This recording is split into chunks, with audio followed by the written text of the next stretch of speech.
The old man gave José Arcadio Buendia a drink of a gentle colour, and the light went on in his memory. His eyes became moist from weeping even before he noticed himself in an absurd living-room, where objects were labelled, and before he was ashamed of the solemn nonsense written on the walls, and even before he recognized the newcomer with a dazzling glow of joy. It was Melquiades. While Macondo was celebrating the recovery of its memory, José Arcadio Buendia and Melquiades dusted off their old friendship. The gypsy was inclined to stay in the town. He really had been through death, but he had returned because he could not bear the solitude. Repudiated by his tribe, having lost all of his supernatural faculties because of his faithfulness to life, he decided to take refuge in that corner of the world which had still not been discovered by death, dedicated to the operation of a daguerreotype laboratory. José Arcadio Buendia had never heard of that invention. But when he saw himself and his whole family fastened onto a sheet of iridescent metal for an eternity, he was mute with stupefaction. That was the date of the oxidized daguerreotype in which José Arcadio Buendia appeared with his bristly and greying hair, his cardboard collar attached to his shirt by a copper button, and an expression of startled solemnity, whom Ursula described, dying with laughter, as a frightened general. José Arcadio Buendia was, in fact, frightened on that clear December morning when the daguerreotype was made, for he was thinking that people were slowly wearing away, while his image would endure on a metallic plaque. Through a curious reversal of custom, it was Ursula who got that idea out of his head, as it was also she who forgot her ancient bitterness, and decided that Melquiades would stay on in the house, although she never permitted them to make a daguerreotype of her, because, according to her very words, she did not want to survive as a laughing-stock for her grandchildren.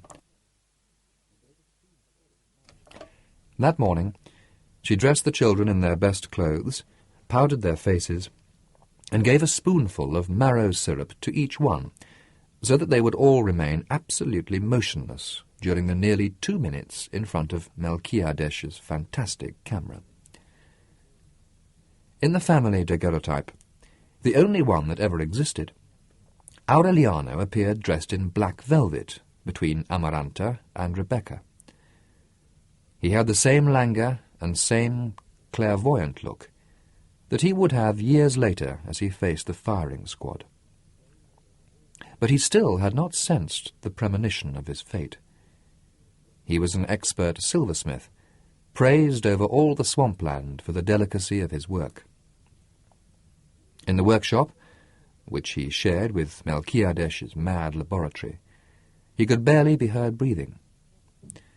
He seemed to be taking refuge in some other time, while his father and the gypsy, with shouts, interpreted the predictions of Nostradamus amidst a noise of flasks and trays, and the disaster of spilled acids and silver bromide that was lost in the twists and turns it gave at every instant. That dedication to his work, the good judgment with which he directed his attention, had allowed Aureliano to earn in a short time more money than Ursula had with her delicious candy fauna. But everybody thought it strange that he was now a full-grown man and had not known a woman. It was true that he had never had one. Several months later saw the return of Francisco the man, an ancient vagabond who was almost 200 years old, and who frequently passed through Macondo, distributing songs that he composed himself. In them, Francisco the man told in great detail the things that had happened in the towns along his route, from Manaure to the edge of the swamp, so that if anyone had a message to send, or an event to make public, he would pay him 2 cents to include it in his repertory. That was how Ursula learned of the death of her mother, as a simple consequence of listening to the songs, in the hope that they would say something about her son, José Arcadio.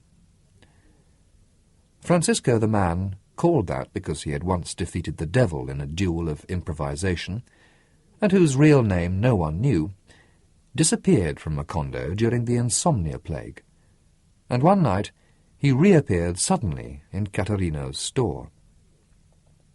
The whole town went to listen to him, to find out what had happened in the world. On that occasion, there arrived with him a woman who was so fat that 4 Indians had to carry her in a rocking chair, and an adolescent mulatto girl with a forlorn look who protected her from the sun with an umbrella. Aureliano went to Caterino's store that night. He found Francisco the man, like a monolithic chameleon, sitting in the midst of a circle of bystanders. He was singing the news with his old, out-of-tune voice, accompanying himself with the same archaic accordion that Sir Walter Raleigh had given him in the Guianas, and keeping time with his great walking feet that were cracked from saltpetre. In front of a door at the rear, through which men were going and coming, the matron of the rocking chair was sitting and fanning herself in silence. Caterino, with a felt rose behind his ear, was selling the gathering mugs of fermented cane juice, and he took advantage of the occasion to go over to the men and put his hand on them where he should not have. Towards midnight the heat was unbearable. Aureliano listened to the news to the end without hearing anything that was of interest to his family. He was getting ready to go home when the matron signalled him with her hand. "You go in too," she told him. "It only costs 20 cents. Aureliano threw a coin into the hopper that the matron had in her lap and went into the room without knowing why. The adolescent mulatto girl, with her small bitch's teats, was naked on the bed. Before Aureliano, 63 men had passed through the room that night. From being used too much, kneaded with sweat and sighs, the air in the room had begun to turn to mud. The girl took off the soaked sheet and asked Aureliano to hold it by one side. It was as heavy as a piece of canvas. They squeezed it, twisting it at the ends until it regained its natural weight. They turned over the mat, and the sweat came out of the other side. Aureliano was anxious for that operation never to end. He knew the theoretical mechanics of love, but he could not stay on his feet because of the weakness of his knees, and although he had goose pimples on his burning skin, he could not resist the urgent need to expel the weight of his bowels.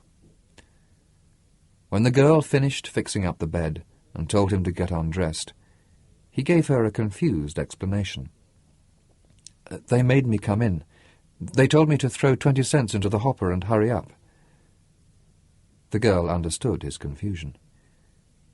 "If you throw in 20 cents more when you go out, you can stay a little longer," she said softly.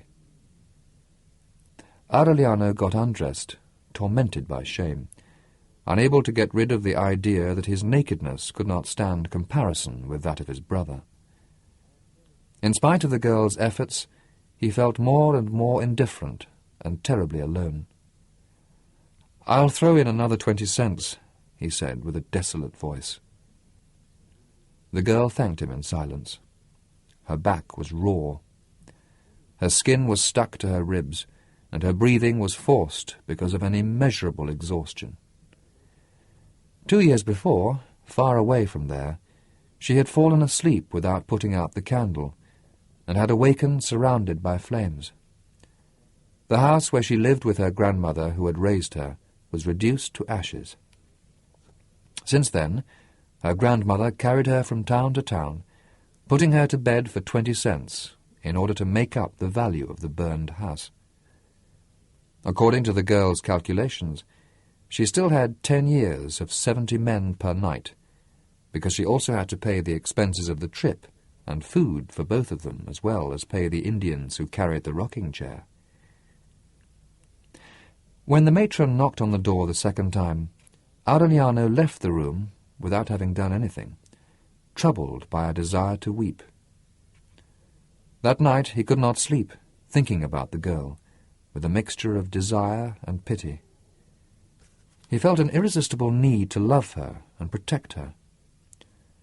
At dawn, worn out by insomnia and fever, he made the calm decision to marry her in order to free her from the despotism of her grandmother and to enjoy all the nights of satisfaction that she would give the 70 men.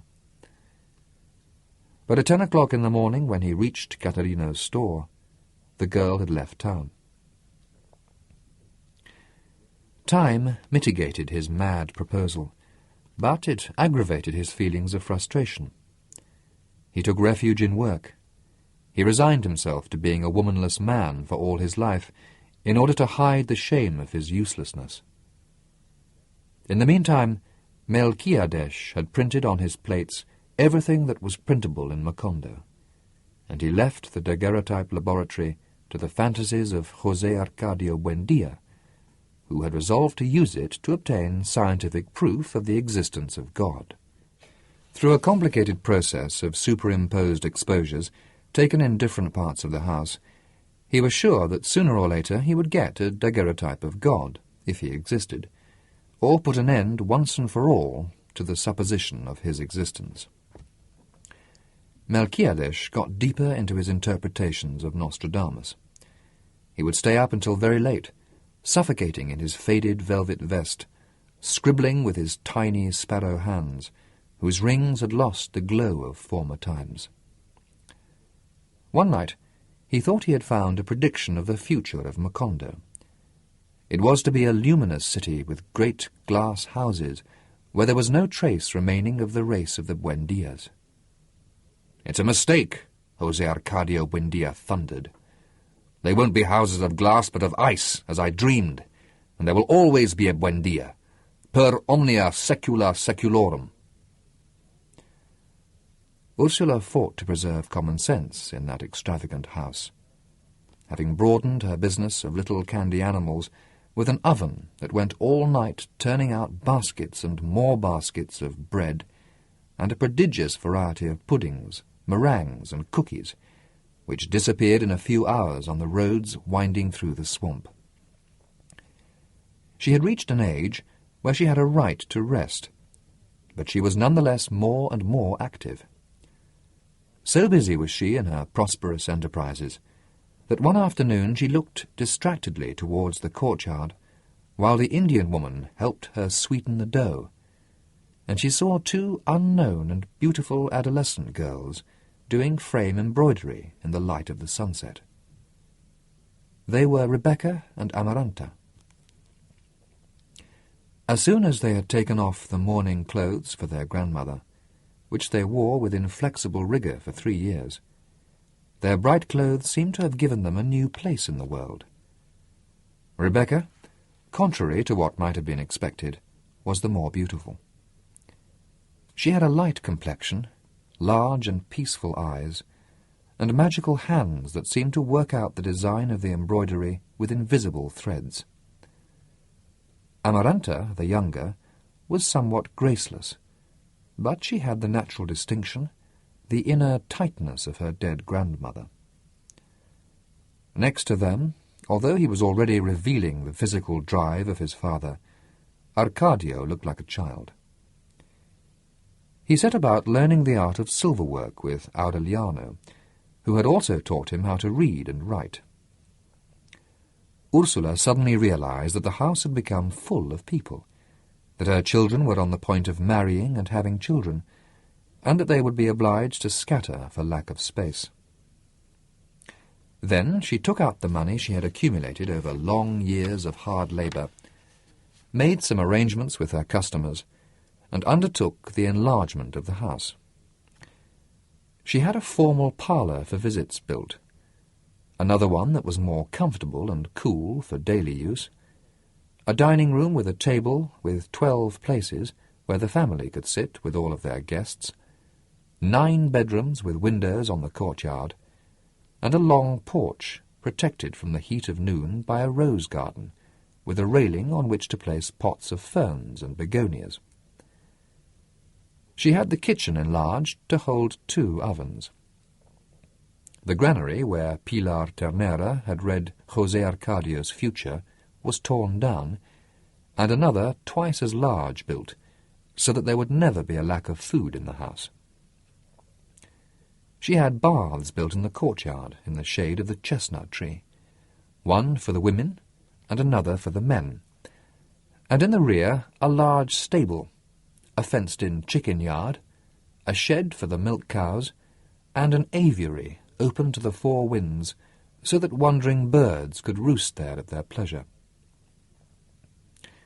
Followed by dozens of masons and carpenters, as if she had contracted her husband's hallucinating fever, Ursula fixed the position of light and heat and distributed space without the least sense of its limitations. The primitive building of the founders became filled with tools and materials, of workmen exhausted by sweat, who asked everybody please not to molest them, exasperated by the sack of bones that followed them everywhere with its dull rattle. In that discomfort, breathing quicklime and tar, no one could see very well how from the bowels of the earth there was rising not only the largest house in the town, but the most hospitable and cool house that had ever existed in the region of the swamp. José Arcadio Buendia, trying to surprise divine providence in the midst of the cataclysm, was the one who least understood it. The new house was almost finished when Ursula drew him out of his chimerical world in order to inform him that she had an order to paint the front blue and not white as they had wanted. She showed him the official document. José Arcadio Buendia, without understanding what his wife was talking about, deciphered the signature. "Who is this fellow?" he asked. "The magistrate," Ursula answered disconsolately. "They say he's an authority sent by the government." Don Apolinar Moscote, the magistrate, had arrived in Macondo very quietly. He put up at the Hotel Jacob, built by one of the first Arabs who came to swap knickknacks for macaws, and on the following day he rented a small room with a door on the street 2 blocks away from the Buendia house. He set up a table and a chair that he had brought from Jacob, nailed up on the wall the shield of the Republic that he had brought with him, and on the door he painted the sign Magistrate. His first order was for all the houses to be painted blue in celebration of the anniversary of national independence. José Arcadio Buendia, with the copy of the order in his hand, found him taking his nap in a hammock he had set up in the narrow office. "Did you write this paper?" he asked him. Don Apolinar Moscote, a mature man, timid, with a ruddy complexion, said yes. "By what right?" José Arcadio Buendia asked again. Don Apolinar Moscote picked up a paper from the drawer of the table and showed it to him. "I have been named magistrate of this town." José Arcadio Buendia did not even look at the appointment.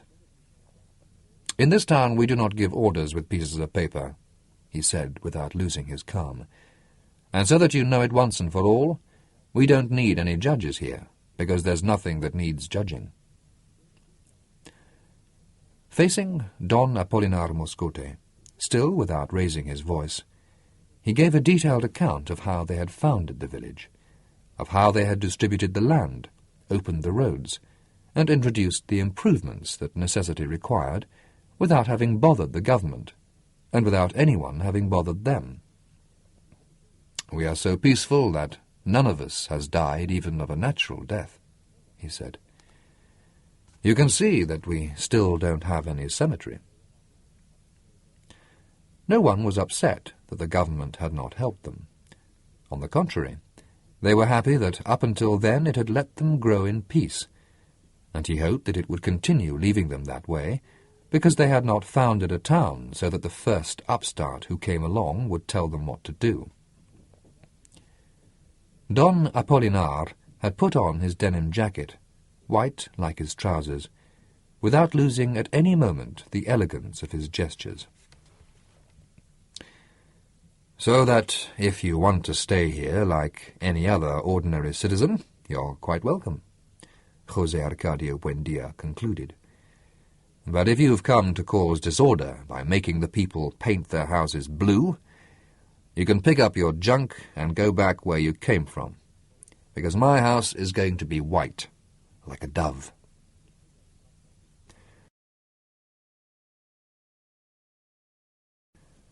Don Apolinar Moscote turned pale. He took a step backwards and tightened his jaws as he said with a certain affliction, "I must warn you that I'm armed." José Arcadio Buendia did not know exactly when his hands regained the useful strength with which he used to pull down horses. He grabbed Don Apolinar Moscote by the lapels and lifted him up to the level of his eyes. "I'm doing this," he said, "because I would rather carry you around alive and not have to keep carrying you around dead for the rest of my life." In that way, he carried him through the middle of the street, suspended by the lapels, until he put him down on his 2 feet on the swamp road.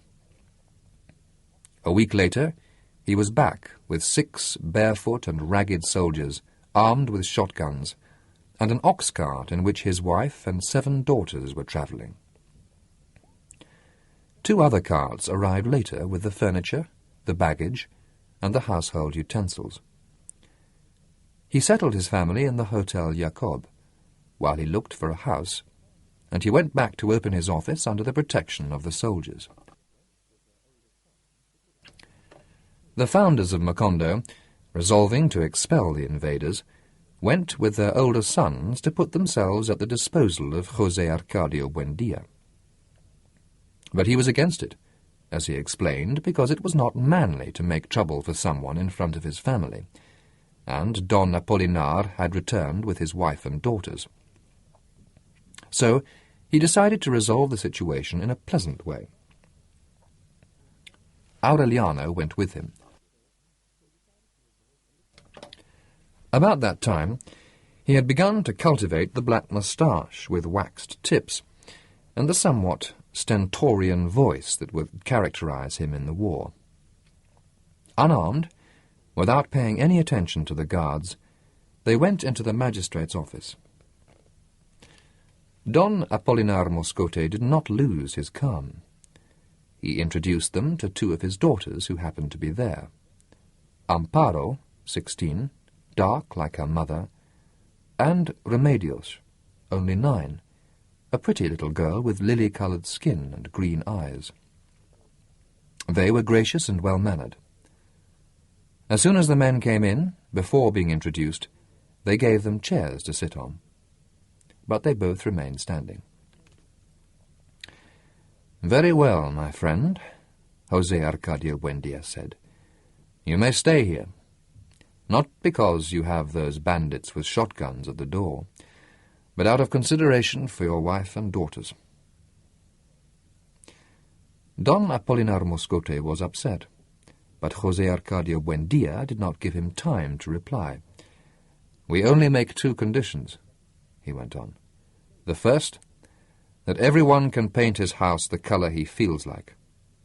The second, that the soldiers leave at once. We will guarantee order for you." The magistrate raised his right hand with all the fingers extended. "Your word of honour?" "The word of your enemy," José Arcadio Buendia said, and he added in a bitter tone, "because I must tell you one thing. You and I are still enemies." The soldiers left that same afternoon. A few days later, José Arcadio Buendia found a house for the magistrate's family. Everybody was at peace, except Aureliano. The image of Remedios, the magistrate's younger daughter, who, because of her age, could have been his daughter, kept paining him in some part of his body. It was a physical sensation that almost bothered him when he walked, like a pebble in his shoes. The new house, white like a dove, was inaugurated with a dance. Ursula had got that idea from the afternoon when she saw Rebecca and Amaranta changed into adolescents, and it could almost have been said that the main reason behind the construction was a desire to have a proper place for the girls to receive visitors. In order that nothing would be lacking in splendour, she worked like a galley slave as the repairs were under way, so that before they were finished she had ordered costly necessities for the decorations, the table service, and the marvellous invention that was to arouse the astonishment of the town and the jubilation of the young people, the pianola. They delivered it broken down, packed in several boxes that were unloaded along with the Viennese furniture, the Bohemian crystal, the table services from the Indies Company, the tablecloths from Holland, and a rich variety of lamps and candlesticks, hangings and drapes. The import house sent along at its own expense an Italian expert, Pietro Crespi, to assemble and tune the pianola, to instruct the purchasers in its functioning, and to teach them how to dance to the latest music printed on its 6 paper rolls. Pietro Crespi was young and blond, the most handsome and well-mannered man who had ever been seen in Macondo, so scrupulous in his dress that in spite of the suffocating heat he would work in his brocade vest and heavy coat of dark cloth. Soaked in sweat, keeping a reverent distance from the owners of the house, he spent several weeks shut up in the parlour with a dedication much like that of Aureliano in his silverwork. One morning, without opening the door, without calling anyone to witness the miracle, he placed the first roll in the pianola, and the tormenting hammering and the constant noise of wooden lathings ceased in a silence that was startled at the order and neatness of the music. They all ran to the parlour. José Arcadio Buendia was as if struck by lightning, not because of the beauty of the melody, but because of the automatic working of the keys of the pianola, and he set up Melchiadesh's camera with the hope of getting a daguerreotype of the invisible player. That day the Italian had lunch with them. Rebecca and Amaranta, serving the table, were intimidated by the way in which the angelic man with pale and ringless hands manipulated the utensils. In the living room, next to the parlour, Pietro Crespi taught them how to dance. He showed them the steps without touching them, keeping time with a metronome, under the friendly eye of Ursula, who did not leave the room for a moment while her daughters had their lesson. Pietro Crespi wore special pants on those days, very elastic and tight, and dancing slippers. "You don't have to worry so much," José Arcadio Buendia told her. "The man's a fairy." But she did not leave off her vigilance until the apprenticeship was over and the Italian left Macondo. Then they began to organize the party. Ursula drew up a strict guest list, in which the only ones invited were the descendants of the founders, except for the family of Pilar Ternera, who by then had had 2 more children by unknown fathers. It was a truly high-class list, except that it was determined by feelings of friendship, for those favoured were not only the oldest friends of José Arcadio Buendia's house, since before they undertook the exodus and the founding of Macondo, but also their sons and grandsons, who were the constant companions of Aureliano and Arcadio since infancy, and their daughters, who were the only ones who visited the house to embroider with Rebecca and Amaranta. Don Apolinar Moscote, the benevolent ruler whose activity had been reduced to the maintenance from his scanty resources of 2 policemen armed with wooden clubs, was a figurehead. In order to support the household expenses, his daughters had opened a sewing shop, where they made felt flowers as well as guava delicacies, and wrote love notes to order, But in spite of being modest and hard-working, the most beautiful girls in town, and the most skilled at the new dances, they did not manage to be considered for the party. While Ursula and the girls unpacked furniture, polished silverware, and hung pictures of maidens in boats full of roses, which gave a breath of new life to the naked areas that the masons had built, José Arcadio Buendia stopped his pursuit of the image of God, convinced of his non-existence, and he took the pianola apart in order to decipher its magical secret. 2 days before the party, swamped in a shower of leftover keys and hammers, bungling in the midst of a mix-up of strings that would unroll in one direction and roll up again in the other, he succeeded in a fashion in putting the instrument back together. There had never been as many surprises and as much dashing about as in those days, but the new pitch lamps were lighted on the designated day and hour. The house was opened, still smelling of resin and damp whitewash, and the children and grandchildren of the founders saw the porch with ferns and begonias, the white rooms, the garden saturated with the fragrance of the roses, and they gathered together in the parlour, facing the unknown invention that had been covered with a white sheet. Those who were familiar with the piano, popular in other towns in the swamp, felt a little disheartened. But more bitter was Ursula's disappointment when she put in the first roll so that Amaranta and Rebecca could begin the dancing, and the mechanism did not work. Melchiades, almost blind by then, crumbling with decrepitude, used the arts of his timeless wisdom in an attempt to fix it. Finally, José Arcadio Buendia managed, by mistake, to move a device that was stuck, and the music came out, first in a burst and then in a flow of mixed-up notes. Beating against the strings that had been put in without order or concert, and had been tuned with temerity, the hammers let go.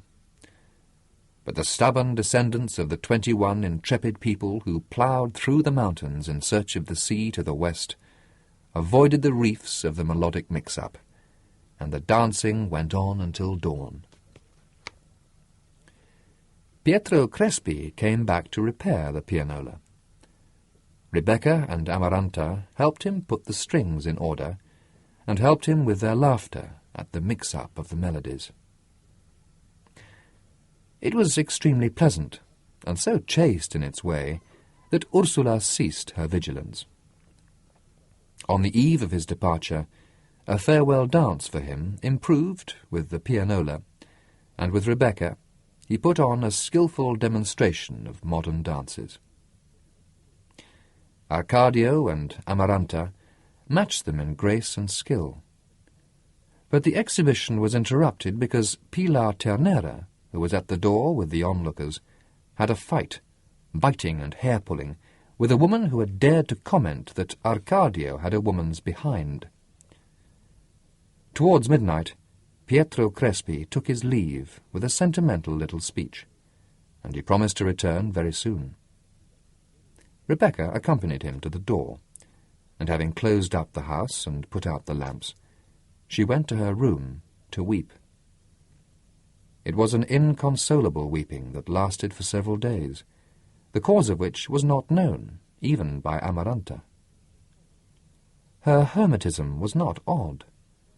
Although she seemed expansive and cordial, she had a solitary character and an impenetrable heart.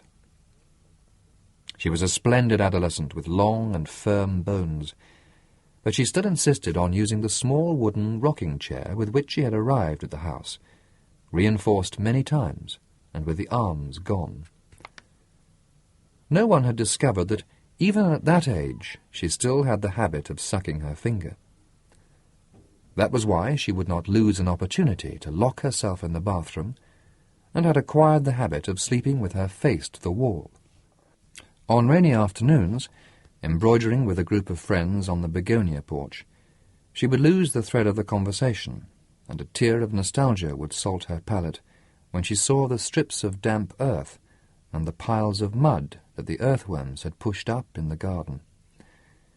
Those secret tastes, defeated in the past by oranges and rhubarb, broke out into an irrepressible urge when she began to weep. She went back to eating earth. The first time she did it almost out of curiosity, sure that the bad taste would be the best cure for the temptation. And in fact, she could not bear the earth in her mouth. But she persevered, overcome by the growing anxiety, and little by little she was getting back her ancestral appetite, the taste of primary minerals, the unbridled satisfaction of what was the original food. She would put handfuls of earth in her pockets and ate them in small bits without being seen, with a confused feeling of pleasure and rage as she instructed her girl-friends in the most difficult needlepoint and spoke about other men who did not deserve the sacrifice of having one eat the whitewash on the walls because of them. The handfuls of earth made the only man who deserved that show of degradation less remote and more certain, as if the ground that he walked on with his fine patent leather boots in another part of the world were transmitting to her the weight and the temperature of his blood in a mineral savour that left a harsh aftertaste in her mouth and a sediment of peace in her heart. One afternoon, for no reason, Amparo Moscote asked permission to see the house. Amaranta and Rebecca, disconcerted by the unexpected visit, attended her with a stiff formality. They showed her the remodelled mansion, they had her listen to the rolls on the pianola, and they offered her orange marmalade and crackers. Amparo gave a lesson in dignity, personal charm, and good manners that impressed Ursula in the few moments that she was present during the visit. After 2 hours, when the conversation was beginning to wane, Amparo took advantage of Amaranta's distraction and gave Rebecca a letter. She was able to see the name of the estimable Señorita Rebecca Buendia written in the same methodical hand, with the same green ink, and the same delicacy of words with which the instructions for the operation of the pianola were written, and she folded the letter with the tips of her fingers and hid it in her bosom, looking at Amparo Moscote with an expression of endless and unconditional gratitude, and a silent promise of complicity until death. The sudden friendship between Amparo Moscote and Rebecca Buendia awakened the hopes of Aureliano. The memory of little Remedios had not stopped tormenting him, but he had not found a chance to see her.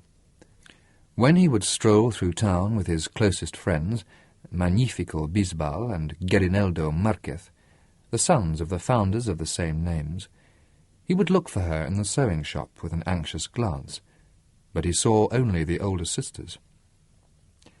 The presence of Amparo Moscote in the house was like a premonition. "She has to come with her," Aureliano would say to himself in a low voice. "She has to come." He repeated it so many times and with such conviction that one afternoon when he was putting together a little gold fish in the workshop, he had the certainty that she had answered his call. Indeed, a short time later he heard the childish voice, and when he looked up, his heart froze with terror as he saw the girl at the door, dressed in pink organdy and wearing white boots. "You can't go in there, Remedios," Amparo Moscote said from the hall. "They're working." But Aureliano did not give her time to respond. He picked up the little fish by the chain that came through its mouth and said to her, "Come in." Remedios went over and asked some questions about the fish that Aureliano could not answer because he was seized with a sudden attack of asthma. He wanted to stay beside that lily skin forever, beside those emerald eyes, close to that voice that called him "Sir" with every question. showing the same respect that she gave her father. Melquiades was in the corner, seated at the desk, scribbling indecipherable signs. Aureliano hated him. All he could do was tell Remedios that he was going to give her the little fish, and the girl was so startled by the offer that she left the workshop as fast as she could. That afternoon, Aureliano lost the hidden patience with which he had waited for a chance to see her. He neglected his work. In several desperate efforts of concentration, he willed her to appear, but Remedios did not respond. He looked for her in her sister's shop, behind the window shades in her house, in her father's office, but he found her only in the image that saturated his private and terrible solitude. He would spend whole hours with Rebecca in the parlour, listening to the music on the pianola. She was listening to it because it was the music with which Pietro Crespi had taught them how to dance. Aureliano listened to it simply because everything, even music, reminded him of Remedios. The house became full of love. Aureliano expressed it in poetry that had no beginning or end. He would write it on the harsh pieces of parchment that Melquiades gave him, on the bathroom walls, on the skin of his arms, and in all of it Remedios would appear transfigured. Remedios in the soporific air of 2 in the afternoon, Remedios in the soft breath of the roses, Remedios in the water clock secrets of the moths, Remedios in the steaming morning bread, Remedios everywhere, and Remedios forever. Rebecca waited for her love at 4 in the afternoon, embroidering by the window. She knew that the mailman's mule arrived only every 2 weeks, but she always waited for him, convinced that he was going to arrive on some other day by mistake. It happened quite the opposite. Once the mule did not come on the usual day. Mad with desperation, Rebecca got up in the middle of the night and ate handfuls of earth in the garden with a suicidal drive, weeping with pain and fury, chewing tender earthworms and chipping her teeth on snail shells. She vomited until dawn.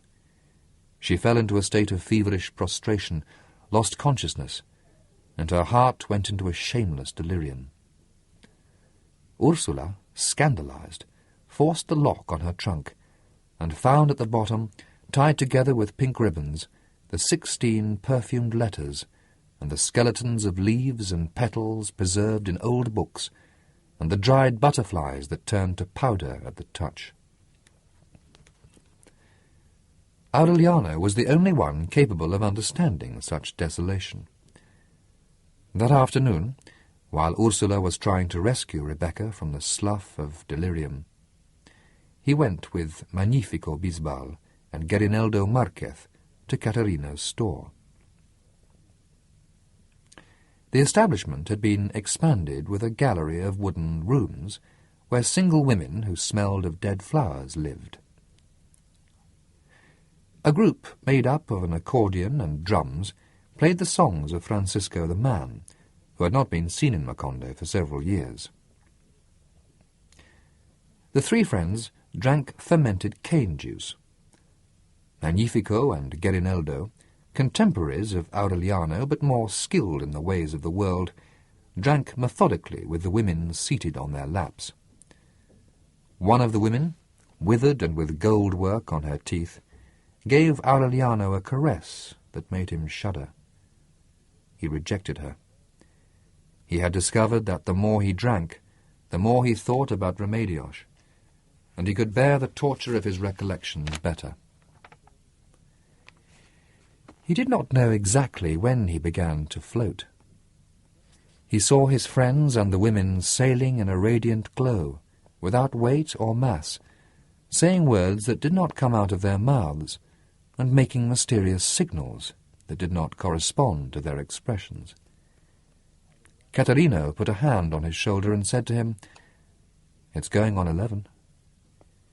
Aureliano turned his head, saw the enormous disfigured face with a felt flower behind the ear, and then he lost his memory, as during the times of forgetfulness, and he recovered it on a strange dawn and in a room that was completely foreign, where Pilar Ternera stood in her slip, barefoot, her hair down, holding a lamp over him, startled with disbelief.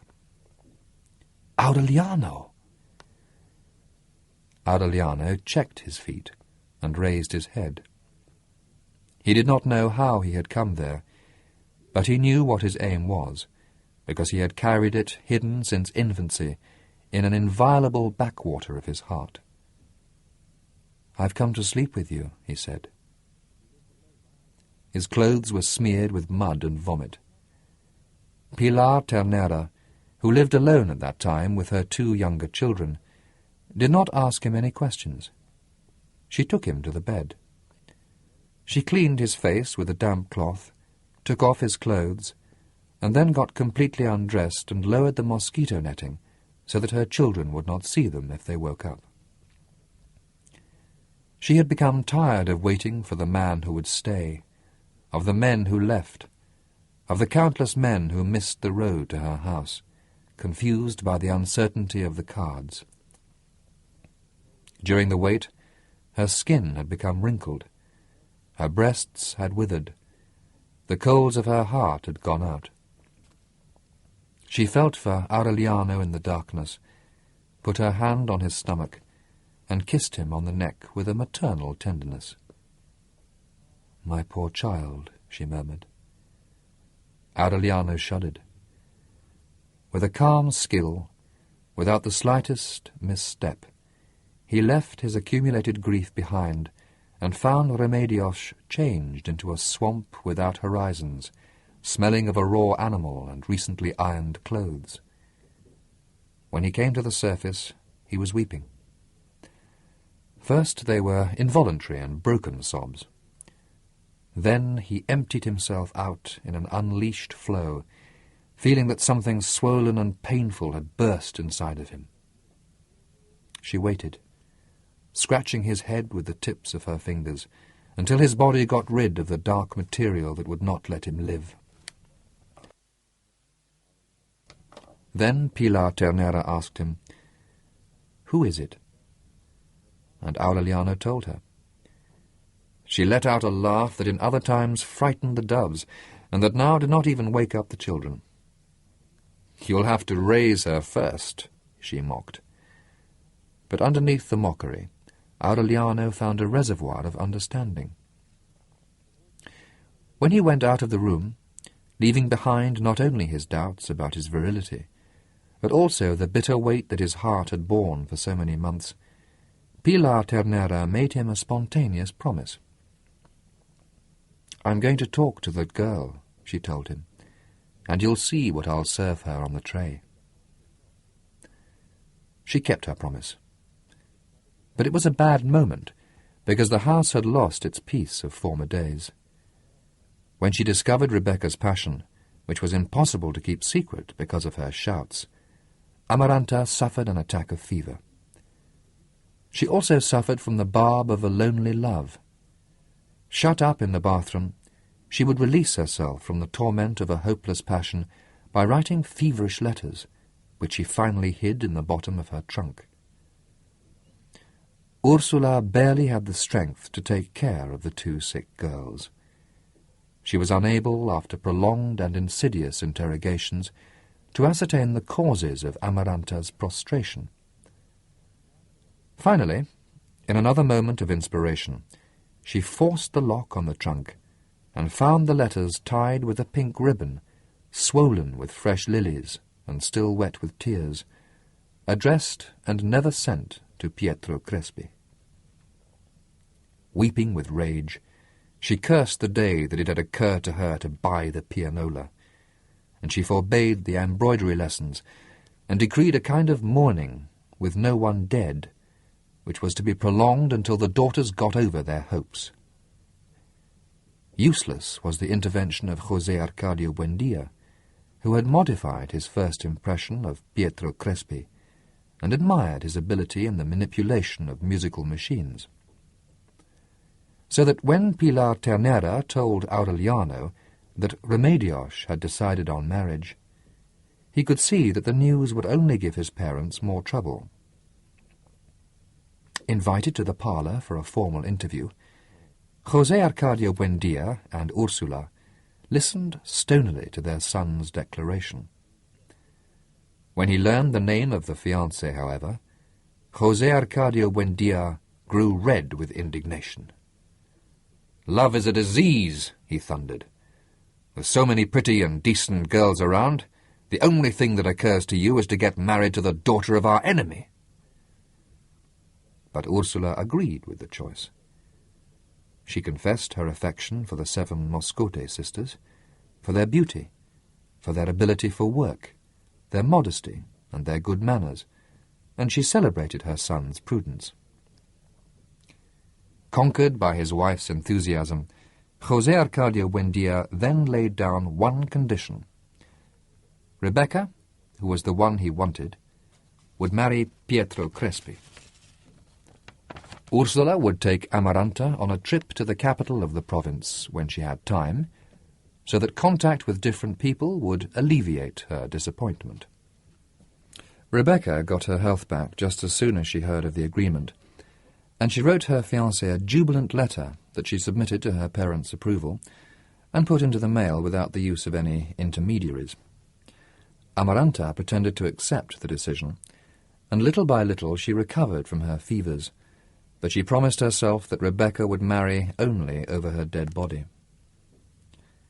The following Saturday, José Arcadio Buendia put on his dark suit, his celluloid collar, and the deerskin boots that he had worn for the first time the night of the party, and went to ask for the hand of Remedios Moscote. The magistrate and his wife received him, pleased and worried at the same time, for they did not know the reason for the unexpected visit, and then they thought that he was confused about the name of the intended bride. In order to remove the mistake, the mother woke Remedios up and carried her into the living room, still drowsy from sleep. They asked her if it was true that she had decided to get married, and she answered, whimpering, that she only wanted them to let her sleep. José Arcadio Buendia, understanding the distress of the Moscotes, went to clear things up with Aureliano.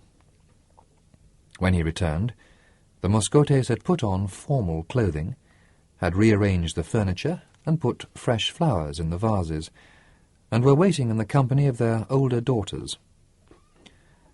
Overwhelmed by the unpleasantness of the occasion and the bothersome hard collar, José Arcadio Buendia confirmed the fact that Remedios indeed was the chosen one.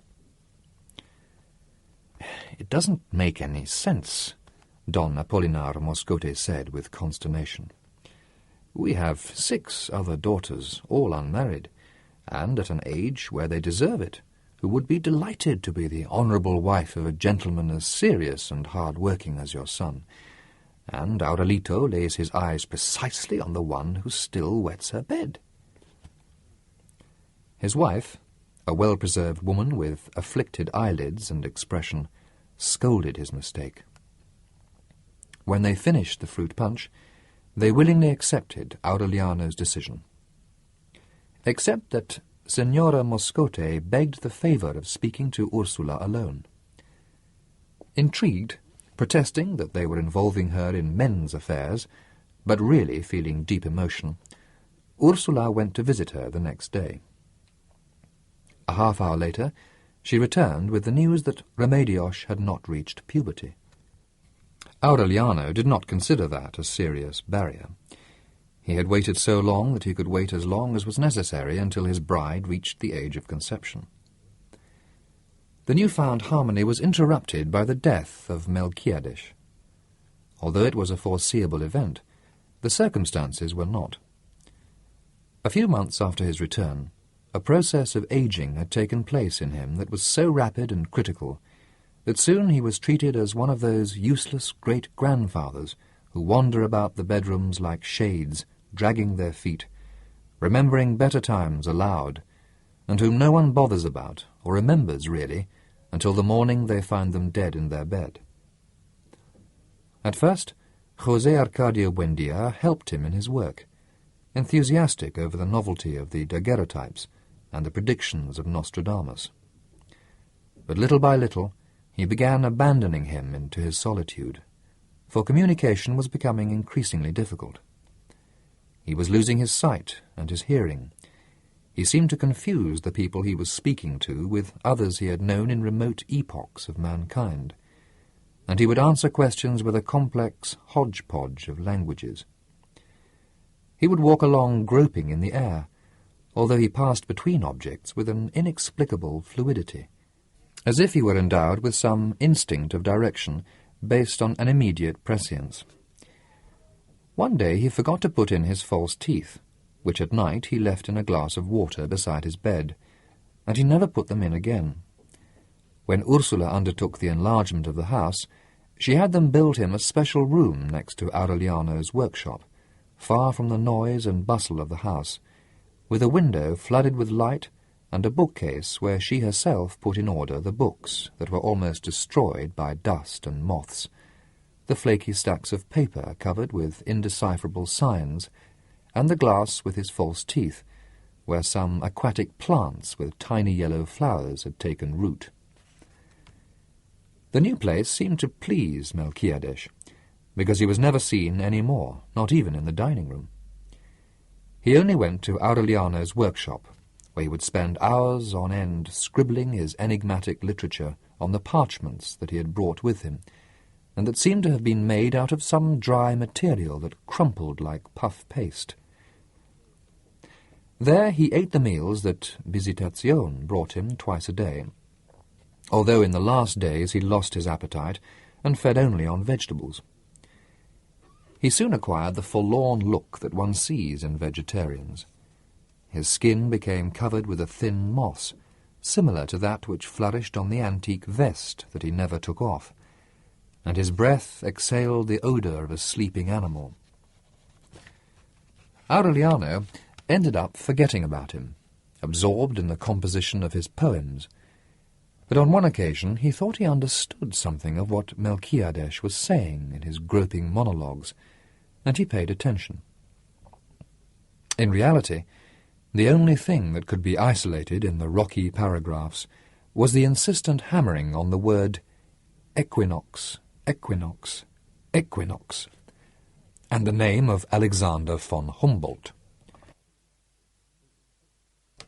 Arcadio got a little closer to him when he began to help Aureliano in his silverwork. Melchiades answered that effort at communication at times by giving forth with phrases in Spanish that had very little to do with reality. One afternoon, however, he seemed to be illuminated by a sudden emotion. Years later, facing the firing squad, Arcadio would remember the trembling with which Melchiades made him listen to several pages of his impenetrable writing, which, of course, he did not understand, but which, when read aloud, were like encyclicals being chanted. Then he smiled for the first time in a long while, and said in Spanish, "When I die, burn mercury in my room for 3 days." Arcadio told that to José Arcadio Buendia, and the latter tried to get more explicit information, but he received only one answer. "I have found immortality." When Melchiades' breathing began to smell, Arcadio took him to bathe in the river on Thursday mornings. He seemed to get better. He would undress and get into the water with the boys, and his mysterious sense of orientation would allow him to avoid the deep and dangerous spots. "We come from the water," he said on a certain occasion. Much time passed in that way without anyone seeing him in the house, except on the night when he made a pathetic effort to fix the pianola, and when he would go to the river with Arcadio, carrying under his arm a gourd and a bar of palm oil soap wrapped in a towel. One Thursday, before they called him to go to the river, Aureliano heard him say, "I have died of fever on the dunes of Singapore." That day he went into the water at a bad spot, and they didn't find him until the following day, a few miles downstream, washed up on a bright bend in the river, and with a solitary vulture sitting on his stomach. Over the scandalized protests of Ursula, who wept with more grief than she had had for her own father, José Arcadio Buendia was opposed to their burying him.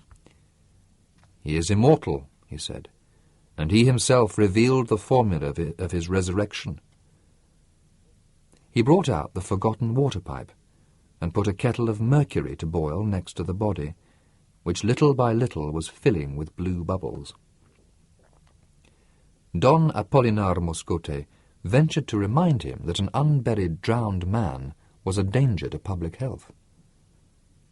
"None of that, because he's alive," was the answer of José Arcadio Buendia, who finished the 72 hours with the mercurial incense, as the body was already beginning to burst with a livid fluorescence, the soft whistles of which impregnated the house with a pestilential vapour. Only then did he permit them to bury him, not in any ordinary way, but with the honours reserved for Macondo's greatest benefactor. It was the first burial, and the best attended one, that was ever seen in the town, only surpassed a century later by Big Mama's funeral carnival.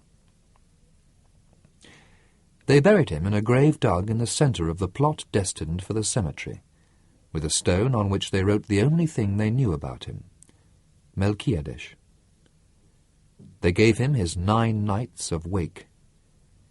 In the tumult that gathered in the courtyard to drink coffee, tell jokes, and play cards, Amaranta found a chance to confess her love to Pietro Crespi, who a few weeks before had formalized his promise to Rebecca that had set up a store for musical instruments and mechanical toys in the same section where the Arabs had lingered in other times, swapping knickknacks for macaws, and which the people called the Street of the Turks. The Italian, whose head covered with patent leather curls aroused in women an irrepressible need to sigh, dealt with Amaranta as with a capricious little girl who was not worth taking seriously. "I have a younger brother," he told her. "He's coming to help me in the store." Amaranta felt humiliated, and told Pietro Crespi with a virulent anger that she was prepared to stop her sister's wedding even if her own dead body had to lie across the door. The Italian was so impressed by the dramatics of the threat that he could not resist the temptation to mention it to Rebecca. That was how Amaranta's trip, always put off by Ursula's work, was arranged in less than a week. Amaranta put up no resistance, but when she kissed Rebecca goodbye, she whispered in her ear, "Don't get your hopes up. Even if they send me to the ends of the earth, I'll find some way of stopping you from getting married, even if I have to kill you."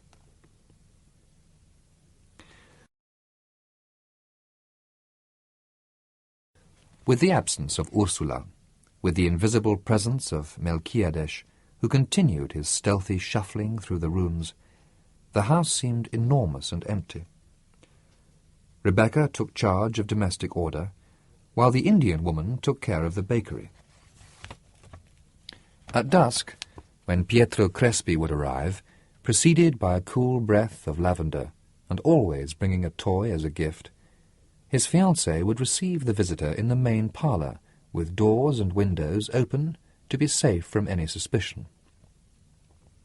It was an unnecessary precaution, for the Italian had shown himself to be so respectful that he didn't even touch the hand of the woman who was going to be his wife within the year. Those visits were filling the house with remarkable toys. Mechanical ballerinas, music boxes, acrobatic monkeys, trotting horses, clowns who played the tambourine. The rich and startling mechanical fauna that Pietro Crespi brought dissipated José Arcadio Buendia's affliction over the death of Melquiades, and carried him back to his old days as an alchemist. He lived at that time in a paradise of disemboweled animals, of mechanisms that had been taken apart in an attempt to perfect them with a system of perpetual motion based upon the principles of the pendulum. Aureliano, for his part, had neglected the workshop in order to teach little Remedios to read and write. At first, the child preferred her dolls to the man who would come every afternoon, and who was responsible for her being separated from her toys in order to be bathed and dressed and seated in the parlour to receive the visitor. But Aureliano's patience and devotion finally won her over, up to the point where she would spend many hours with him, studying the meaning of the letters and sketching in a notebook with coloured pencils little houses with cows in the corral, and round suns with yellow rays that hid behind the hills. Only Rebecca was unhappy, because of Amaranta's threat. She knew her sister's character, the haughtiness of her spirit, and she was frightened by the virulence of her anger. She would spend whole hours sucking her finger in the bathroom, holding herself back with an exhausting iron will so as not to eat earth. In search of some relief for her uncertainty, she called Pilar Ternera to read her future. After a string of conventional vagaries, Pilar Ternera predicted, "You will not be happy as long as your parents remain unburied." Rebecca shuddered. As in the memory of a dream, she saw herself entering the house as a very small girl, with the trunk and the little rocker, and a bag whose contents she had never known. She remembered a bald gentleman dressed in linen and with his collar closed by a gold button, who had nothing to do with the King of Hearts. She remembered a very young and beautiful woman with warm and perfumed hands, who had nothing in common with the Jack of Diamonds and his rheumatic hands, and who used to put flowers in her hair and take her out walking in the afternoon through a town with green streets. "I don't understand," she said. Pilar Ternera seemed disconcerted. "I don't either, but that's what the cards say." Rebecca was so preoccupied with the enigma that she told it to José Arcadio Buendia, and he scolded her for believing in the predictions of the cards, but he undertook the silent task of searching closets and trunks, moving furniture and turning over beds and floorboards, looking for the bag of bones. He remembered that he had not seen it since the time of the rebuilding. He secretly summoned the masons, and one of them revealed that he had walled up the bag in some bedroom because it bothered him in his work. After several days of listening, with their ears against the walls, they perceived the deep clock. They penetrated the wall, and there were the bones in the intact bag. They buried it the same day in a grave without a stone next to that of Melquiades, and José Arcadio Buendia returned home free of a burden that for a moment had weighed on his conscience as much as the memory of Prudencio Aguilar. When he went through the kitchen, he kissed Rebecca on the forehead. "Get those bad thoughts out of your head," he told her. "You're going to be happy." The friendship with Rebecca opened up to Pilar Ternera the doors of the house, closed by Ursula since the birth of Arcadio. She would arrive at any hour of the day, like a flock of goats, and would unleash her feverish energy in the hardest tasks. Sometimes she would go into the workshop and help Arcadio sensitize the daguerreotype plates with an efficiency and a tenderness that ended up by confusing him. That woman bothered him. The tan of her skin, her smell of smoke, the disorder of her laughter in the dark room distracted his attention and made him bump into things. On a certain occasion, Aureliano was there working on his silver, and Pilar Ternera leaned over the table to admire his laborious patience. Suddenly it happened. Aureliano made sure that Arcadio was in the darkroom before raising his eyes and meeting those of Pilar Ternera, whose thought was perfectly visible, as if exposed to the light of noon. "Well," Aureliano said, "tell me what it is." Pilar Ternera bit her lips with a sad smile. "That you'd be good in a war," she said. "Where you put your eye, you put your bullet." Aureliano relaxed with the proof of the omen. He went back to concentrate on his work as if nothing had happened, and his voice took on a restful strength. "I will recognize him," he said. "He'll bear my name." José Arcadio Buendia finally got what he was looking for. He connected the mechanism of the clock to a mechanical ballerina, and the toy danced uninterruptedly to the rhythm of her own music for 3 days. That discovery excited him much more than any of his other harebrained undertakings. He stopped eating. He stopped sleeping. Only the vigilance and care of Rebecca kept him from being dragged off by his imagination into a state of perpetual delirium from which he would never recover.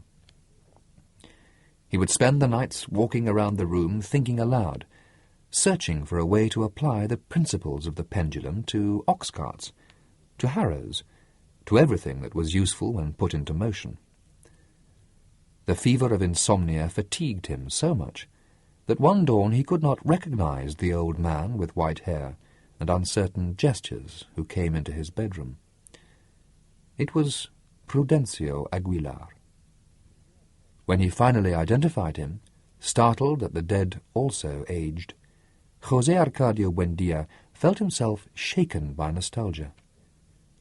"Oh, Prudencio," he exclaimed, "you've come from a long way off." After many years of death, the yearning for the living was so intense, the need for company so pressing, so terrifying the nearness of that other death which exists within death, that Prudencio Aguilar had ended up loving his worst enemy. He had spent a great deal of time looking for him. He asked the dead from Riohacha about him, the dead who came from the Upar Valley, those who came from the swamp, and no one could tell him because Macondo was a town that was unknown to the dead until Melquiades arrived and marked it with a small black dot on the motley maps of death.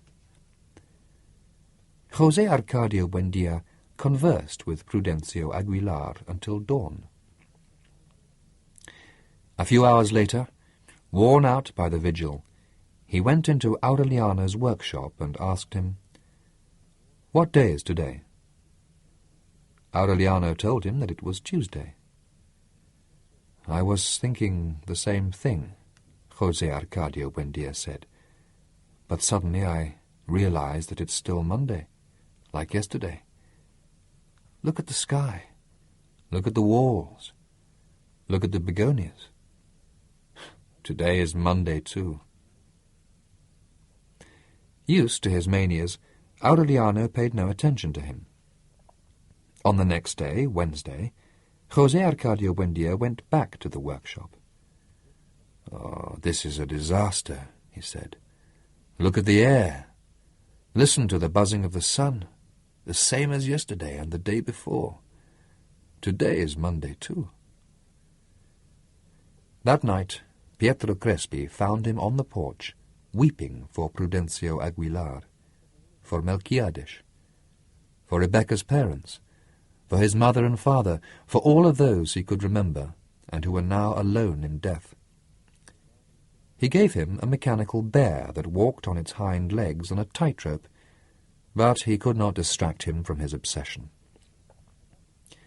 He asked him what had happened to the project he had explained to him a few days before, about the possibility of building a pendulum machine that would help men to fly, and he answered that it was impossible, because a pendulum could lift anything into the air, but it could not lift itself. On Thursday he appeared in the workshop again with the painful look of ploughed ground. "The time machine has broken," he almost sobbed, "and Ursula and Amaranta so far away." Aureliano scolded him like a child, and he adopted a contrite air. He spent 6 hours examining things, trying to find a difference from their appearance on the previous day, in the hope of discovering in them some change that would reveal the passage of time. He spent the whole night in bed with his eyes open, calling to Prudencio Aguilar, to Melquiades, to all the dead, so that they would share his distress. But no one came. On Friday, before anyone arose, he watched the appearance of nature again until he did not have the slightest doubt but that it was Monday. Then he grabbed the bar from a door, and with the savage violence of his uncommon strength, he smashed to dust the equipment in the alchemy laboratory, the daguerreotype room, the silver workshop, shouting like a man possessed in some high-sounding and fluent but completely incomprehensible language.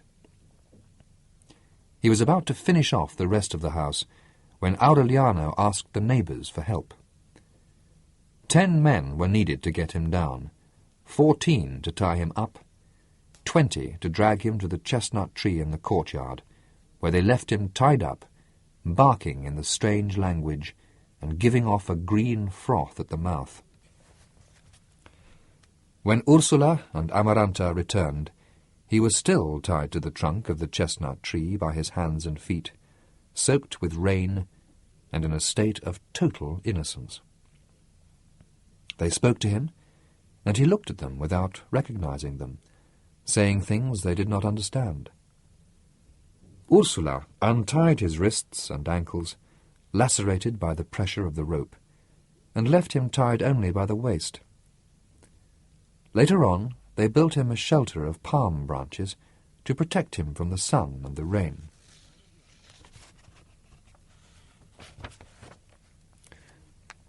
Aureliano Buendia and Remedios Moscote were married one Sunday in March before the altar Father Nicanor Reina had set up in the parlour. It was the culmination of 4 weeks of shocks in the Moscote household, because little Remedios had reached puberty before getting over the habits of childhood. In spite of the fact that her mother had taught her about the changes of adolescence, one February afternoon she burst shouting into the living room, where her sisters were chatting with Aureliano, and showed them her panties, smeared with a chocolate-coloured paste. A month before the wedding was agreed upon. There was barely enough time to teach her how to wash herself, get dressed by herself, and understand the fundamental business of a home. They made her urinate over hot bricks in order to cure her of her habit of wetting her bed. It took a good deal of work to convince her of the inviolability of the marital secret, for Remedios was so confused, and at the same time so amazed at the revelation, that she wanted to talk to everybody about the details of the wedding night. It was a fatiguing effort, but on the day set for the ceremony, the child was as adept in the ways of the world as any of her sisters. Don Apolinar Moscote escorted her by the arm down the street that was decorated with flowers and wreaths amidst the explosion of rockets and the music of several bands, and she waved with her hand and gave her thanks with a smile to those who wished her good luck from the windows. Aureliano, dressed in black, wearing the same patent leather boots with metal fasteners that he would have on a few years later as he faced the firing squad, had an intense paleness and a hard lump in his throat when he met the bride at the door of the house and led her to the altar. She behaved so naturally, with such discretion, that she did not lose her composure, not even when Aureliano dropped the ring as he tried to put it on her finger. In the midst of the murmurs and confusion of the guests, she kept her arm with the fingerless lace glove held up, and remained like that with her ring finger ready, until the bridegroom managed to stop the ring with his foot before it rolled to the door, and came back blushing to the altar. Her mother and sisters suffered so much from the fear that the child would do something wrong during the ceremony that in the end they were the ones who committed the impertinence of picking her up to kiss her. From that day on, the sense of responsibility, the natural grace, the calm control that Remedios would have in the face of adverse circumstances was revealed. It was she who, on her own initiative, put aside the largest piece that she had cut from the wedding cake and took it on a plate with a fork to José Arcadio Buendia. Tied to the trunk of the chestnut tree, huddled on a wooden stool underneath the palm shelter, the enormous old man, discoloured by the sun and rain, made a vague smile of gratitude and ate the piece of cake with his fingers, mumbling an unintelligible psalm. The only unhappy person in that noisy celebration, which lasted until dawn on Monday, was Rebecca Buendia. It was her own frustrated party. By an arrangement of Ursula's, her marriage was to be celebrated on the same day, but that Friday Pietro Crespi received a letter with the news of his mother's imminent death. The wedding was postponed. Pietro Crespi left for the capital of the province an hour after receiving the letter, and on the road he missed his mother, who arrived punctually Saturday night, and at Aureliano's wedding sang the sad aria that she had prepared for the wedding of her son. Pietro Crespi returned on Sunday midnight to sweep up the ashes of the party, after having worn out 5 horses on the road in an attempt to be in time for his wedding. It was never discovered who wrote the letter. Tormented by Ursula, Amaranta wept with indignation and swore her innocence in front of the altar, which the carpenters had not finished dismantling.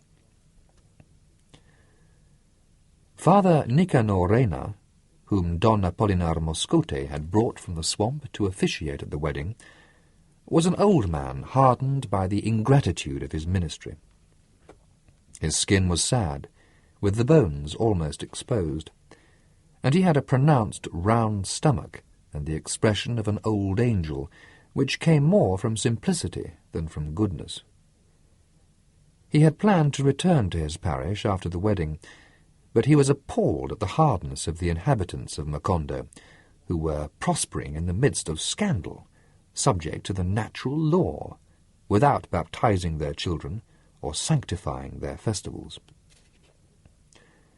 Thinking that no land needed the seed of God so much, he decided to stay on for another week to Christianize both circumcised and gentle, legalize concubinage, and give the sacraments to the dying.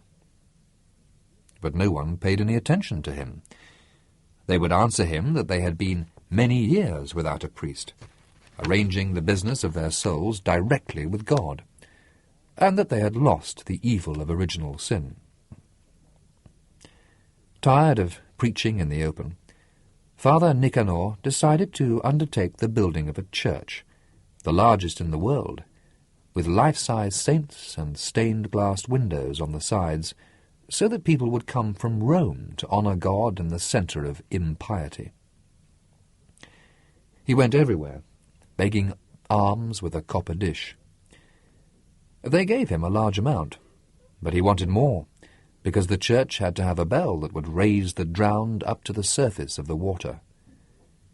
He pleaded so much that he lost his voice. His bones began to fill with sounds. One Saturday, not even having collected the price of the doors, he fell into a desperate confusion. He improvised an altar in the square, and on Sunday he went through the town with a small bell, as in the days of insomnia, calling people to an open-air mass. Many went out of curiosity, others from nostalgia, others so that God would not take the disdain for his intermediary as a personal insult. So that at 8 in the morning half the town was in the square, where Father Nicanor chanted the Gospels in a voice that had been lacerated by his pleading. At the end, when the congregation began to break up, he raised his arms, signalling for attention. "Just a moment," he said. "Now we shall witness an undeniable proof of the infinite power of God." The boy who had helped him with the Mass brought him a cup of thick and steaming chocolate, which he drank without pausing to breathe. Then he wiped his lips with a handkerchief that he drew from his sleeve, extended his arms, and closed his eyes. Thereupon Father Nicanor rose 6 inches above the level of the ground. It was a convincing measure. He went among the houses for several days, repeating the demonstration of levitation by means of chocolate, while the acolyte collected so much money in a bag that in less than a month he began the construction of the church.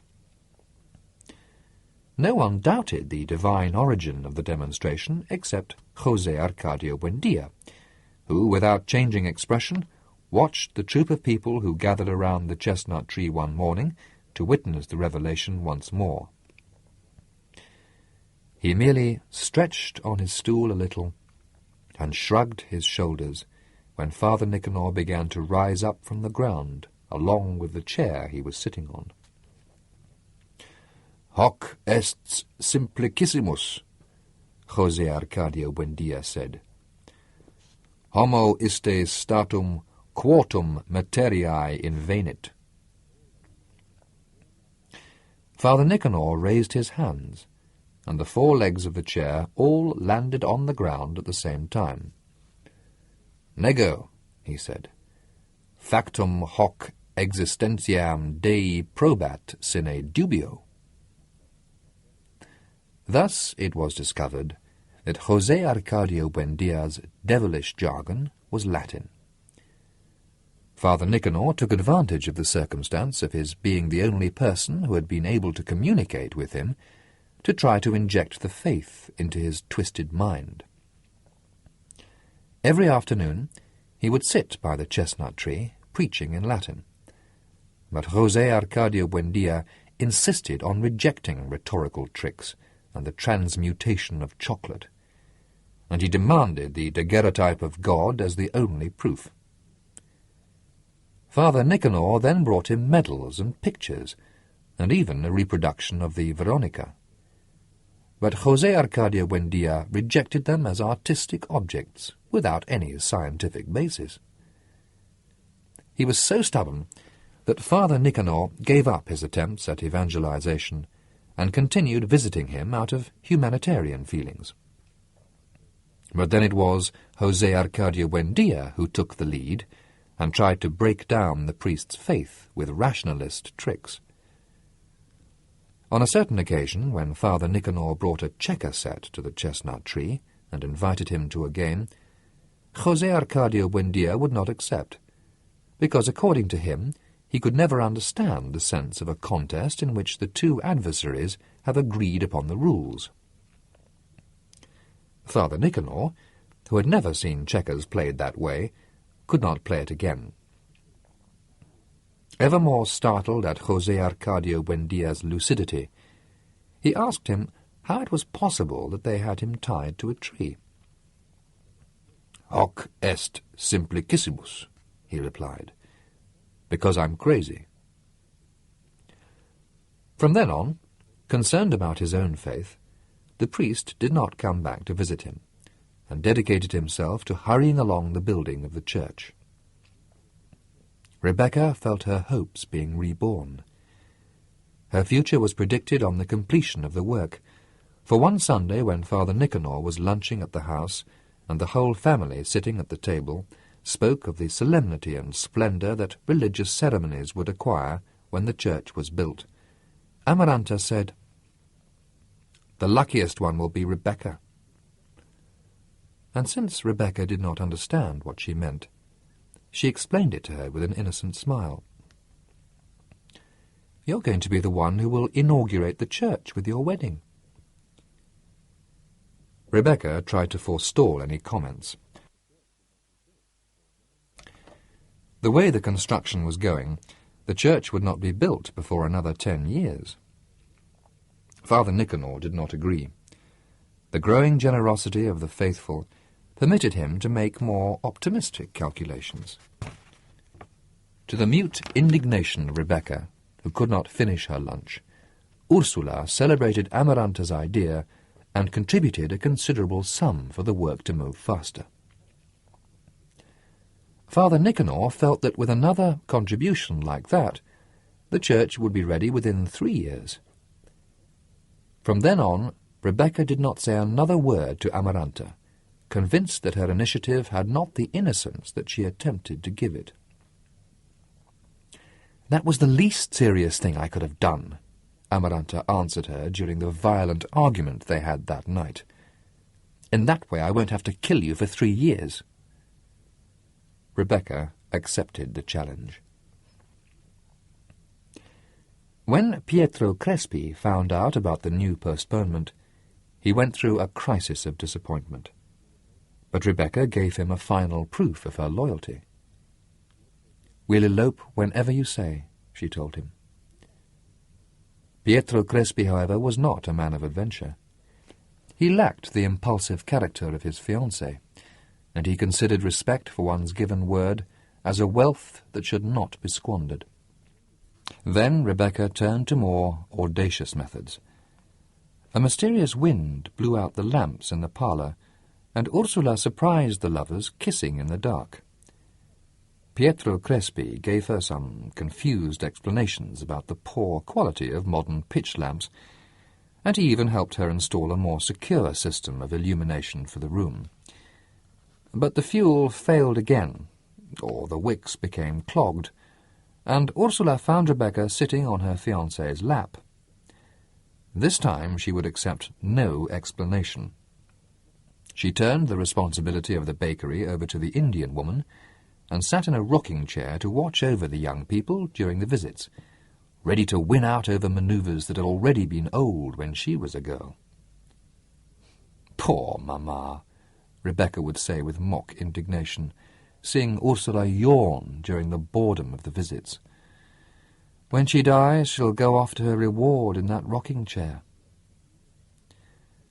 After 3 months of supervised love, fatigued by the slow progress of the construction, which he went to inspect every day, Pietro Crespi decided to give Father Nicanor the money he needed to finish the church.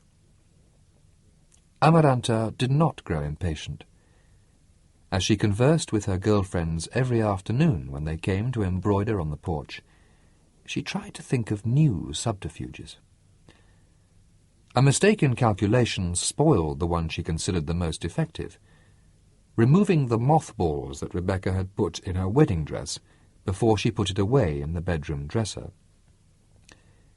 She did it when 2 months were left for the completion of the church. But Rebecca was so impatient with the approach of the wedding that she wanted to get the dress ready earlier than Amaranta had foreseen. When she opened the dresser and unfolded first the papers and then the protective cloth, she found the fabric of the dress and the stitches of the veil, and even the crown of orange blossoms, perforated by moths. Although she was sure that she had put a handful of mothballs in the wrappings, the disaster seemed so natural that she did not dare blame Amaranta. There was less than a month until the wedding, but Amparo Moscote promised to sew a new dress within a week. Amaranta felt faint that rainy noontime, when Amparo came to the house wrapped in the froth of needlework for Rebecca to have the final fitting of the dress. She lost her voice, and a thread of cold sweat ran down the path of her spine. For long months she had trembled with fright, waiting for that hour, because if she had not been able to conceive the ultimate obstacle to Rebecca's wedding, she was sure that at the last moment, when all the resources of her imagination had failed, she would have the courage to poison her. That afternoon, while Rebecca was suffocating with heat inside the armour of thread that Amparo Moscote was putting about her body with thousands of pins and infinite patience, Amaranta made several mistakes in her crocheting and pricked her finger with the needle. But she decided with frightful coldness that the date would be the last Friday before the wedding, and the method would be a dose of laudanum in her coffee.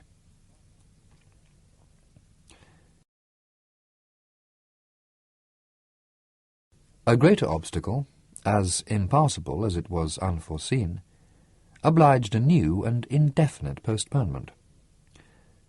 1 week before the date set for the wedding, little Remedios woke up in the middle of the night soaked in a hot broth which had exploded in her insides with a kind of tearing belch, and she died 3 days later, poisoned by her own blood, with a pair of twins crossed in her stomach.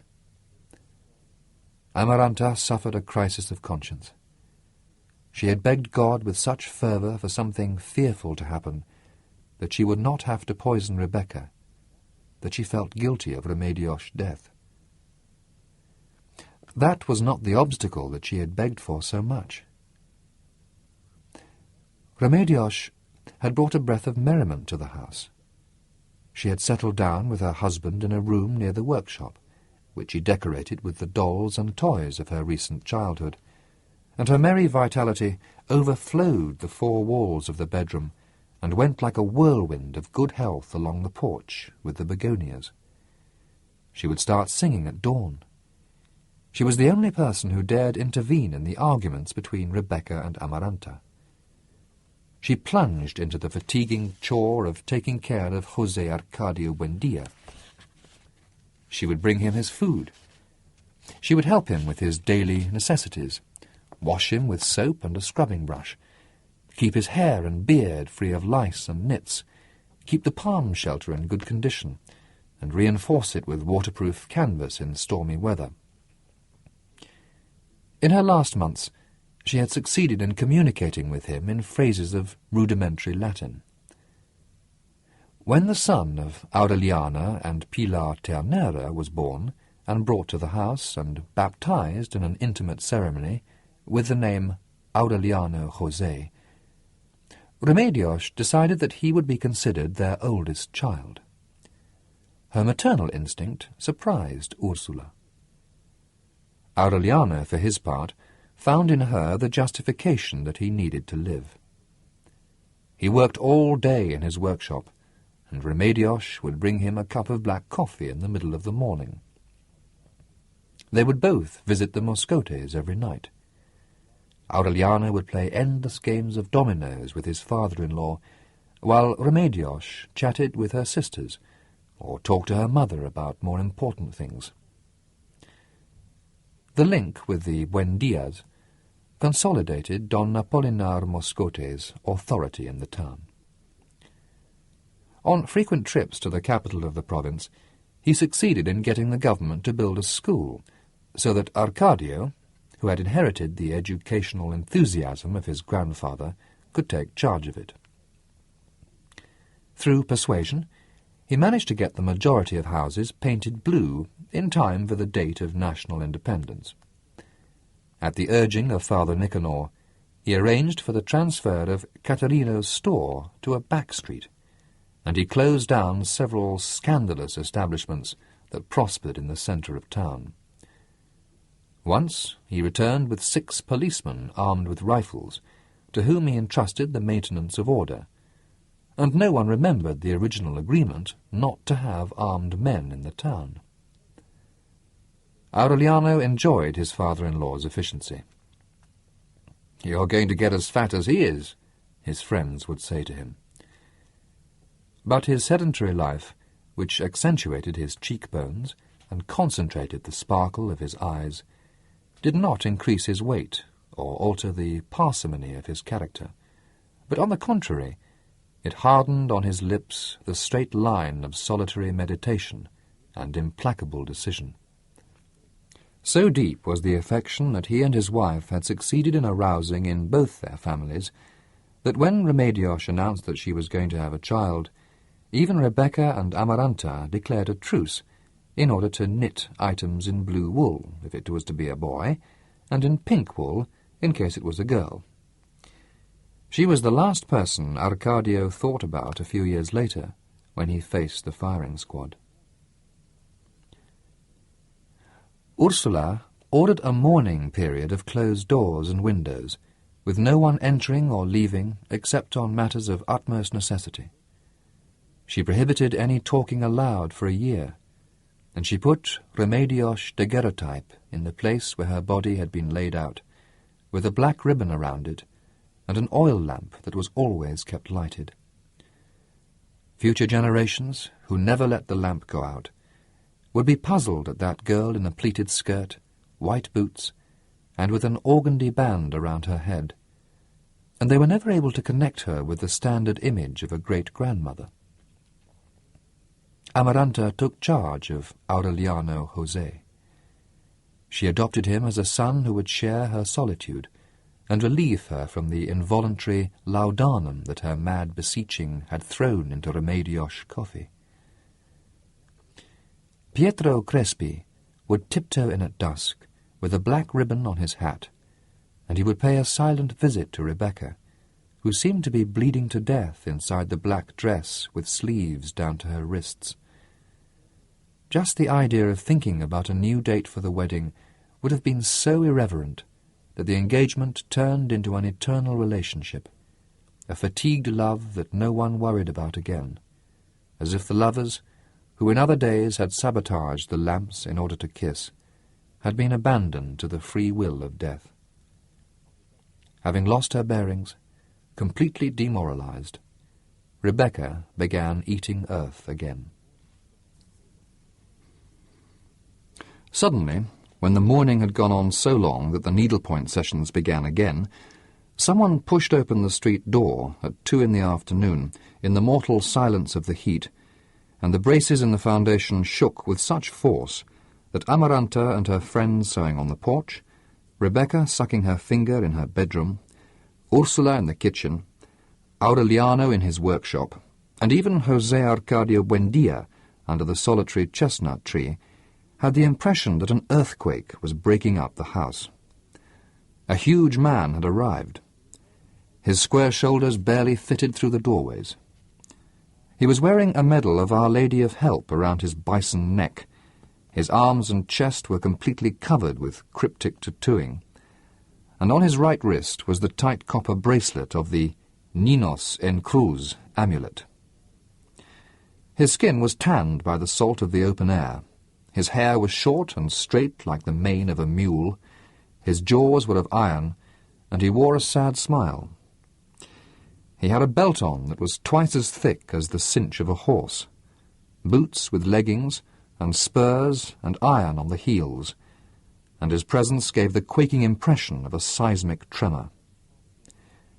He went through the parlour and the living room, carrying some half-worn saddlebags in his hand, and he appeared like a thunderclap on the porch with the begonias where Amaranta and her friends were paralyzed, their needles in the air.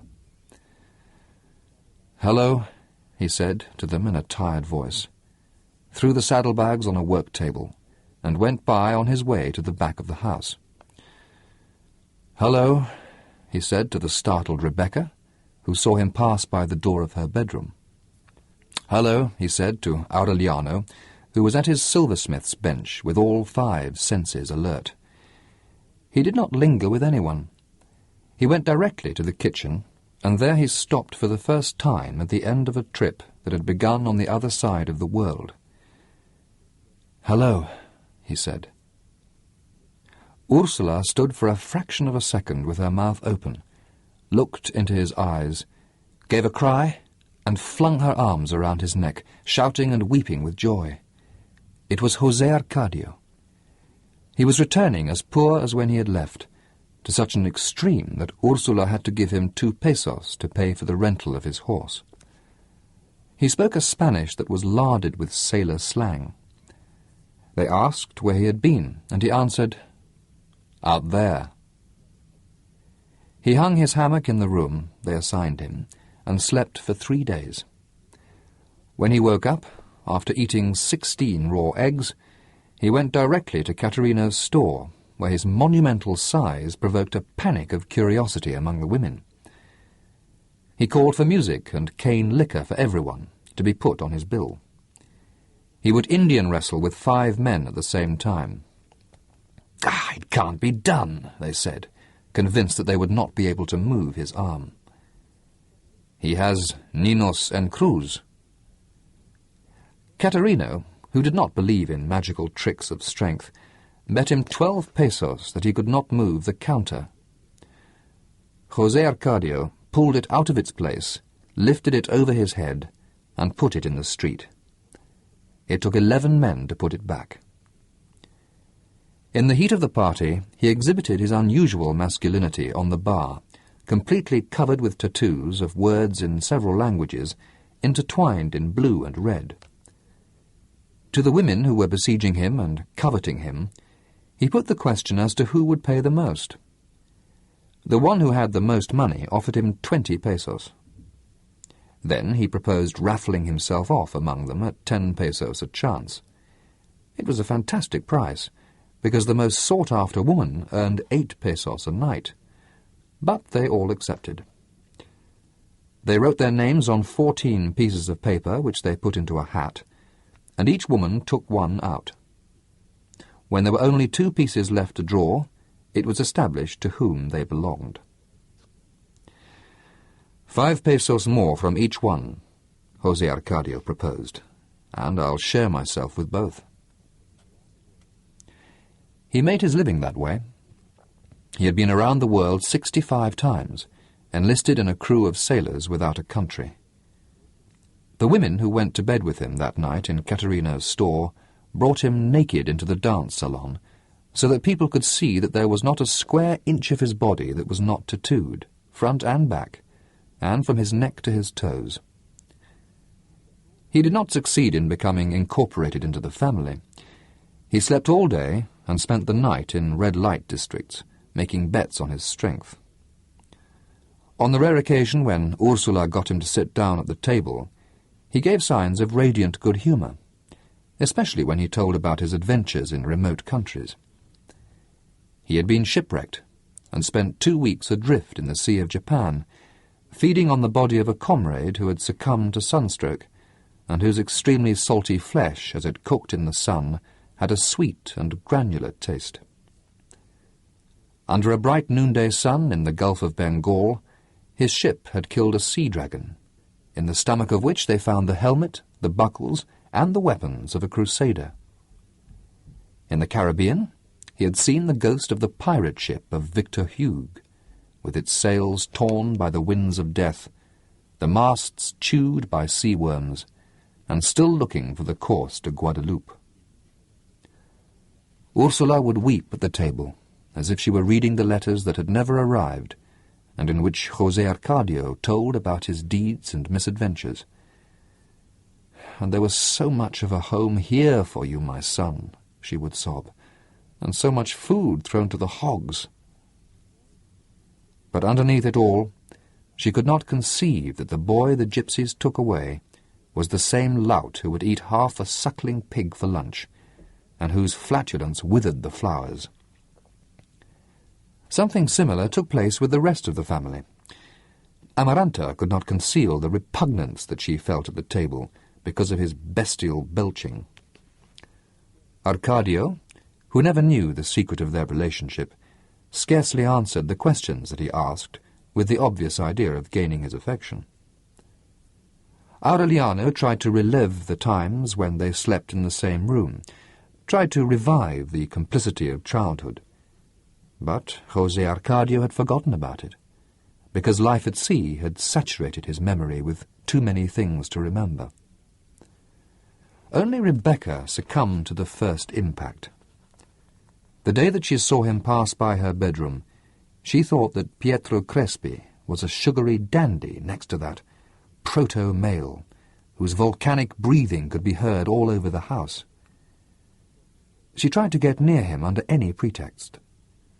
On a certain occasion, José Arcadio looked at her body with shameless attention and said to her, "You're a woman, little sister." Rebecca lost control of herself. She went back to eating earth and the whitewash on the walls with the avidity of previous days, and she sucked her finger with so much anxiety that she developed a callus on her thumb. She vomited up a green liquid with dead leeches in it. She spent nights awake, shaking with fever, fighting against delirium, waiting until the house shook with the return of José Arcadio at dawn. One afternoon, when everyone was having a siesta, she could no longer resist and went to his bedroom. She found him in his shorts, lying in the hammock that he had hung from the beams with the ship's hawser. She was so impressed by his enormous motley nakedness that she felt an impulse to retreat. "Excuse me," she said. "I didn't know you were here." But she lowered her voice so as not to wake anyone up. "Come here," he said. Rebecca obeyed. She stopped beside the hammock in an icy sweat, feeling knots forming in her intestines, while José Arcadio stroked her ankles with the tips of his fingers, then her calves, then her thighs, murmuring, "Oh, little sister, little sister." She had to make a supernatural effort not to die when a startlingly regulated cyclonic power lifted her up by the waist and despoiled her of her intimacy with 3 slashes of its claws and quartered her like a little bird. She managed to thank God for having been born before she lost herself in the inconceivable pleasure of that unbearable pain, splashing in the steaming marsh of the hammock, which absorbed the explosion of blood like a blotter.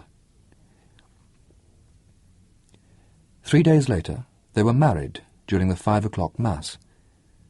José Arcadio had gone to Pietro Crespi's store the day before. He found him giving a zither lesson, and did not draw him aside to speak to him. "I'm going to marry Rebecca," he told him. Pietro Crespi turned pale, gave the zither to one of his pupils, and dismissed the class. When they were alone in the room that was crowded with musical instruments and mechanical toys, Pietro Crespi said, "She's your sister." "I don't care," José Arcadio replied. Pietro Crespi mopped his brow with the handkerchief that was soaked in lavender. "It's against nature," he explained, "and besides, it's against the law." José Arcadio grew impatient, not so much at the argument as over Pietro Crespi's paleness. "Fuck nature 2 times over," he said, "and I've come to tell you not to bother going to ask Rebecca anything." But his brutal deportment broke down when he saw Pietro Crespi's eyes grow moist. "Now," he said to him in a different tone, "if you really like the family, there's Amaranta for you." Father Nicanor revealed in his Sunday sermon that José Arcadio and Rebecca were not brother and sister. Ursula never forgave what she considered an inconceivable lack of respect, and when they came back from church, she forbade the newlyweds to set foot in the house again. For her, it was as if they were dead. So they rented a house across from the cemetery, and established themselves there with no other furniture but José Arcadio's hammock. On their wedding night, a scorpion that had got into her slipper bit Rebecca on the foot. Her tongue went to sleep, but that did not stop them from spending a scandalous honeymoon. The neighbours were startled by the cries that woke up the whole district, as many as 8 times in a single night, and 3 times during siesta, and they prayed that such wild passion would not disturb the peace of the dead. Aureliano was the only one who was concerned about them. He bought them some furniture and gave them some money until José Arcadio recovered his sense of reality and began to work the no-man's land that bordered the courtyard of the house. Amaranta, on the other hand, never did overcome her rancour against Rebecca, even though life offered her a satisfaction of which she had not dreamed. At the initiative of Ursula, who did not know how to repair the shame, Pietro Crespi continued having lunch at the house on Tuesdays, rising above his defeat with a serene dignity. He still wore the black ribbon on his hat as a sign of respect for the family, and he took pleasure in showing his affection for Ursula by bringing her exotic gifts, Portuguese sardines, Turkish rose marmalade, and on one occasion a lovely manila shawl. Amaranta looked after him with a loving diligence. She anticipated his wants, pulled out the threads on the cuffs of his shirt, and embroidered a dozen handkerchiefs with his initials for his birthday. On Tuesdays, after lunch, while she would embroider on the porch, he would keep her happy company. For Pietro Crespi, that woman whom he always had considered and treated as a child was a revelation. Although her temperament lacked grace, she had a rare sensibility for appreciating the things of the world, and had a secret tenderness. One Tuesday, when no one doubted that sooner or later it had to happen, Pietro Crespi asked her to marry him. She did not stop her work. She waited for the hot blush to leave her ears, and gave her voice a serene stress of maturity. "Of course, Crespi," she said, "but when we know each other better, it's never good to be hasty in things." Ursula was confused. In spite of the esteem she had for Pietro Crespi, she could not tell whether his decision was good or bad from the moral point of view, after his prolonged and famous engagement to Rebecca. But she finally accepted it as an unqualified fact, because no one shared her doubts.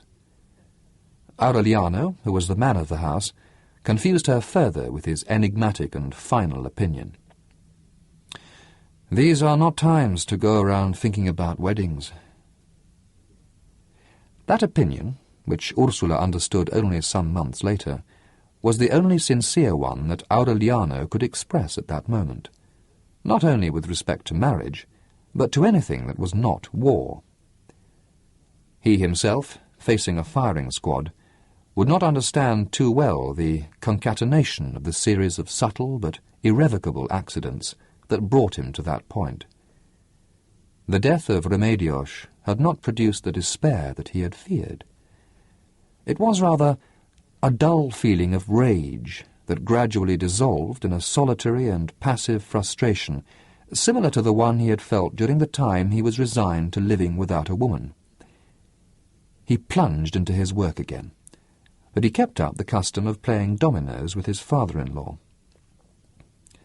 In a house bound up in mourning, the nightly conversations consolidated the friendship between the two men. "Get married again, Aurelito," his father-in-law would tell him. "I have 6 daughters for you to choose from." On one occasion, on the eve of the elections, Don Apolinar Moscote returned from one of his frequent trips, worried about the political situation in the country. The Liberals were determined to go to war. Since Aureliano at that time had very confused notions about the difference between Conservatives and Liberals, his father-in-law gave him some schematic lessons. The Liberals, he said, were Freemasons, bad people, wanting to hang priests, to institute civil marriage and divorce, to recognize the rights of illegitimate children as equal to those of legitimate ones, and to cut the country up into a federal system that would take power away from the supreme authority. The Conservatives, on the other hand, who had received their power directly from God, proposed the establishment of public order and family morality. They were the defenders of the faith of Christ, of the principle of authority, and were not prepared to permit the country to be broken down into autonomous entities. Because of his humanitarian feelings, Aureliano sympathized with the liberal attitude with respect to the rights of natural children. But in any case, he could not understand how people arrived at the extreme of waging war over things that could not be touched with the hand. It seemed an exaggeration to him that for the elections his father-in-law had them send 6 soldiers armed with rifles, under the command of a sergeant, to a town with no political passions.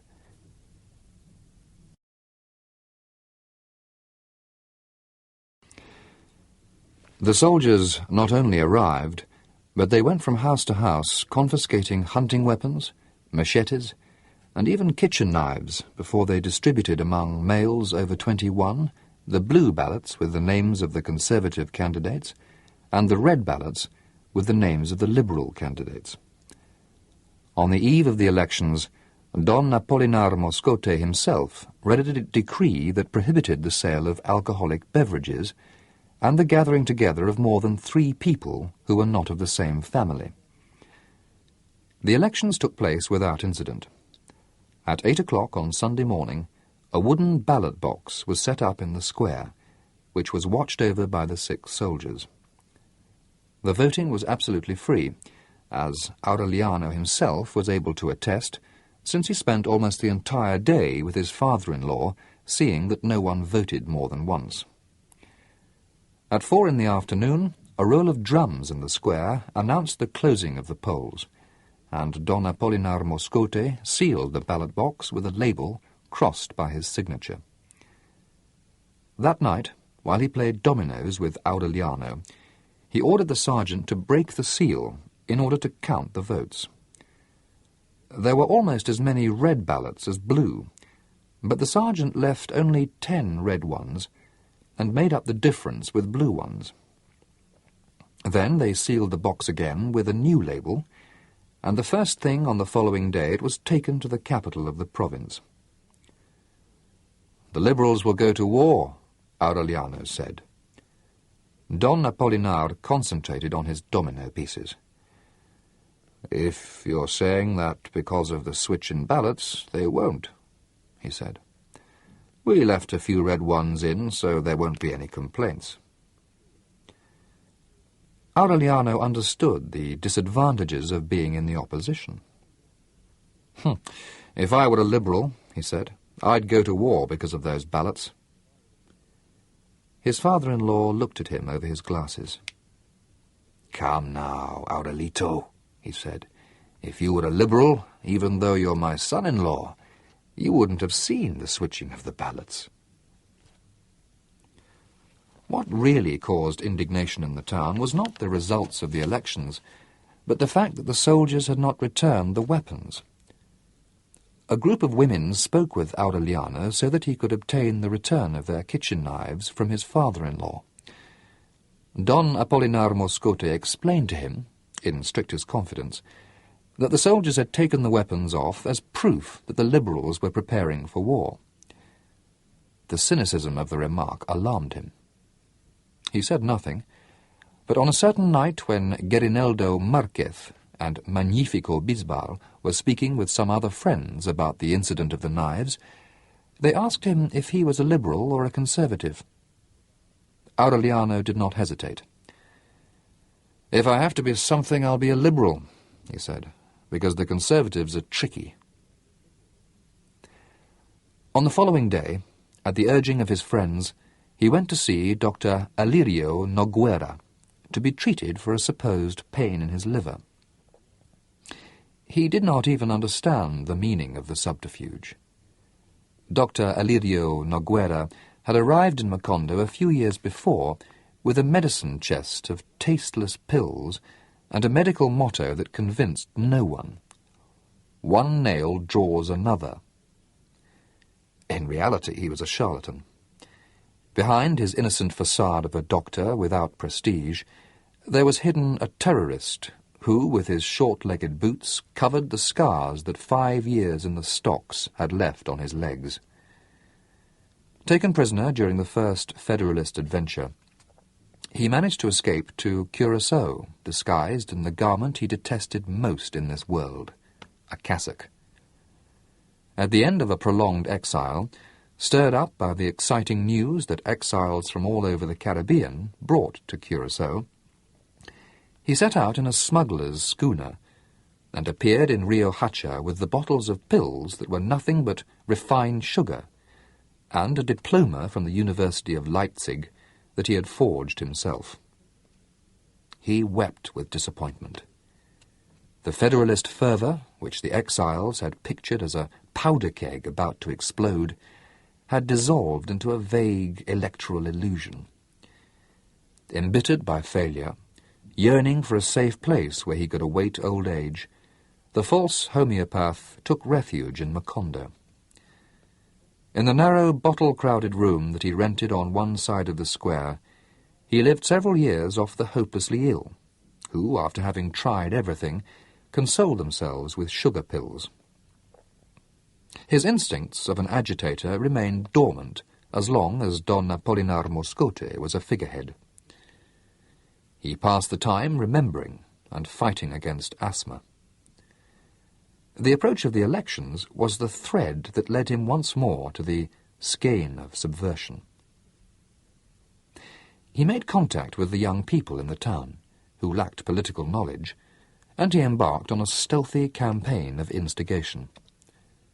The numerous red ballots that appeared in the box and that were attributed by Don Apolinar Moscote to the curiosity that came from youth were part of his plan. He made his disciples vote in order to show them that elections were a farce. "The only effective thing," he would say, "is violence." The majority of Aureliano's friends were enthusiastic over the idea of liquidating the conservative establishment, but no one had dared include him in the plans, not only because of his ties with the magistrate, but because of his solitary and elusive character. It was known, furthermore, that he had voted blue at his father-in-law's direction. So it was a simple matter of chance that he revealed his political sentiments, and it was purely a matter of curiosity, a caprice, that brought him to visit the doctor for the treatment of a pain that he did not have. In the den that smelled of camphorated cobwebs, he found himself facing a kind of dusty iguana, whose lungs whistled when he breathed. Before asking him any questions, the doctor took him to the window and examined the inside of his lower eyelid. "It's not there," Aureliano said, following what they told him. He pushed the tips of his fingers into his liver and added, "Here's where I have the pain that won't let me sleep." Then Dr. Noguera closed the window with the pretext that there was too much sun, and explained to him in simple terms that it was a patriotic duty to assassinate conservatives. For several days, Aureliano carried a small bottle of pills in his shirt pocket. He would take it out every 2 hours, put 3 pills in the palm of his hand, and pop them into his mouth for them to be slowly dissolved on his tongue. Don Apolinar Moscote made fun of his faith in homeopathy, but those who were in on the plot recognized another one of their people in him. Almost all of the sons of the founders were implicated, although none of them knew concretely what action they were plotting. Nevertheless, the day the doctor revealed the secret to Aureliano, the latter elicited the whole plan of the conspiracy. Although he was convinced at that time of the urgency of liquidating the conservative regime, the plot horrified him. Dr. Noguera had a mystique of personal assassination. His system was reduced to coordinating a series of individual actions which, in one masterstroke covering the whole nation, would liquidate the functionaries of the regime along with their respective families, especially the children, in order to exterminate conservatism at its roots. Don Apolinar Moscote, his wife and his 6 daughters, needless to say, were on the list. "You're no liberal or anything else," Aureliano told him without getting excited. "You're nothing but a butcher." "In that case," the doctor replied with equal calm, "give me back the bottle. You don't need it any more." Only 6 months later did Aureliano learn that the doctor had given up on him as a man of action because he was a sentimental person with no future, with a passive character and a definite solitary vocation. They tried to keep him surrounded, fearing that he would betray the conspiracy. Aureliano calmed them down. He would not say a word, but on the night they went to murder the Moscote family, they would find him guarding the door. He showed such a convincing decision that the plan was postponed for an indefinite date. It was during those days that Ursula asked his opinion about the marriage between Pietro Crespi and Amaranta. and he answered that these were not times to be thinking about such a thing. For a week he had been carrying an old-fashioned pistol under his shirt. He kept his eyes on his friends. In the afternoon he would go and have coffee with José Arcadio and Rebecca, who had begun to put their house in order, and from 7 o'clock he would play dominoes with his father-in-law. At lunchtime he was chatting with Arcadio, who was already a huge adolescent, and he found him more and more excited over the imminence of war. In school, where Arcadio had pupils older than himself, mixed in with children who were barely beginning to talk, the liberal fever had caught on.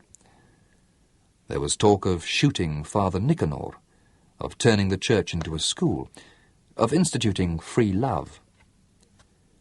Aureliano tried to calm down his drive. He recommended discretion and prudence to him.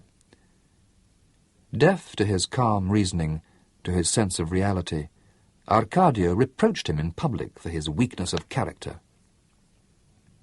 Aureliano waited.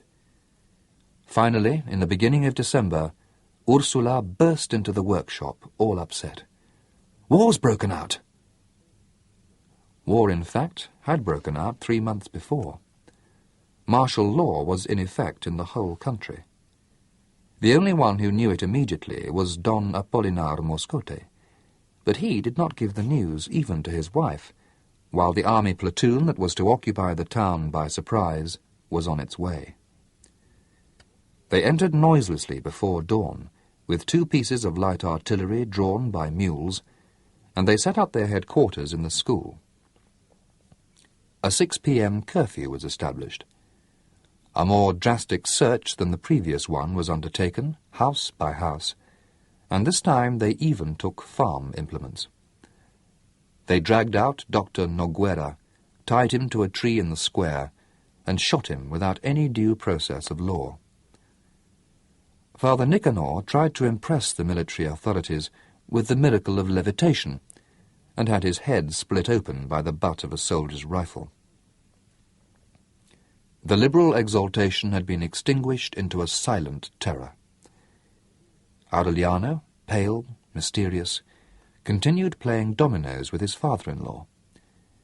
He understood that in spite of his present title of civil and military leader of the town, Don Apolinar Moscote was once more a figurehead. The decisions were made by the army captain, who each morning collected an extraordinary levy for the defence of public order. 4 soldiers under his command snatched a woman who had been bitten by a mad dog from her family and killed her with their rifle butts. One Sunday, 2 weeks after the occupation, Aureliano entered Gabriel Marquez's house, and with his usual terseness asked for a mug of coffee without sugar. When the 2 of them were alone in the kitchen, Aureliano gave his voice an authority that had never been heard before. "Get the boys ready," he said. "We're going to war." Gabriel Marquez did not believe him. "With what weapons?" he asked. "With theirs," Aureliano replied.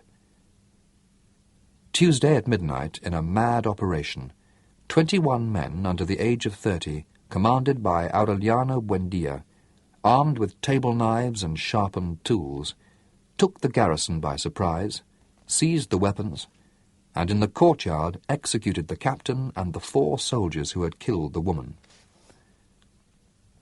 That same night, while the sound of the firing squad could be heard, Arcadio was named civil and military leader of the town.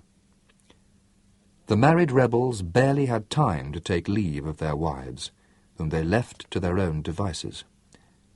They left at dawn, cheered by the people who had been liberated from the terror, to join the forces of the revolutionary General Victorio Medina, who, according to the latest reports, was on his way to Manaure. Before leaving, Aureliano brought Don Apolinar Moscote out of a closet. "Rest easy, father-in-law," he told him. "The new government guarantees on its word of honour your personal safety and that of your family." Don Apolinar Moscote had trouble identifying that conspirator in high boots and with a rifle slung over his shoulder with the person he had played dominoes with until 9 in the evening. "This is madness, Aurelito," he exclaimed. "Not madness," Aureliano said. "War. And don't call me Aurelito any more. Now I'm Colonel Aureliano Buendia."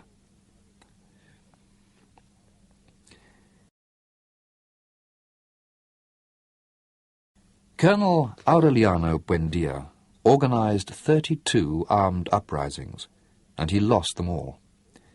He had 17 male children by 17 different women, and they were exterminated one after the other on a single night before the oldest one had reached the age of 35. He survived 14 attempts on his life, 73 ambushes, and a firing squad. He lived through a dose of strychnine in his coffee that was enough to kill a horse. He refused the Order of Merit, which the President of the Republic awarded him. He rose to be Commander-in-Chief of the revolutionary forces, with jurisdiction and command from one border to the other, and the man most feared by the government. But he never let himself be photographed. He declined the lifetime pension offered him after the war, and until old age he made his living from the little gold fishes that he manufactured in his workshop in Macondo. Although he always fought at the head of his men, the only wound that he received was the one he gave himself after signing the Treaty of Neerlandia, which put an end to almost 20 years of civil war. He shot himself in the chest with a pistol, and the bullet came out through his back without damaging any vital organ.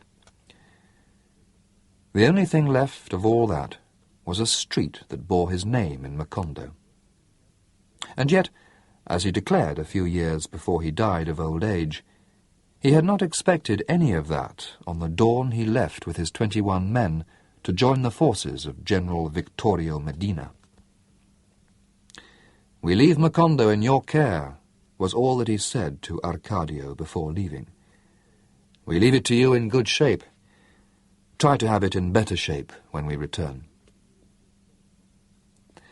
Arcadio gave a very personal interpretation to the instructions. He invented a uniform with the braid and epaulettes of a marshal, inspired by the prince in one of Melchiadesh's books, and around his waist he buckled the sabre with gold tassels that had belonged to the executed captain. He set up the 2 artillery pieces at the entrance to town, put uniforms on his former pupils, who had been aroused by his fiery proclamations, and let them wander through the streets armed in order to give outsiders an impression of invulnerability. It was a double-edged deception, for the government did not dare attack the place for 10 months.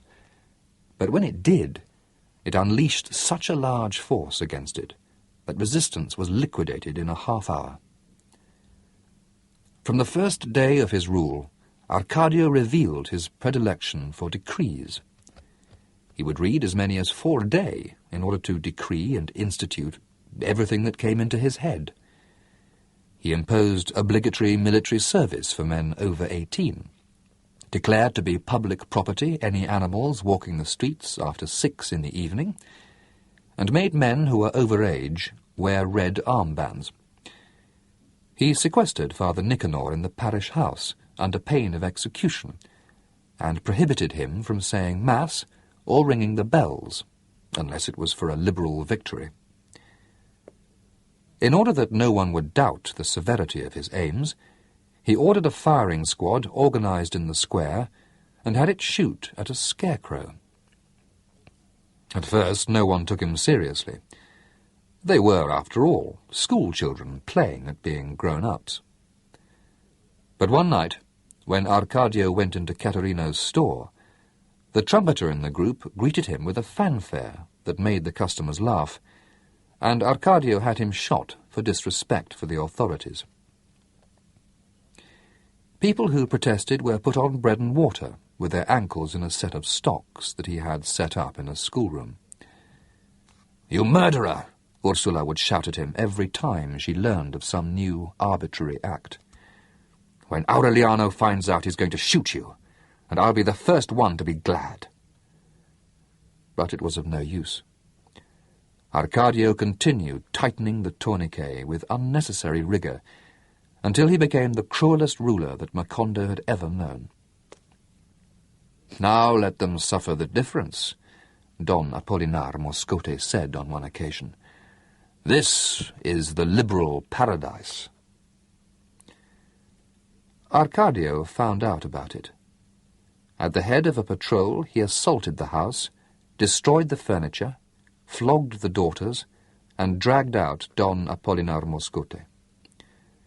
When Ursula burst into the courtyard of headquarters, after having gone through the town, shouting shame and brandishing with rage a pitch-covered whip, Arcadio himself was preparing to give the squad the command to fire. "I dare you to, bastard!" Ursula shouted. Before Arcadio had time to react, she let go with the first blow of the lash. "I dare you to, murderer!" she shouted. "And kill me too, son of an evil mother. That way I won't have the eyes to weep for the shame of having raised a monster." Whipping him without mercy, she chased him to the back of the courtyard, where Arcadio curled up like a snail in its shell. Don Apolinar Moscote was unconscious, tied to the post where previously they had had the scarecrow that had been cut to pieces by shots fired in fun. The boys in the squad scattered, fearful that Ursula would go after them too. But she did not even look at them. She left Arcadio with his uniform torn, roaring with pain and rage, and she untied Don Apolinar Moscote and took him home. Before leaving the headquarters, she released the prisoners from the stocks. From that time on, she was the one who ruled in the town. She re-established Sunday Mass, suspended the use of red armbands, and abrogated the harebrained decrees. But in spite of her strength, she still wept over her unfortunate fate. She felt so much alone that she sought the useless company of her husband, who had been forgotten under the chestnut tree. "Look what we've come to," she would tell him, as the June rains threatened to knock the shelter down. "Look at the empty house, our children scattered all over the world, and the two of us alone again, the same as in the beginning." José Arcadio Buendia, sunk in an abyss of unawareness, was deaf to her lamentations. At the beginning of his madness, he would announce his daily needs with urgent Latin phrases. In fleeting, clear spells of lucidity, when Amaranta would bring him his meals, he would tell her what bothered him most, and would accept her sucking glasses and mustard plasters in a docile way. But at the time when Ursula went to lament by his side, he had lost all contact with reality. She would bathe him bit by bit as he sat on his stool, while she gave him news of the family. "Well, Aureliano went to war more than 4 months ago, and we haven't heard anything about him," she would say, scrubbing his back with a soaped brush. "José Arcadio came back a big man, taller than you, and all covered with needlework, but he only brought shame to our house." She thought she noticed, however, that her husband would grow sad with the bad news. Then she decided to lie to him. "You won't believe what I'm going to tell you," she said, as she threw ashes over his excrement in order to pick it up with the shovel. "God willed that José Arcadio and Rebecca should get married, and now they're very happy." She got to be so sincere in the deception that she ended up by consoling herself with her own lies. "Arcadio is a serious man now," she said, "and very brave, and a fine-looking young man with his uniform and sabre." It was like speaking to a dead man, for José Arcadio Buendia was already beyond the reach of any worry. But she insisted. He seemed so peaceful, so indifferent to everything that she decided to release him. He did not even move from his stool. He stayed there, exposed to the sun and the rain, as if the thongs were unnecessary, for a dominion superior to any visible bond kept him tied to the trunk of the chestnut tree. Towards August, when winter began to last forever, Ursula was finally able to give him a piece of news that sounded like the truth. "Would you believe it that good luck is still pouring down on us?" she told him. "Amaranta and the pianola Italian are going to get married." Amaranta and Pietro Crespi had in fact deepened their friendship, protected by Ursula, who this time did not think it necessary to watch over the visits. It was a twilight engagement. The Italian would arrive at dusk, with a gardenia in his buttonhole, and he would translate Petrarch's sonnets for Amaranta. They would sit on the porch, suffocated by the oregano and the roses, he reading and she sewing lace cuffs, indifferent to the shocks and bad news of the war, until the mosquitoes made them take refuge in the parlour. Amaranta's sensibility, her discreet but enveloping tenderness, had been weaving an invisible web about her fiancé, which he had to push aside materially with his pale and ringless fingers in order to leave the house at 8 o'clock. They had put together a delightful album with the postcards that Pietro Crespi received from Italy. They were pictures of lovers in lonely parks, with vignettes of hearts pierced with arrows and golden ribbons held by doves. "I've been to this park in Florence," Pietro Crespi would say, going through the cards. "A person can put out his hand and the birds will come to feed." Sometimes, over a watercolour of Venice, nostalgia would transform the smell of mud and putrefying shellfish of the canals into the warm aroma of flowers.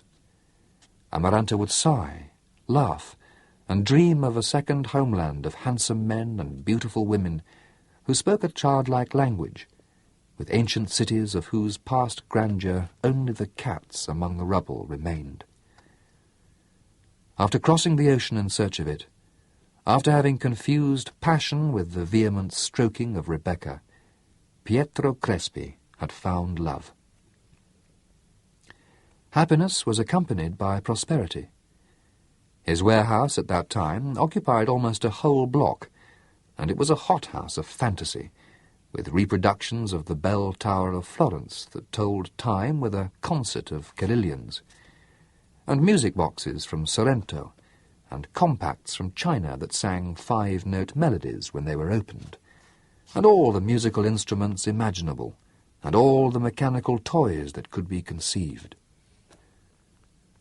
Bruno Crespi, his younger brother, was in charge of the store, because Pietro Crespi barely had enough time to take care of the music school.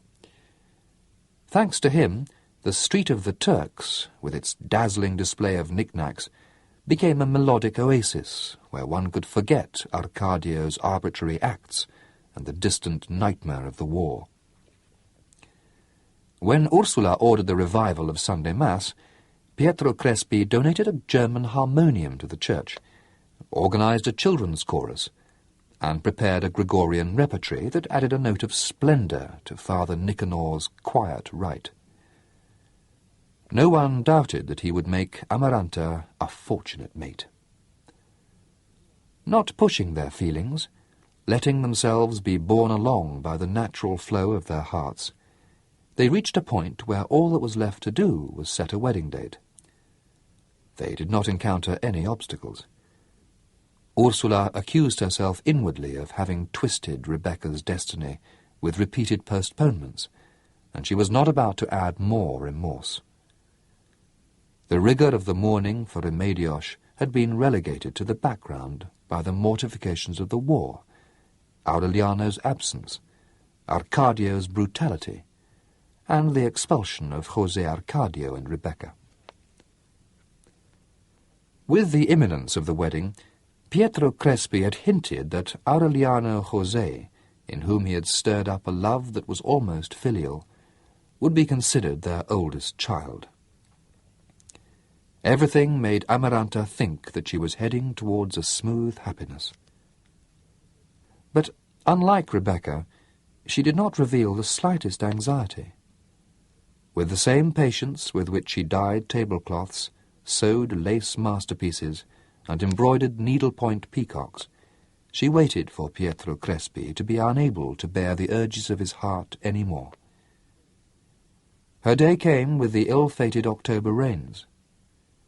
Pietro Crespi took the sewing basket from her lap, and he told her, "We'll get married next month." Amaranta did not tremble at the contact with his icy hands. She withdrew hers like a timid little animal and went back to her work. "Don't be simple, Crespi," she smiled. "I wouldn't marry you even if I were dead." Pietro Crespi lost control of himself. He wept shamelessly, almost breaking his fingers with desperation, but he could not break her down. "Don't waste your time," was all that Amaranta said. "If you really love me so much, don't set foot in this house again." Ursula thought she would go mad with shame. Pietro Crespi exhausted all manner of pleas. He went through incredible extremes of humiliation. He wept one whole afternoon in Ursula's lap, and she would have sold her soul in order to comfort him. On rainy nights he could be seen prowling about the house with an umbrella, waiting for a light in Amaranta's bedroom. He was never better dressed than at that time. His august head of a tormented emperor had acquired a strange air of grandeur. He begged Amaranta's friends, the ones who sewed with her on the porch, to try to persuade her. He neglected his business. He would spend the day in the rear of the store writing wild notes, which he would send to Amaranta with flower petals and dried butterflies, and which she would return unopened. He would shut himself up for hours on end to play the zither. One night he sang. Macondo woke up in a kind of angelic stupor that was caused by a zither that deserved more than this world, and a voice that led one to believe that no other person on earth could feel such love. Pietro Crespi then saw the lights go on in every window in town, except that of Amaranta. On November 2nd, All Souls' Day, his brother opened the store and found all the lamps lighted, all the music boxes opened, and all the clocks striking an interminable hour. And in the midst of that mad concert, he found Pietro Crespi at the desk in the rear, with his wrists cut by a razor and his hands thrust into a basin of benzoin.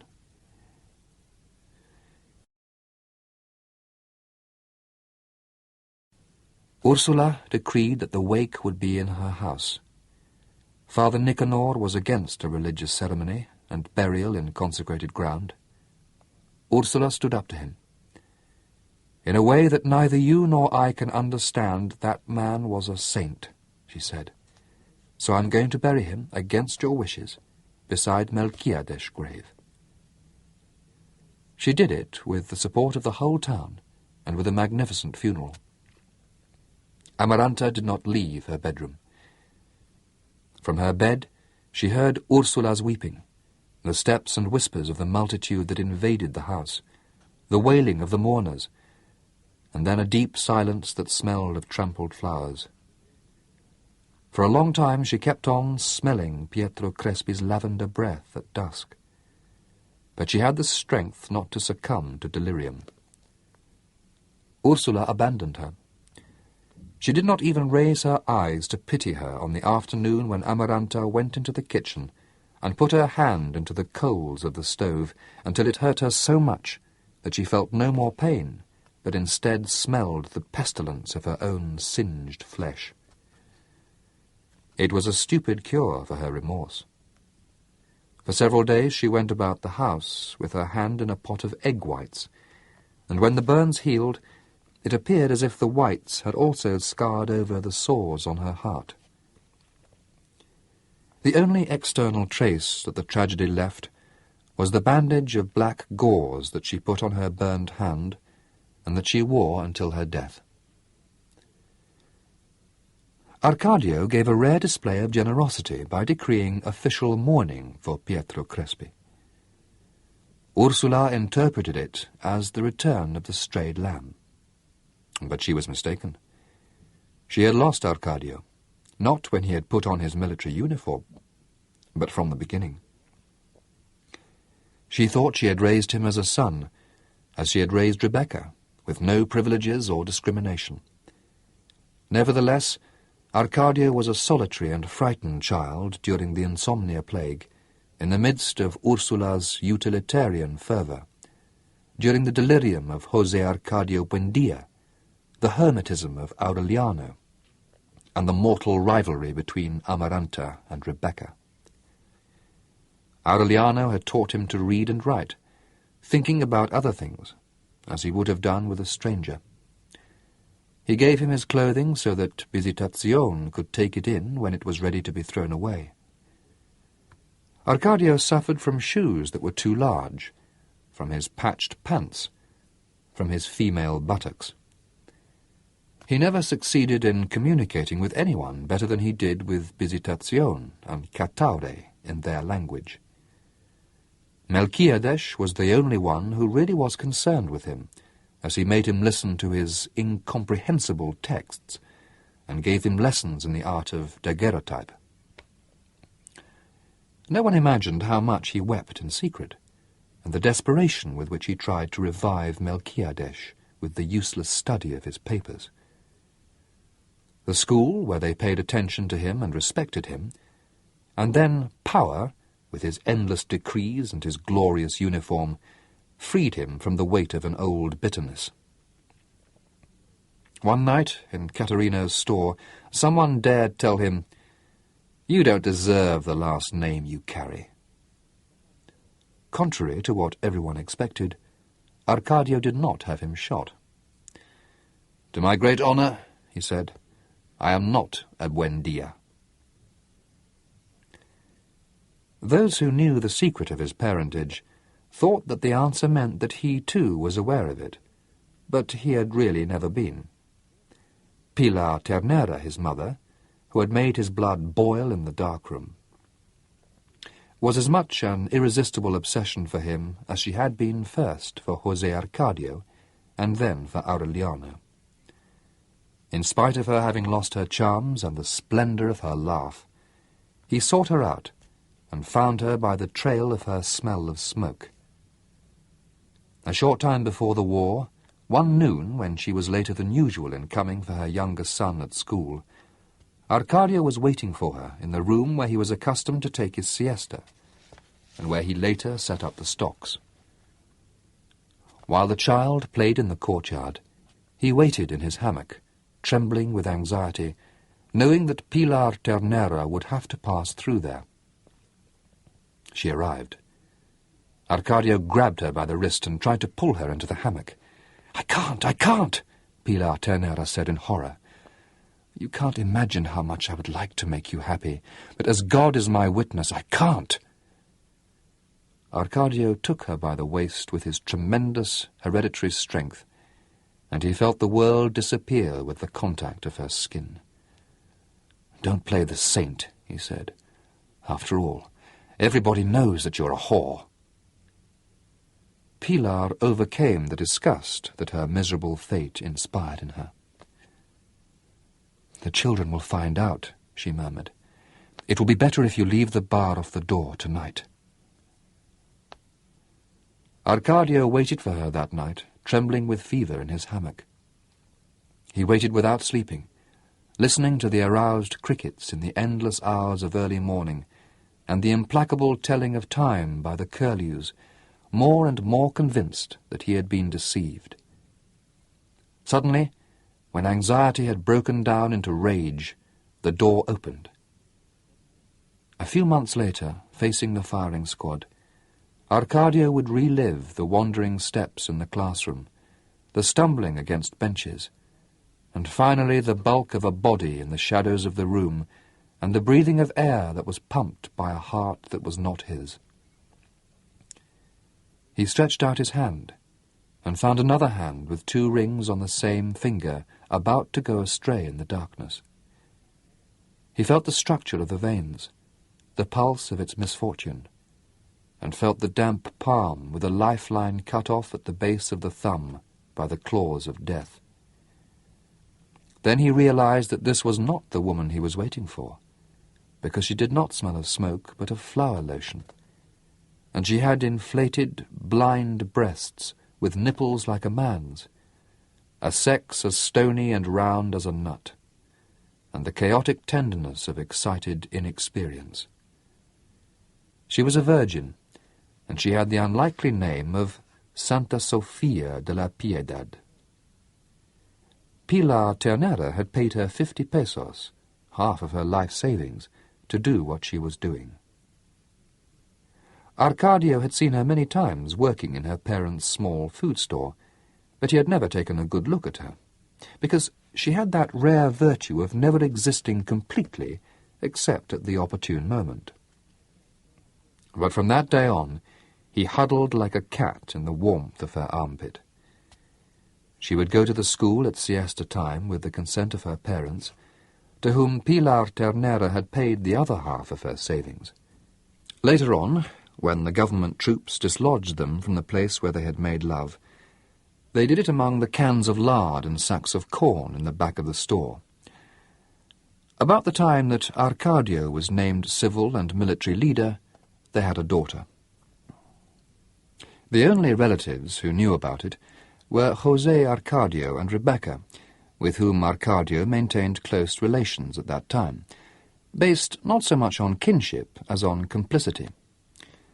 José Arcadio had put his neck into the marital yoke. Rebecca's firm character, the veracity of her stomach, her tenacious ambition, absorbed the tremendous energy of her husband, who had been changed from a lazy, woman-chasing man into an enormous work animal. They kept a clean and neat house. Rebecca would open it wide at dawn, and the wind from the graveyard would come in through the windows and go out through the doors to the yard, and leave the whitewashed walls and furniture tanned by the saltpetre of the dead. Her hunger for earth, the clock-clock of her parents' bones, the impatience of her blood as it faced Pietro Crespi's passivity, were relegated to the attic of her memory.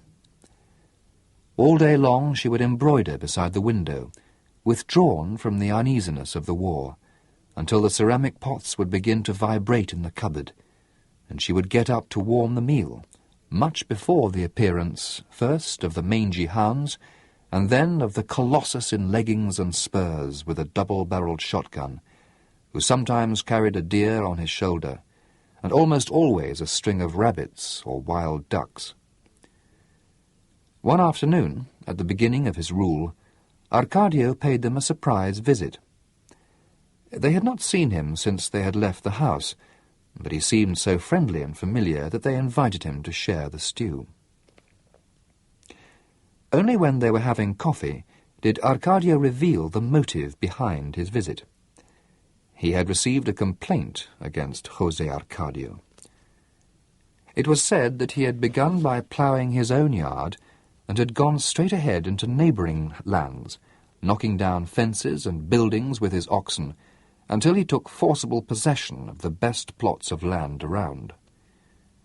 On the peasants, whom he had not despoiled because he was not interested in their lands, he levied a contribution, which he collected every Saturday with his hunting dogs and his double-barrelled shotgun.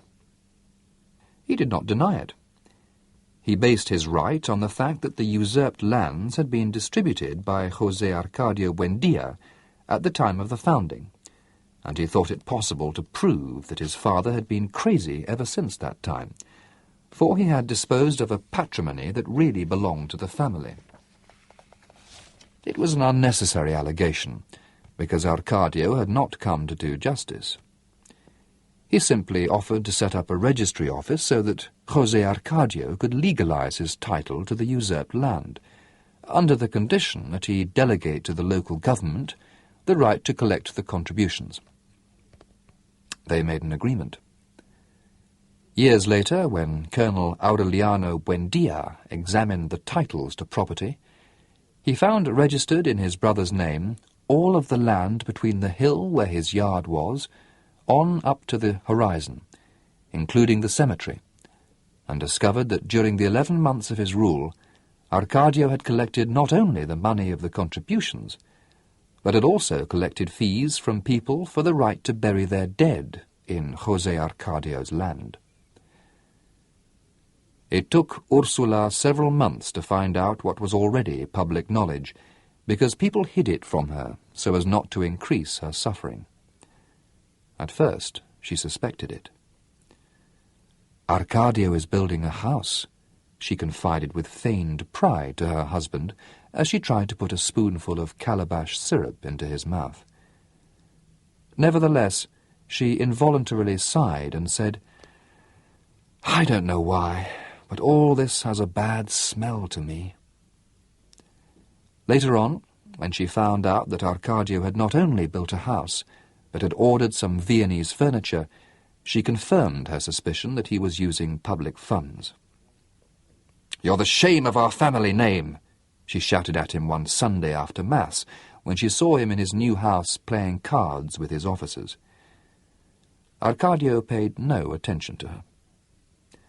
Only then did Ursula know that he had a 6-month-old daughter, and that Santa Sofia de la Piedad, with whom he was living outside of marriage, was pregnant again.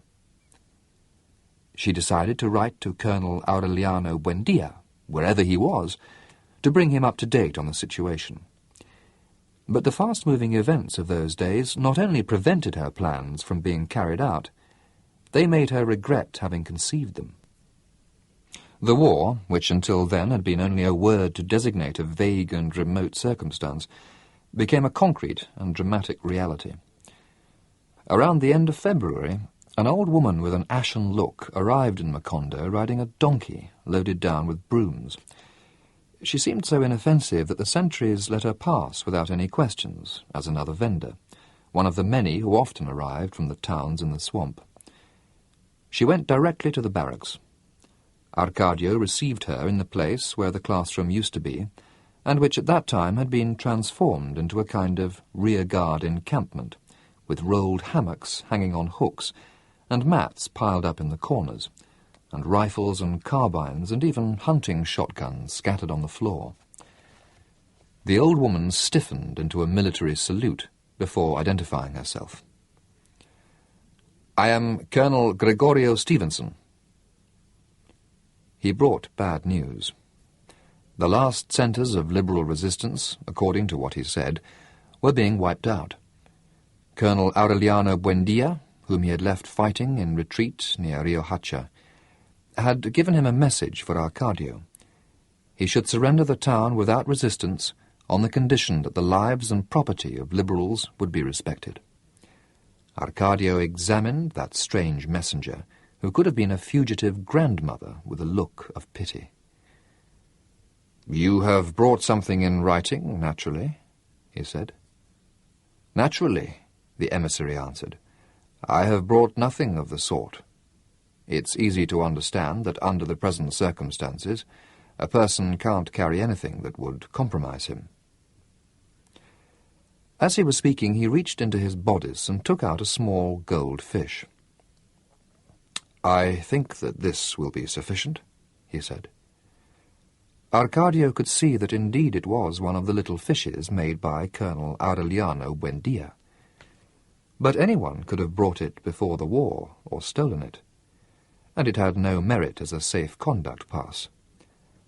The messenger even went to the extreme of violating a military secret so that they would believe his identity. He revealed that he was on a mission to Curaçao, where he hoped to recruit exiles from all over the Caribbean and acquire arms and supplies sufficient to attempt a landing at the end of the year. With faith in that plan, Colonel Aureliano Buendia was not in favour of any useless sacrifices at that time. But Arcadio was inflexible. He had the prisoner put into the stocks until he could prove his identity, and he resolved to defend the town to the death. He did not have long to wait. The news of the Liberal defeat was more and more concrete. Towards the end of March, before a dawn of premature rain, The tense calm of the previous weeks was abruptly broken by the desperate sounds of a cornet and a cannon shot that knocked down the steeple of the church. Actually, Arkadio's decision to resist was madness. He had only 50 poorly armed men, with a ration of 20 cartridges apiece. But among them, his former pupils, excited by the high-sounding proclamations, the determination reigned to sacrifice their skins for a lost cause. In the midst of the tramping of boots, contradictory commands, cannon shots that made the earth tremble, wild shooting, and the senseless sound of cornets, the supposed Colonel Stevenson managed to speak to Arkadio. "Don't let me undergo the indignity of dying in the stocks in these women's clothes," he said to him. "If I have to die, let me die fighting." He succeeded in convincing him. Arkadio ordered them to give him a weapon and 20 cartridges, and he left him with 5 men to defend headquarters while he went off with his staff to head up the resistance. He did not get to the road to the swamp. The barricades had been broken, and the defenders were openly fighting in the streets, first until they used up their ration of rifle bullets, then with pistols against rifles, and finally hand to hand. With the imminence of defeat, some women went into the street armed with sticks and kitchen knives. In that confusion, Arkadio found Amaranta, who was looking for him like a madwoman, in her nightgown and with 2 old pistols that had belonged to José Arcadio Buendia. He gave his rifle to an officer who had been disarmed in the fight, and escaped with Amaranta through a nearby street to take her home. Ursula was in the doorway waiting, indifferent to the cannon shots that had opened up a hole in the front of the house next door. The rain was letting up, but the streets were as slippery and as smooth as melted soap, and one had to guess distances in the darkness. Arkadio left Amaranta with Ursula and made an attempt to face 2 soldiers who had opened up with heavy firing from the corner. The old pistols that had been kept for many years in the bureau didn't work. Protecting Arkadio with her body, Ursula tried to drag him towards the house. "Come along in the name of God!" she shouted at him. "There's been enough madness." The soldiers aimed at them. "Let go of that man, ma'am," one of them shouted, "or we won't be responsible." Arkadio pushed Ursula towards the house and surrendered. A short time later the shooting stopped, and the bells began to toll. The resistance had been wiped out in less than half an hour.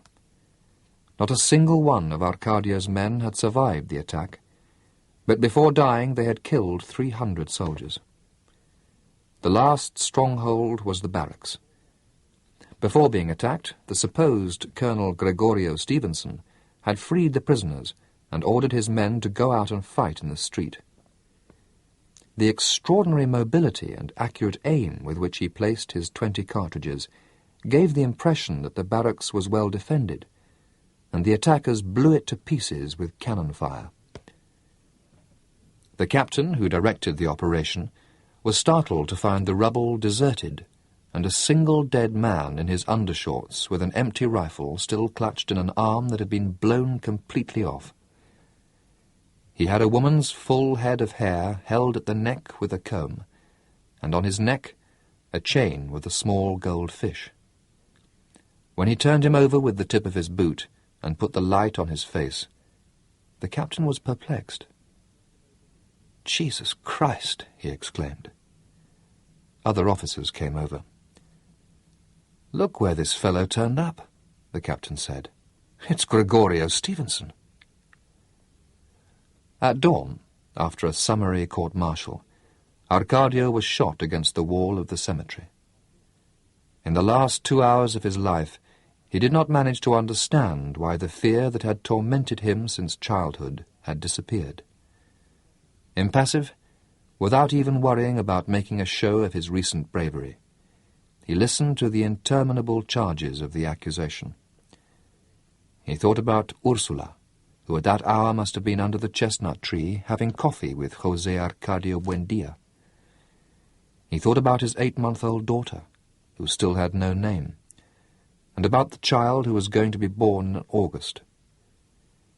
He thought about Santa Sofia de la Piedad, whom he had left the night before salting down a deer for next day's lunch, and he missed her hair pouring over her shoulders and her eyelashes, which looked as if they were artificial. He thought about his people without sentimentality, with a strict closing of his accounts with life, beginning to understand how much he really loved the people he hated most.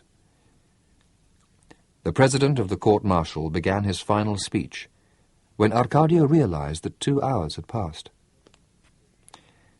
"Even if the proven charges did not have merit enough," the president was saying, "the irresponsible and criminal boldness with which the accused drove his subordinates on to a useless death would be enough to deserve capital punishment." In the shattered schoolhouse, where for the first time he had felt the security of power, a few feet from the room where he had come to know the uncertainty of love, Arcadio found the formality of death ridiculous.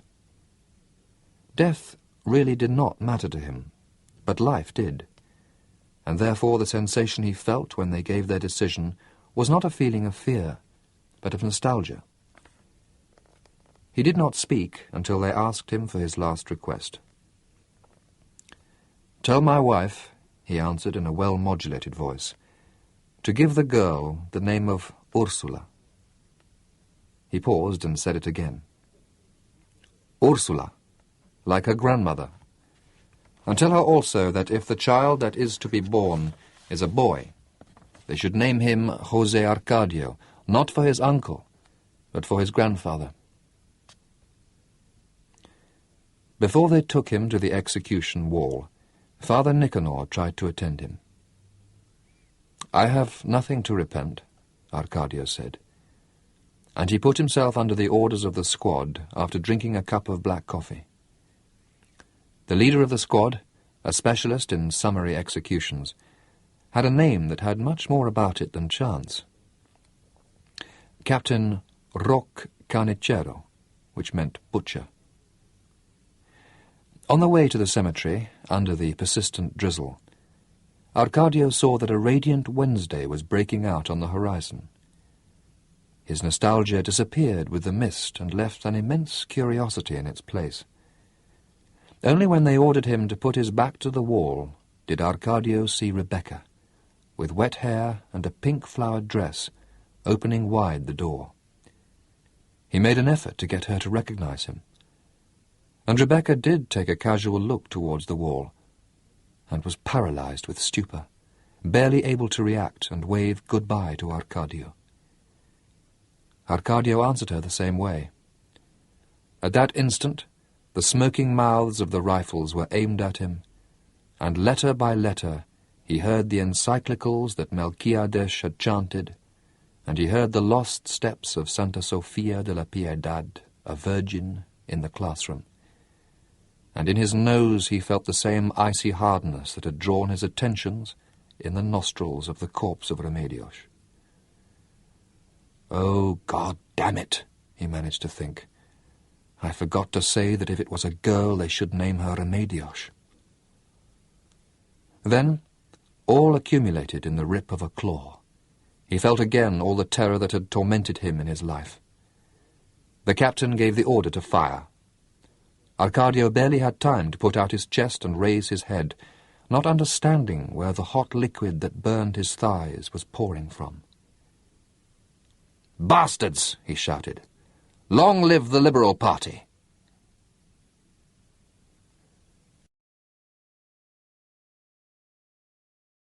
The war was over in May.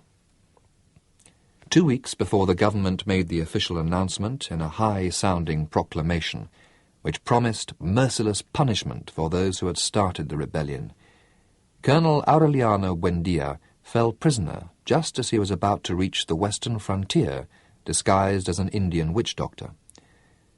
Of the 21 men who had followed him to war, 14 fell in combat, 6 were wounded, and only 1 accompanied him at the moment of final defeat.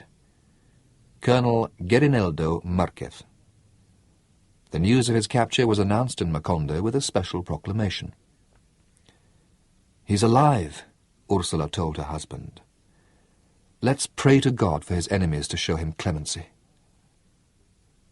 After 3 days of weeping, one afternoon, as she was stirring some sweet milk candy in the kitchen, she heard her son's voice clearly in her ear. "It was Aureliano!" she shouted, running towards the chestnut tree to tell her husband the news. "I don't know how the miracle took place, but he's alive, and we're going to see him very soon." She took it for granted. She had the floors of the house scrubbed and changed the position of the furniture. 1 week later, a rumour from somewhere that was not supported by any proclamation gave dramatic confirmation to the prediction. Colonel Aureliano Buendia had been condemned to death, and the sentence would be carried out in Macondo as a lesson to the population. One Monday at 10:30 in the morning, Amaranta was dressing Aureliano José when she heard the sound of a distant troop and the blast of a cornet 1 second before Ursula burst into the room with the shout, "They're bringing him now!" The troop struggled to subdue the overflowing crowd with their rifle butts. Ursula and Amaranta ran to the corner, pushing their way through, and then they saw him. He looked like a beggar. His clothing was torn, his hair and beard were tangled, and he was barefoot. He was walking without feeling the burning dust, his hands tied behind his back with a rope that a mounted officer had attached to the head of his horse. Along with him, also ragged and defeated, they were bringing Colonel Gabriel Marquez. They were not sad. They seemed more disturbed by the crowd that was shouting all kinds of insults at the troops. "My son!" Ursula shouted in the midst of the uproar, and she slapped the soldier who tried to hold her back. The officer's horse reared. Then Colonel Aureliano Buendia stopped, tremulous, avoided the arms of his mother, and fixed a stern look on her eyes. "Go home, Mama," he said. "Get permission from the authorities to come see me in jail." He looked at Amaranta, who stood indecisively 2 steps behind Ursula, and he smiled as he asked her, "What happened to your hand?" Amaranta raised the hand with the black bandage. "A burn," she said, and took Ursula away so that the horses would not run her down. The troop took off. A special guard surrounded the prisoners and took them to the jail at a trot. At dusk, Ursula visited Colonel Aureliano Buendia in jail. She had tried to get permission through Don Apolinar Moscote, but he had lost all authority in the face of the military omnipotence. Father Nicanor was in bed with hepatic fever. The parents of Colonel Gabriel Marquez, who had not been condemned to death, had tried to see him and were driven off with rifle butts. Facing the impossibility of finding anyone to intervene, convinced that her son would be shot at dawn, Ursula wrapped up the things she wanted to bring him and went to the jail alone. "I am the mother of Colonel Aureliano Buendia," she announced. The sentries blocked her way. "I'm going in any case," Ursula warned them. "So if you have orders to shoot, start right in." She pushed one of them aside and went into the former classroom, where a group of half-dressed soldiers were oiling their weapons. An officer in a field uniform, ruddy-faced, with very thick glasses and ceremonious manners, signalled to the sentries to withdraw. "I am the mother of Colonel Aureliano Buendia," Ursula repeated. "You must mean," the officer corrected her with a friendly smile, "that you are the mother of Mr. Aureliano Buendia." Ursula recognized in his affected way of speaking the languid cadence of the stuck-up people from the Highlands. "As you say, Mr., she accepted, "just as long as I can see him." There were superior orders that prohibited visits to prisoners condemned to death, but the officer assumed the responsibility of letting her have a 15-minute stay. Ursula showed him what she had in the bundle: a change of clean clothing, the short boots that her son had worn at his wedding, and the sweet milk candy that she had kept for him since the day she had sensed his return. She found Colonel Aureliano Buendia in the room that was used as a cell, lying on a cot with his arms spread out, because his armpits were paved with sores. They had allowed him to shave. The thick moustache with twisted ends accentuated the sharp angles of his cheekbones. He looked paler to Ursula than when he had left, a little taller, and more solitary than ever. He knew all about the details of the house: Pietro Crespi's suicide, Arcadio's arbitrary acts and execution, the dauntlessness of José Arcadio Buendia underneath the chestnut tree. He knew that Amaranta had consecrated her virginal widowhood to the rearing of Aureliano José, and that the latter was beginning to show signs of quite good judgment, and that he had learned to read and write at the same time as he had learned to speak. From the moment in which she entered the room, Ursula felt inhibited by the maturity of her son, by his aura of command, by the glow of authority that radiated from his skin. She was surprised that he was so well informed. "You knew all along that I was a wizard," he joked. And he added in a serious tone, "This morning, when they brought me in, I had the impression that I had already been through all that before."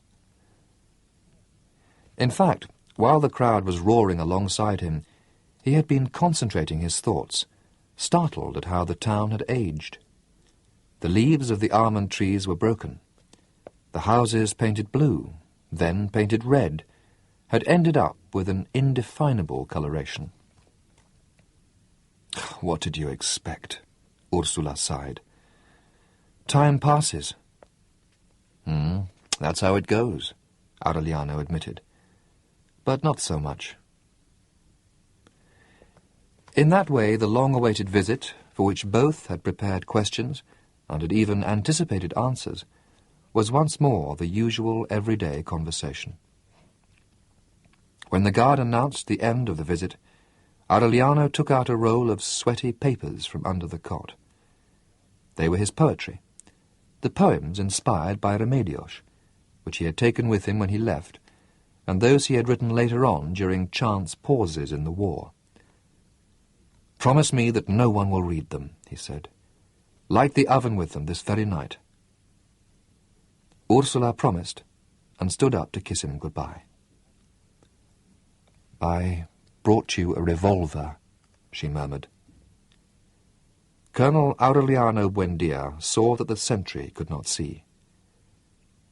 "It won't do me any good," he said in a low voice, "but give it to me in case they search you on the way out."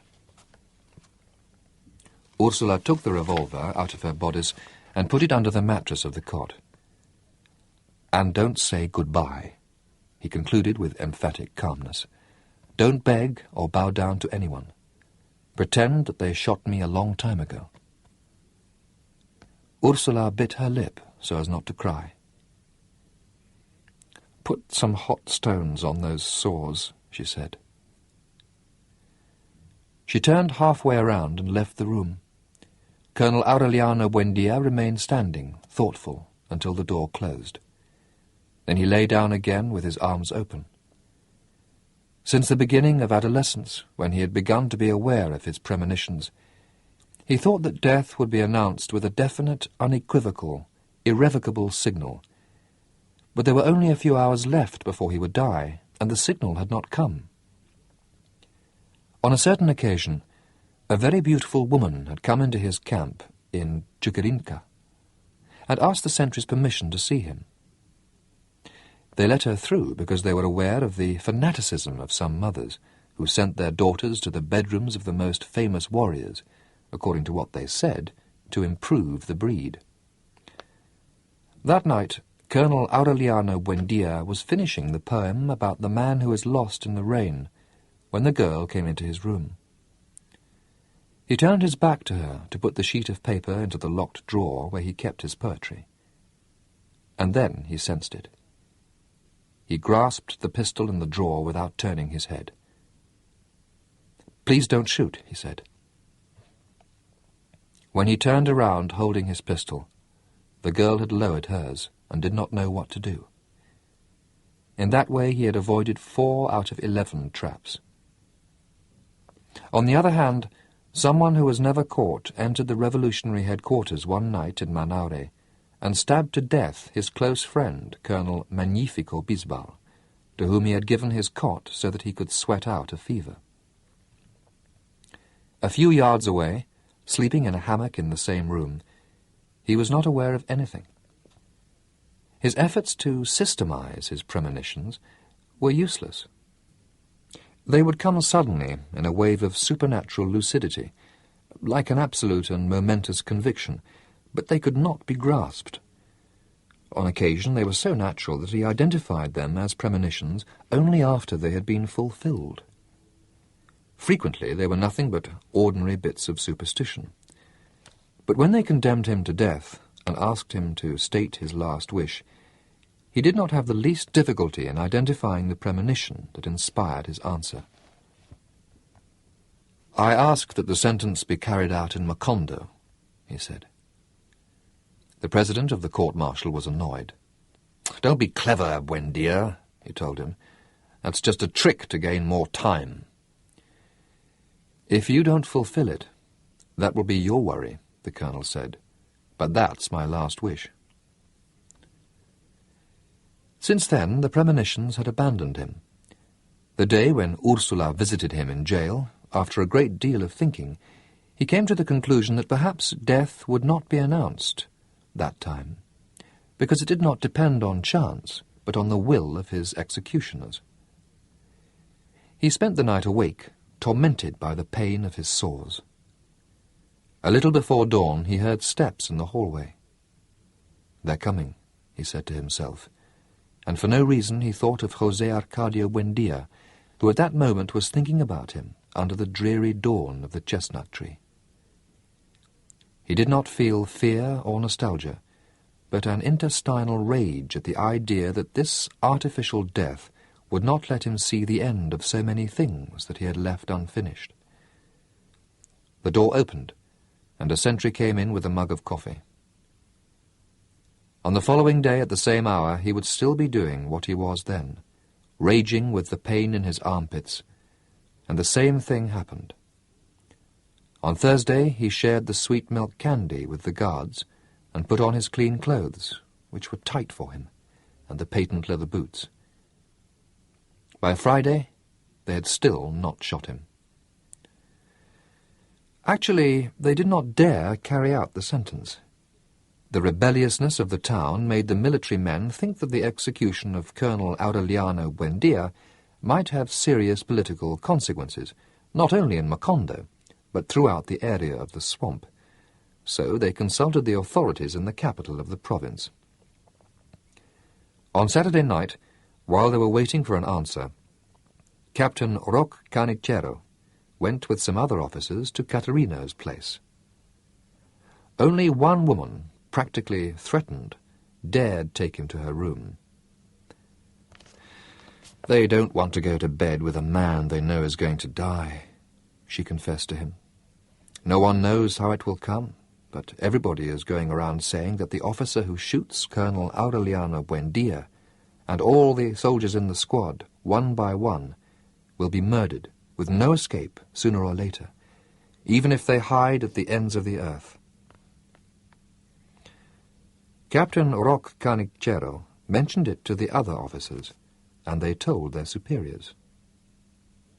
On Sunday, although no one had revealed it openly, although no action on the part of the military had disturbed the tense calm of those days, the whole town knew that the officers were ready to use any manner of pretexts to avoid responsibility for the execution. The official order arrived in the Monday mail. The execution was to be carried out within 24 hours. That night, the officers put 7 slips of paper into a cap, and Captain Roque Carnicero's unpeaceful fate was foreseen by his name on the prize slip. "Bad luck doesn't have any chinks in it," he said with deep bitterness. "I was born a son of a bitch, and I'm going to die a son of a bitch." At 5 in the morning, he chose the squad by lot, formed it in the courtyard, and woke up the condemned man with a premonitory phrase. "Let's go, Buendia," he told him. "Our time has come." "So that's what it was," the colonel replied. "I was dreaming that my sores had burst." Rebecca Buendia got up at 3 in the morning when she learned that Aureliano would be shot. She stayed in the bedroom in the dark, watching the cemetery wall through the half-opened window, as the bed on which she sat shook with José Arcadio's snoring. She had waited all week with the same hidden persistence with which during different times she had waited for Pietro Crespi's letters. "They won't shoot him here," José Arcadio told her. "They'll shoot him at midnight in the barracks so that no one will know who made up the squad, and they'll bury him right there." Rebecca kept on waiting. "They're stupid enough to shoot him here," she said. She was so certain that she had foreseen the way she would open the door to wave goodbye. "They won't bring him through the streets," José Arcadio insisted, "with 6 scared soldiers and knowing that the people are ready for anything." Indifferent to her husband's logic, Rebecca stayed by the window. "You'll see that they're just stupid enough," she said. On Tuesday, at 5 in the morning, José Arcadio had drunk his coffee and let the dogs out when Rebecca closed the window and held on to the head of the bed so as not to fall down. They're bringing him," she sighed. "He's so handsome." José Arcadio looked out the window and saw him, tremulous in the light of dawn. He already had his back to the wall, and his hands were on his hips, because the burning knots in his armpits would not let him lower them. "A person fucks himself up so much," Colonel Aureliano Buendia said. "Fucks himself up so much just so that 6 weak fairies can kill him, and he can't do anything about it." He repeated it with so much rage that it almost seemed to be fervour, and Captain Roque Carnichero was touched, because he thought he was praying. When the squad took aim, the rage had materialized into a vicious and bitter substance that put his tongue to sleep and made him close his eyes. Then the aluminium glow of dawn disappeared, and he saw himself again in short pants, wearing a tie round his neck, and he saw his father leading him into the tent on a splendid afternoon, and he saw the ice. When he heard the shout, he thought that it was the final command to the squad. He opened his eyes with a shudder of curiosity, expecting to meet the incandescent trajectory of the bullets. But he only saw Captain Roque Carnichero with his arms in the air, and José Arcadio crossing the street with his fearsome shotgun ready to go off. "Don't shoot," the captain said to José Arcadio. "You were sent by divine providence." Another war began right there. Captain Roque Carnichero and his 6 men left with Colonel Aureliano Buendia to free the revolutionary general Victorio Medina, who had been condemned to death in Rio Hacha. They thought they could save time by crossing the mountains along the trail that José Arcadio Buendia had followed to found Macondo. But before a week was out, they were convinced that it was an impossible undertaking. So they had to follow the dangerous route over the outcroppings, with no other munitions but what the firing squad had. They would camp near the towns, and one of them, with a small gold fish in his hand, would go in disguise in broad daylight to contact the dormant liberals, who would go out hunting on the following morning and never return. When they saw Rio Hacha from a ridge in the mountains, General Victorio Medina had been shot. Colonel Aureliano Buendia's men proclaimed him chief of the revolutionary forces of the Caribbean coast with the rank of general. He assumed the position but refused the promotion and took the stand that he would never accept it as long as the conservative regime was in power. At the end of 3 months, they had succeeded in arming more than 1,000 men, but they were wiped out. The survivors reached the eastern frontier. The next thing that was heard of them was that they had landed on Cabo de la Vela, coming from the smaller islands of the Antilles, and a message from the government was sent all over by telegraph and included in jubilant proclamations throughout the country, announcing the death of Colonel Aureliano Buendia. But 2 days later, a multiple telegram which almost overtook the previous one announced another uprising on the southern plains. That was how the legend of the ubiquitous Colonel Aureliano Buendia began. Simultaneous and contradictory information declared him victorious in Villanueva, defeated in Guacamayal, devoured by Motilon Indians, dead in a village in the swamp, and up in arms again in Urumita. The liberal leaders, who at that moment were negotiating for participation in the Congress, branded him an adventurer who did not represent the party. The national government placed him in the category of a bandit and put a price of 5,000 pesos on his head. After 16 defeats, Colonel Aureliano Buendia left Guajira with 2,000 well-armed Indians, and the garrison, which was taken by surprise as it slept, abandoned Rio Hacha. He established his headquarters there and proclaimed total war against the regime. The first message he received from the government was a threat to shoot Colonel Gabriel Marquez within 48 hours if he did not withdraw with his forces to the eastern frontier. Colonel Roque Carnichero, who was his chief of staff then, gave him the telegram with a look of consternation, but he read it with unforeseen joy. "How wonderful!" he exclaimed. "We have a telegraph office in Macondo now." His reply was definitive. In 3 months he expected to establish his headquarters in Macondo. If he did not find Colonel Gabriel Marquez alive at that time, he would shoot out of hand all of the officers he held prisoner at that moment, starting with the generals, and he would give orders to his subordinates to do the same for the rest of the war. 3 months later, when he entered Macondo in triumph, the first embrace he received on the swamp road was that of Colonel Gabriel Marquez. The house was full of children. Ursula had taken in Santa Sofia de la Piedad with her older daughter and a pair of twins, who had been born 5 months after Arcadio had been shot.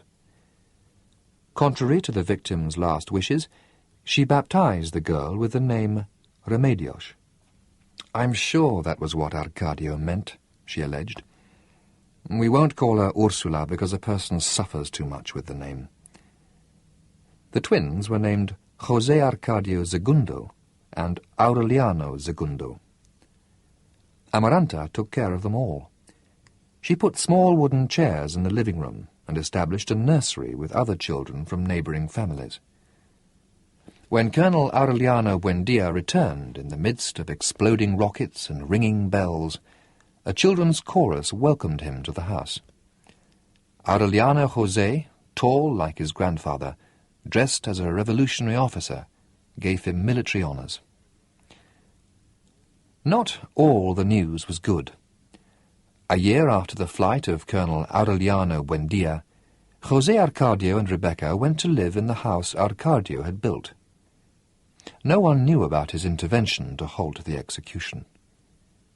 In the new house, located on the best corner of the square, in the shade of an almond tree that was honoured by 3 nests of redbreasts, with a large door for visitors and 4 windows for light, they set up a hospitable home. Rebecca's old friends, among them 4 of the Moscote sisters, who were still single, once more took up the sessions of embroidery that had been interrupted years before on the porch with the begonias. José Arcadio continued to profit from the usurped lands, the title to which was recognized by the conservative government. Every afternoon he could be seen returning on horseback with his hunting dogs and his double-barreled shotgun and a string of rabbits hanging from his saddle. One September afternoon, with the threat of a storm, he returned home earlier than usual. He greeted Rebecca in the dining room, tied the dogs up in the courtyard, hung the rabbits up in the kitchen to be salted later, and went to the bedroom to change his clothes. Rebecca later declared that when her husband went into the bedroom, she was locked in the bathroom and did not hear anything. It was a difficult version to believe, but there was no other more plausible, and no one could think of any motive for Rebecca to murder the man who had made her happy. That was perhaps the only mystery that was never cleared up in the condo. As soon as José Arcadio closed the bedroom door, the sound of a pistol shot echoed through the house.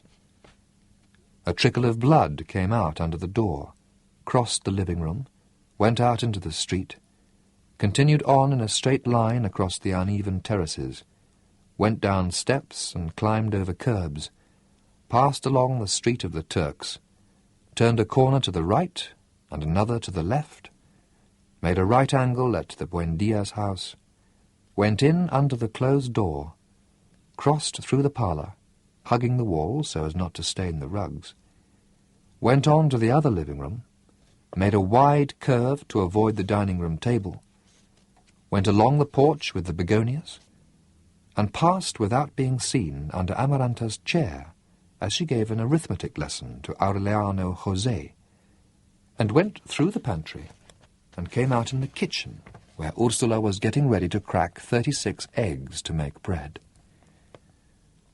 "Holy Mother of God!" Ursula shouted.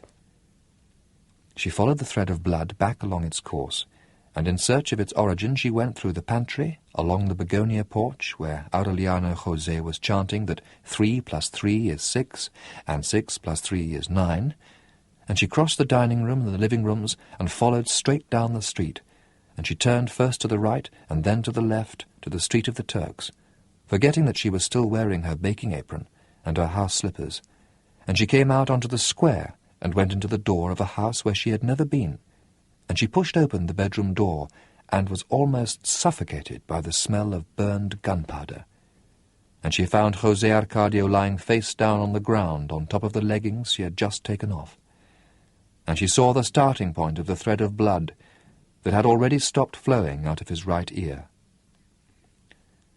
They found no wound on his body, nor could they locate the weapon.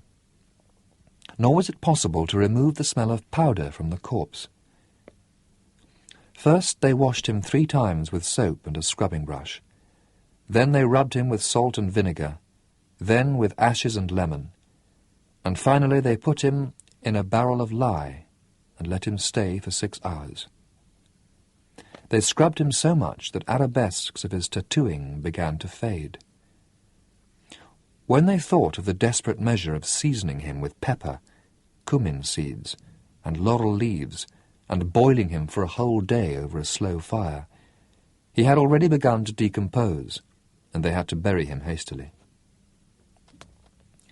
They sealed him hermetically in a special coffin 7.5 feet long and 4 feet wide, reinforced inside with iron plates, and fastened together with steel bolts.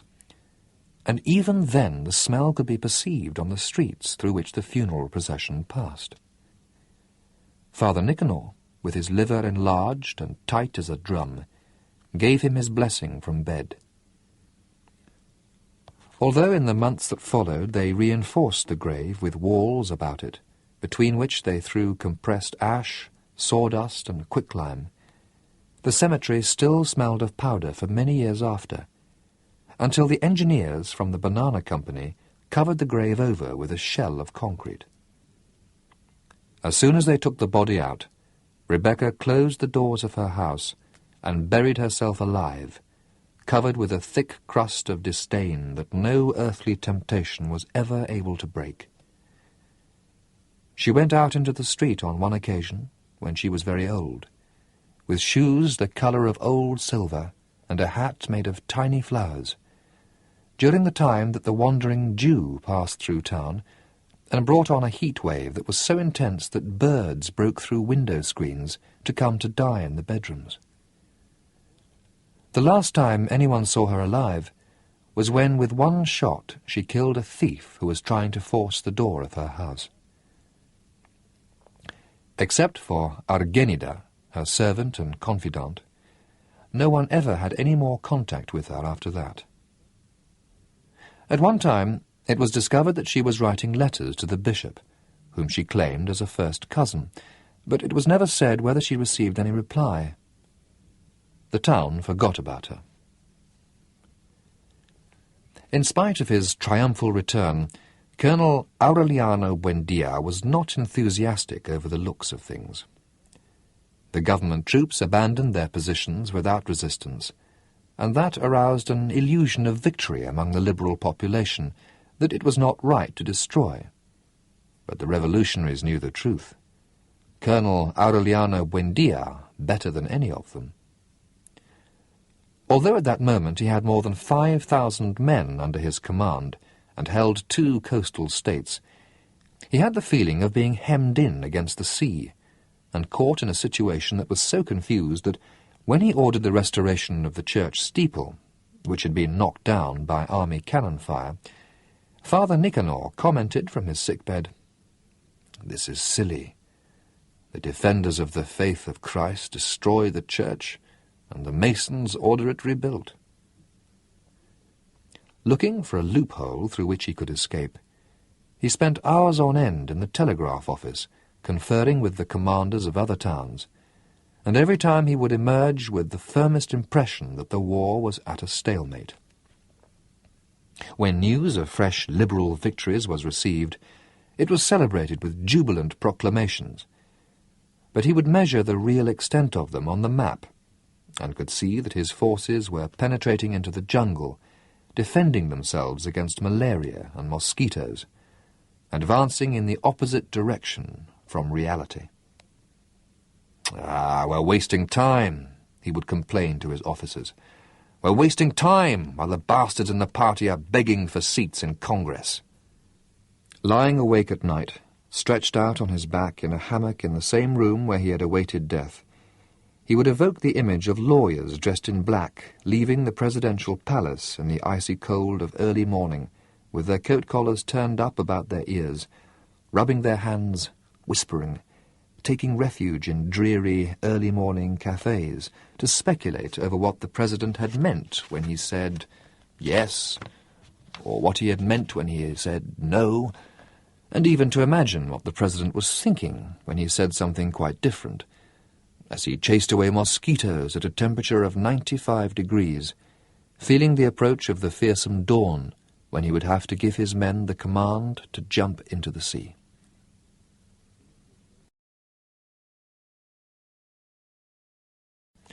One night of uncertainty, when Pilar Ternera was singing in the courtyard with the soldiers, he asked her to read the future in her cards. "Watch out for your mouth," was all that Pilar Ternera brought out after spreading and picking up the cards 3 times. "I don't know what it means, but the sign is very clear. Watch out for your mouth." 2 days later, someone gave an orderly a mug of black coffee, and the orderly passed it on to someone else, and that one to someone else, until hand to hand it reached Colonel Aureliano Buendia's office.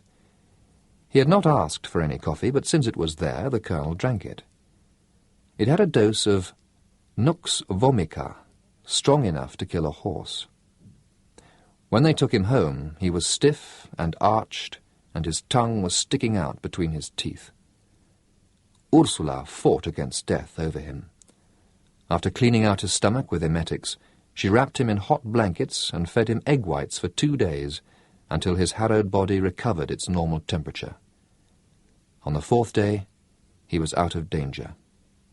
Against his will, pressured by Ursula and his officers, he stayed in bed for another week. Only then did he learn that his verses had not been burned. "I don't want to be hasty," Ursula explained to him.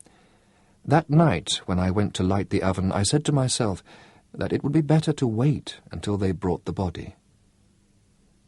In the haze of convalescence, surrounded by Remediosh's dusty dolls, Colonel Aureliano Buendia brought back the decisive periods of his existence by reading his poetry. He started writing again. For many hours, balancing on the edge of the surprises of a war with no future, in rhymed verse he resolved his experience on the shores of death. Then his thoughts became so clear that he was able to examine them forward and backward.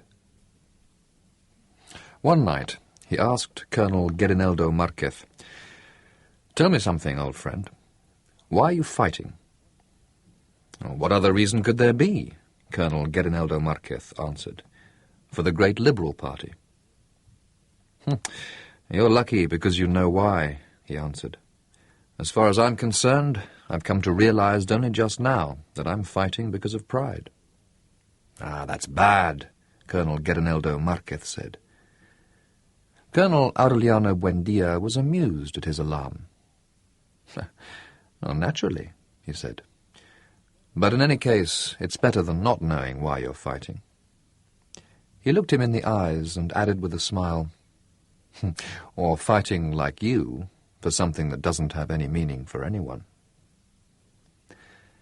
His pride had prevented him from making contact with the armed groups in the interior of the country until the leaders of the party publicly rectified their declaration that he was a bandit. He knew, however, that as soon as he put those scruples aside, he would break the vicious circle of the war. Convalescence gave him time to reflect. Then he succeeded in getting Ursula to give him the rest of her buried inheritance and her substantial savings. He named Colonel Gabriel Marquez civil and military leader of Macondo, and he went off to make contact with the rebel groups in the interior. Colonel Gabriel Marquez was not only the man closest to Colonel Aureliano Buendia, but Ursula received him as a member of the family. Fragile, timid, with natural good manners, he was, however, better suited for war than for government. His political advisers easily entangled him in theoretical labyrinths.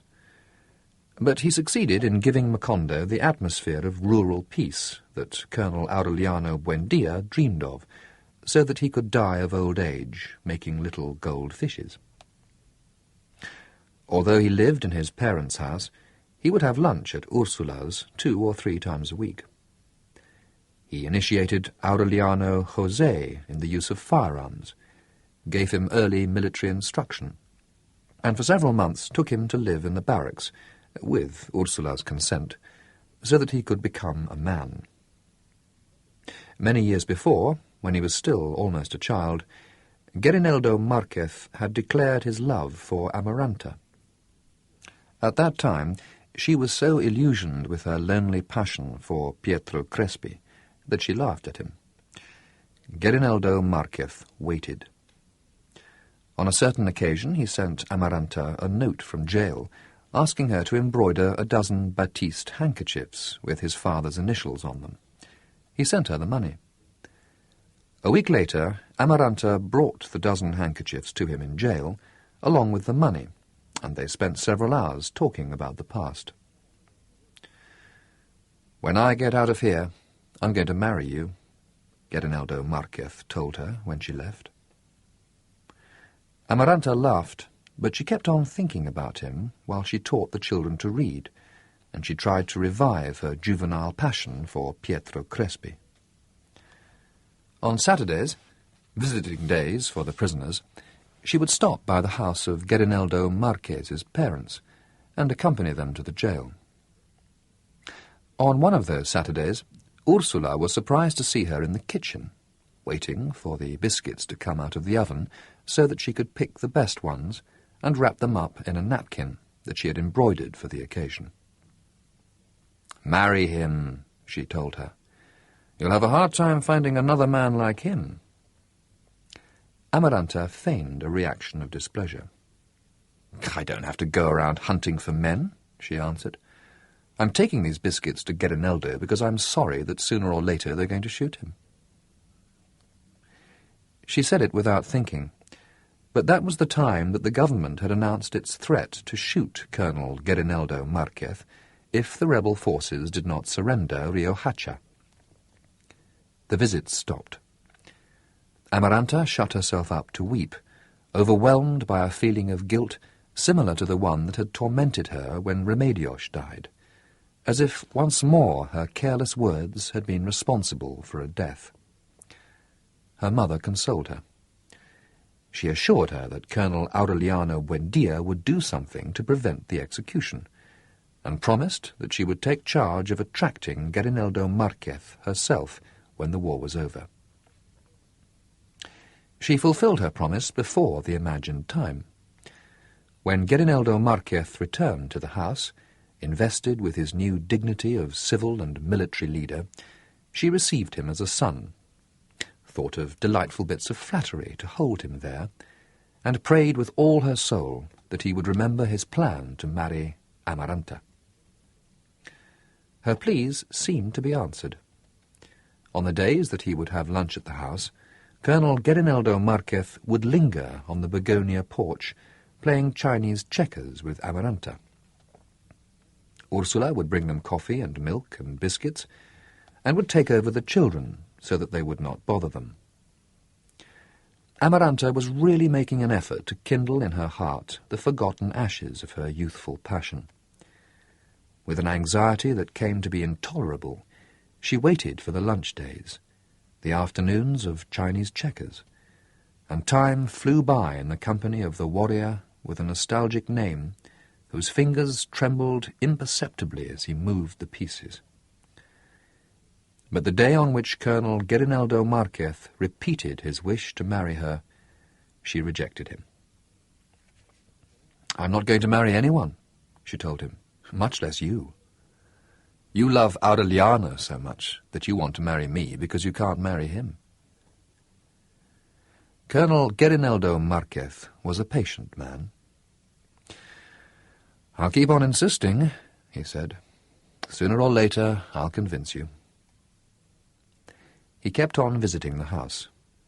Shut up in her bedroom, biting back her secret tears, Amaranta put her fingers in her ears so as not to hear the voices of the suitor as he gave Ursula the latest war news, and, in spite of the fact that she was dying to see him, she had the strength not to go out and meet him.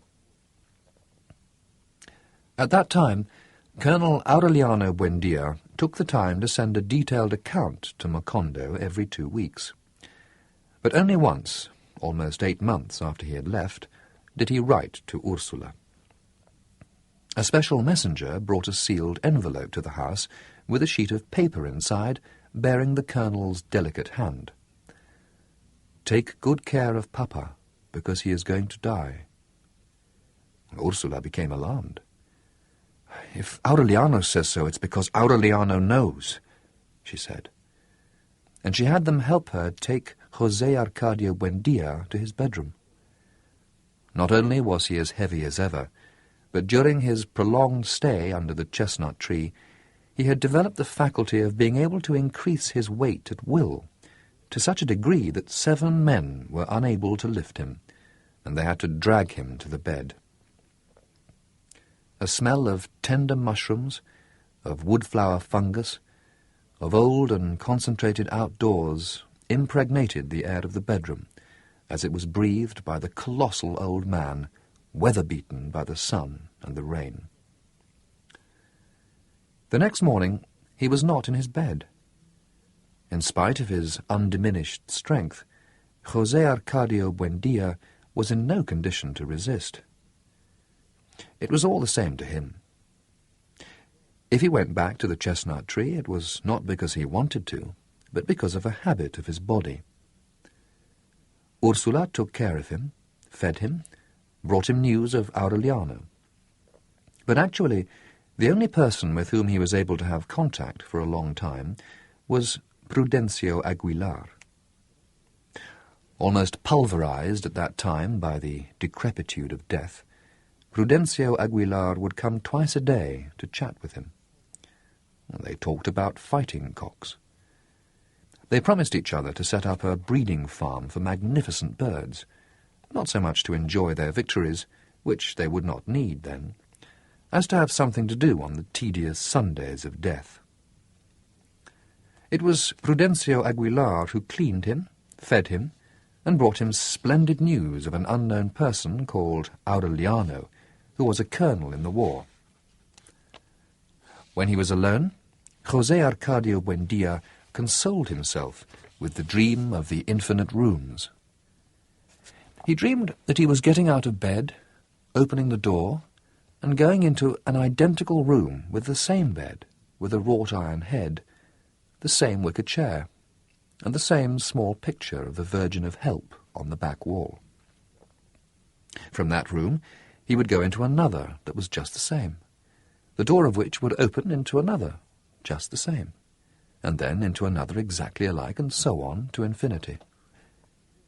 He liked to go from room to room, as in a gallery of parallel mirrors, until Prudencio Aguilar would touch him on the shoulder.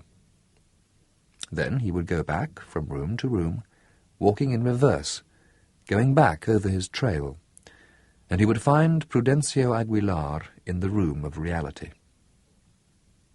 But one night, 2 weeks after they took him to his bed, Prudencio Aguilar touched his shoulder in an intermediate room, and he stayed there forever, thinking that it was the real room. On the following morning, Ursula was bringing him his breakfast, when she saw a man coming along the hall. He was short and stocky, with a black suit on and a hat that was also black, enormous, pulled down to his taciturn eyes. Good Lord, Ursula thought, I could have sworn it was Melquiades. It was Cataure, Visitacion's brother, who had left the house fleeing from the insomnia plague, and of whom there had never been any news. Visitacion asked him why he had come back, and he answered her in their solemn language, I have come for the exequies of the king. Then they went into José Arcadio Buendía's room, shook him as hard as they could, shouted in his ear, put a mirror in front of his nostrils, but they could not awaken him. A short time later, when the carpenter was taking measurements for the coffin, through the window they saw a light rain of tiny yellow flowers falling. They fell on the town all through the night in a silent storm, and they covered the roofs and blocked the doors and smothered the animals who slept outdoors. So many flowers fell from the sky that in the morning the streets were carpeted with a compact cushion, and they had to clear them away with shovels and rakes so that the funeral procession could pass by. Sitting in the wicker rocking-chair with her interrupted work in her lap, Amaranta watched Aureliano José, his chin covered with foam, stropping his razor to give himself his first shave. His blackheads bled, and he cut his upper lip as he tried to shape a moustache of blonde fuzz. And when it was all over, he looked the same as before. But the laborious process gave Amaranta the feeling that she had begun to grow old at that moment. "Oh, you look just like Aureliano when he was your age," she said. "You're a man now." He had been for a long time, ever since that distant day when Amaranta thought he was still a child, and continued getting undressed in front of him in the bathroom, as she had always done, as she had been used to doing ever since Pilar Ternera had turned him over to her to finish his upbringing. The first time that he saw her, the only thing that drew his attention was the deep depression between her breasts.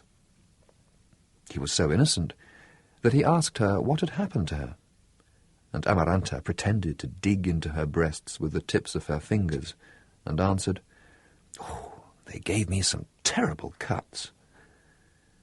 Some time later, when she had recovered from Pietro Crespi's suicide, and would bathe with Aureliano José again, he no longer paid attention to the depression, but felt a strange trembling at the sight of the splendid breasts with their brown nipples.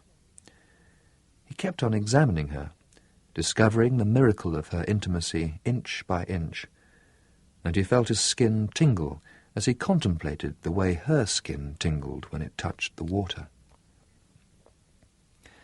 Ever since he was a small child, he had the custom of leaving his hammock and waking up in Amaranta's bed, because contact with her was a way of overcoming his fear of the dark. But since that day when he became aware of his own nakedness, it was not fear of the dark that drove him to crawl in under her mosquito netting, but an urge to feel Amaranta's warm breathing at dawn. Early one morning, during the time when she refused Colonel Gabriel Marquez, Aureliano José awoke with the feeling that he could not breathe. He felt Amaranta's fingers searching across his stomach like warm and anxious little caterpillars. Pretending to sleep, he changed his position to make it easier, and then he felt the hand without the black bandage diving like a blind shellfish into the algae of his anxiety. Although they seemed to ignore what both of them knew, and what each one knew that the other knew, from that night on they were yoked together in an inviolable complicity. Aureliano José could not get to sleep until he heard the 12 o'clock waltz on the parlour clock, and the mature maiden whose skin was beginning to grow sad did not have a moment's rest until she felt slip in under her mosquito netting that sleepwalker whom she had raised, not thinking that he would be a palliative for her solitude. Later, they not only slept together, naked, exchanging exhausting caresses, but they would also chase each other into the corners of the house and shut themselves up in the bedrooms at any hour of the day in a permanent state of unrelieved excitement. They were also discovered by Ursula one afternoon when she went into the granary as they were starting to kiss. "Do you love your aunt a lot?" she asked Aureliano José in an innocent way. He answered that he did. That's good for you," Ursula concluded, and finished measuring the flour for the bread and returned to the kitchen. That episode drew Amaranta out of her delirium. She realized that she had gone too far, that she was no longer playing kissing games with a child, but was floundering about in an autumnal passion, one that was dangerous and had no future, and she cut it off with one stroke. Aureliano José, who was then finishing his military training, finally woke up to reality and went to sleep in the barracks. On Saturdays, he would go with the soldiers to Caterino's store. He was seeking consolation for his abrupt solitude, for his premature adolescence, with women who smelled of dead flowers, whom he idealized in the darkness and changed into Amaranta by means of the anxious efforts of his imagination. A short time later, contradictory news of the war began to come in. While the government itself admitted the progress of the rebellion, the officers in Macondo had confidential reports of the imminence of a negotiated peace. Towards the 1st of April, a special emissary identified himself to Colonel Gabriel Marquez. He confirmed the fact to him that the leaders of the party had indeed established contact with the rebel leaders in the interior and were on the verge of arranging an armistice in exchange for 3 cabinet posts for the Liberals, a minority representation in the Congress, and a general amnesty for rebels who laid down their arms.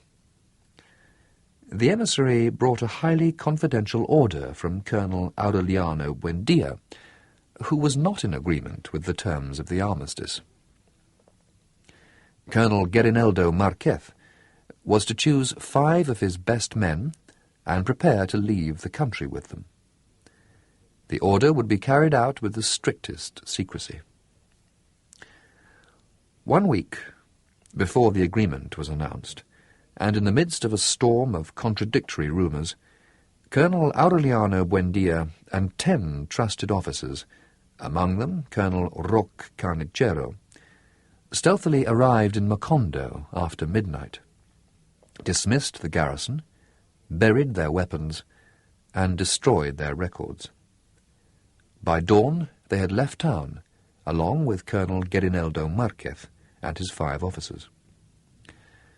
It was such a quick and secret operation that Ursula did not find out about it until the last moment, when someone tapped on her bedroom window and whispered, "If you want to see Colonel Aureliano Buendia, come to the door right now." Ursula jumped out of bed and went to the door in her nightgown, and she was just able to see the horsemen who were leaving town gallop off in a mute cloud of dust. Only on the following day did she discover that Aureliano José had gone with his father. 10 days after a joint communiqué by the government and the opposition announced the end of the war, there was news of the first armed uprising of Colonel Aureliano Buendia on the western border. His small and poorly armed force was scattered in less than a week. But during that year, while liberals and conservatives tried to make the country believe in reconciliation, he attempted 7 other revolts. One night he bombarded Riohacha from a schooner, and the garrison dragged out of bed and shot the 14 best-known liberals in the town as a reprisal. For more than 2 weeks he held a customs post on the border, and from there sent the nation a call to general war. Another of his expeditions was lost for 3 months in the jungle, in a mad attempt to cross more than 1,000 miles of virgin territory in order to proclaim war on the outskirts of the capital. On one occasion, he was less than 15 miles away from Macondo, and was obliged by government patrols to hide in the mountains, very close to the enchanted region where his father had found the fossil of a Spanish galleon many years before. Visitacion died around that time. She had the pleasure of dying a natural death after having renounced a throne out of fear of insomnia, and her last wish was that they should dig up the wages she had saved for more than 20 years under her bed and send the money to Colonel Aureliano Buendia so that he could go on with the war. But Ursula did not bother to dig it up, because it was rumoured in those days that Colonel Aureliano Buendia had been killed in a landing near the provincial capital. The official announcement, the 4th in less than 2 years, was considered true for almost 6 months, because nothing further was heard of him. Suddenly, when Ursula and Amaranta had added new mourning to the past period, unexpected news arrived. Colonel Aureliano Buendia was alive, but apparently he had stopped harassing the government of his country and had joined with the victorious federalism of other republics of the Caribbean. He would show up under different names, farther and farther away from his own country. Later it would be learned that the idea that was working on him at the time was the unification of the federalist forces of Central America in order to wipe out conservative regimes from Alaska to Patagonia. The first direct news that Ursula received from him, several years after his departure, was a wrinkled and faded letter that had arrived, passing through various hands, from Santiago, Cuba. "Oh, we've lost him forever," Ursula exclaimed on reading it. "If he follows this path, he'll spend Christmas at the ends of the earth." The person to whom she said it, who was the first to whom she showed the letter, was the conservative general José Raquel Moncada, mayor of Macondo since the end of the war. "This Aureliano," General Moncada commented. "What a pity that he's not a conservative." He really admired him.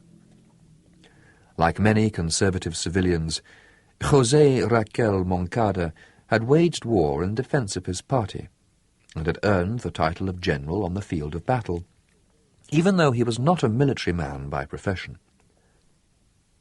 On the contrary, like so many of his fellow party members, he was an anti-militarist.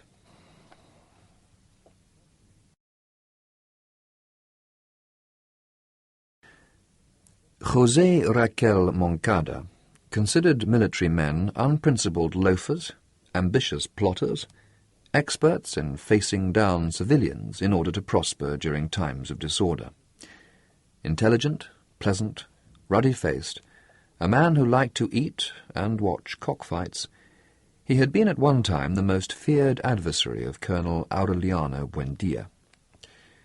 He succeeded in imposing his authority over the career officers in a wide sector along the coast.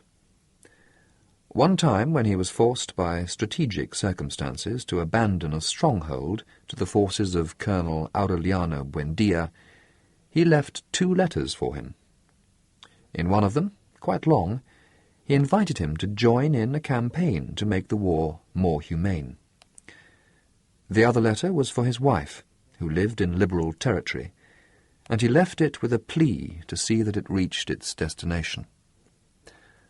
From then on, even in the bloodiest periods of the war, the 2 commanders would arrange truces to exchange prisoners. They were pauses with a certain festive atmosphere, which General Moncada took advantage of to teach Colonel Aureliano Buendia how to play chess. They became great friends. They even came to think about the possibility of coordinating the popular elements of both parties, doing away with the influence of the military men and professional politicians, and setting up a humanitarian regime that would take the best from each doctrine. When the war was over, while Colonel Aureliano Buendia was sneaking about through the narrow trails of permanent subversion, General Moncada was named Magistrate of Macondo. He wore civilian clothes, replaced the soldiers with unarmed policemen, enforced the amnesty laws, and helped a few families of liberals who had been killed in the war. He succeeded in having Macondo raised to the status of a municipality, and he was therefore its first mayor, and he created an atmosphere of confidence that made people think of the war as an absurd nightmare of the past. Father Nicanor, consumed by hepatic fever, was replaced by Father Coronel, whom they called the Pup, a veteran of the First Federalist War. Bruno Crespi, who was married to Amparo Moscote, and whose shop of toys and musical instruments continued to prosper, built a theatre, which Spanish companies included in the itineraries. It was a vast open-air hall with wooden benches, a velvet curtain with Greek masks, and 3 box offices in the shape of lions' heads, through whose mouths the tickets were sold. It was also about that time that the school was rebuilt. It was put under the charge of Don Melchor Escalona, an old teacher brought from the swamp, who made his lazy students walk on their knees in the lime-coated courtyard, and made the students who talked in class eat hot chili, with approval of their parents. Aureliano II and José Arcadio II, the wilful twins of Santa Sofia de la Piedad, were the first to sit in the classroom, with their slates, their chalk, and their aluminium jugs with their names on them. Remedios, who inherited her mother's pure beauty, began to be known as Remedios the Beauty. In spite of time, of the superimposed periods of mourning, and her accumulated afflictions, Ursula resisted growing old. Aided by Santa Sofia de la Piedad, she gave new drive to her pastry business, and in a few years not only recovered the fortune that her son had spent in the war, but she once more stuffed with pure gold the gourds buried in the bedroom.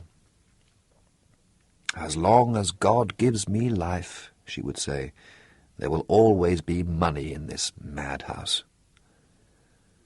That was how things were when Aureliano José deserted the federal troops in Nicaragua, signed on as a crewman on a German ship, and appeared in the kitchen of the house, sturdy as a horse, as dark and long-haired as an Indian, and with a secret determination to marry Amaranta.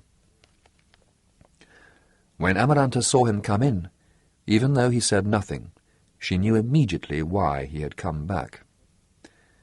At the table, they did not dare look each other in the face. But 2 weeks after his return, in the presence of Ursula, he set his eyes on hers and said to her, "I always thought a lot about you." Amaranta avoided him. She guarded against chance meetings. She tried not to become separated from Remedios the beauty. She was ashamed of the blush that covered her cheeks on the day her nephew asked her how long she intended wearing the black bandage on her hand, for she interpreted it as an allusion to her virginity.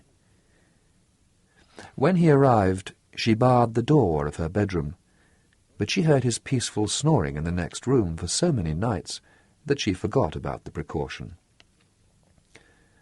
Early one morning, almost 2 months after his return, she heard him come into the bedroom. Then, instead of fleeing, instead of shouting as she had thought she would, she let herself be saturated with a soft feeling of relaxation. She felt him slip in under the mosquito netting, as he had done when he was a child, as he had always done, and she could not repress her cold sweat and the chattering of her teeth when she realized that he was completely naked. "Go away," she whispered, suffocating with curiosity. "Go away or I'll scream." But Aureliano José knew then what he had to do, because he was no longer a child, but a barracks animal. Starting with that night, the dull, inconsequential battles began again, and would go on till dawn. "I'm your aunt," Amaranta murmured, spent. "It's almost as if I were your mother, not just because of my age, but because the only thing I did do for you was nurse you." Aureliano would escape at dawn and come back early in the morning on the next day, each time more excited by the proof that she had not barred the door. He had not stopped desiring her for a single instant. He found her in the dark bedrooms of captured towns, especially in the most abject ones, and he would make her materialize in the smell of dry blood on the bandages of the wounded, in the instantaneous terror of the danger of death, at all times and in all places. He had fled from her in an attempt to wipe out her memory, not only through distance, but by means of a muddled fury that his companions at arms took to be boldness. But the more her image wallowed in the dunghill of the war, the more the war resembled Amaranta. That was how he suffered in exile, looking for a way of killing her with his own death, until he heard some old man tell the tale of the man who had married his aunt, who was also his cousin, and whose son ended up being his own grandfather. "Can a person marry his own aunt?" he asked, startled. "He not only can do that," a soldier answered him, "but we're fighting this war against the priests so that a person can marry his own mother." 2 weeks later, he deserted.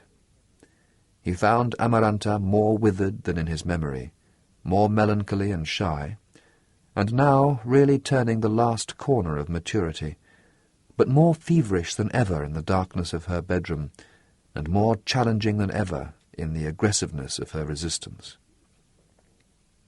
"You're a brute," Amaranta would tell him as she was harried by his hounds. "You can't do that to a poor aunt unless you have a special dispensation from the Pope." Aureliano José promised to go to Rome. He promised to go across Europe on his knees to kiss the sandals of the pontiff, just so that she would lower her drawbridge. "It's not just that," Amaranta retorted. "Any children will be born with the tail of a pig." Aureliano José was deaf to all arguments. "I don't care if they're born as armadillos," he begged. Early one morning, vanquished by the unbearable pain of repressed virility, he went to Caterino's. He found a woman with flaccid breasts, affectionate and cheap, who calmed his stomach for some time. He tried to apply the treatment of disdain to Amaranta. He would see her on the porch working at the sewing machine, which she had learned to operate with admirable skill, and he would not even speak to her. Amaranta felt freed of a reef, and she herself did not understand why she started thinking again at that time about Colonel Gabriel Marquez, why she remembered with such nostalgia the afternoons of Chinese checkers, and why she even desired him as the man in her bedroom. Aureliano José did not realize how much ground he had lost on the night he could no longer bear the farce of indifference, and went back to Amaranta's room. She rejected him with an inflexible and unmistakable determination, and she barred the door of her bedroom forever. A few months after the return of Aureliano José, an exuberant woman perfumed with jasmine appeared at the house with a boy of 5. She stated that he was the son of Colonel Aureliano Buendia, and that she had brought him to Ursula to be baptized. No one doubted the origins of that nameless child. He looked exactly like the colonel at the time he was taken to see ice for the first time. The woman said that he had been born with his eyes open, looking at people with the judgment of an adult, and that she was frightened by his way of staring at things without blinking. "Ah, he's identical," Ursula said. "The only thing missing is for him to make chairs rock by simply looking at them." They christened him Aureliano, and with his mother's last name, since the law did not permit a person to bear his father's name until he had recognized him. General Moncada was the godfather. Although Amaranta insisted that he left so that she could take over his upbringing, his mother was against it. Ursula at that time did not know about the custom of sending virgins to the bedrooms of soldiers in the same way that hens are turned loose with fine roosters, but in the course of that year she found out. 9 more sons of Colonel Aureliano Buendia were brought to the house to be baptized. The oldest, a strange dark boy with green eyes, was not at all like his father's family, was over 10 years old. They brought children of all ages, all colours, but all males, and all with a look of solitude that left no doubt as to the relationship. Only 2 stood out in the group. One, large for his age, made smithereens out of the flower-pots and china, because his hands seemed to have the property of breaking everything they touched. The other was a blond boy with the same light eyes as his mother, whose hair had been left to grow long and curly like that of a woman. He entered the house with a great deal of familiarity, as if he had been raised there, and he went directly to a chest in Ursula's bedroom and demanded, "I want the mechanical ballerina." Ursula was startled. She opened the chest, searched among the ancient and dusty articles left from the days of Melchiades, and wrapped in a pair of stockings she found the mechanical ballerina that Pietro Crespi had brought to the house once, and that everyone had forgotten about. In less than 12 years they baptized with the name Aureliano and the last name of the mother all the sons that the colonel had implanted up and down his theatre of war. 17. At first Ursula would fill their pockets with money, and Amaranta tried to have them stay. But they finally limited themselves to giving them presents and serving as godmothers. "We've done our duty by baptizing them," Ursula would say, jotting down in a ledger the name and address of the mother, and the place and date of birth of the child. "Aureliano needs well-kept accounts, so that he can decide things when he comes back." During lunch, commenting with General Moncada about that disconcerting proliferation, she expressed the desire for Colonel Aureliano Buendia to come back some day and gather all of his sons together in the house.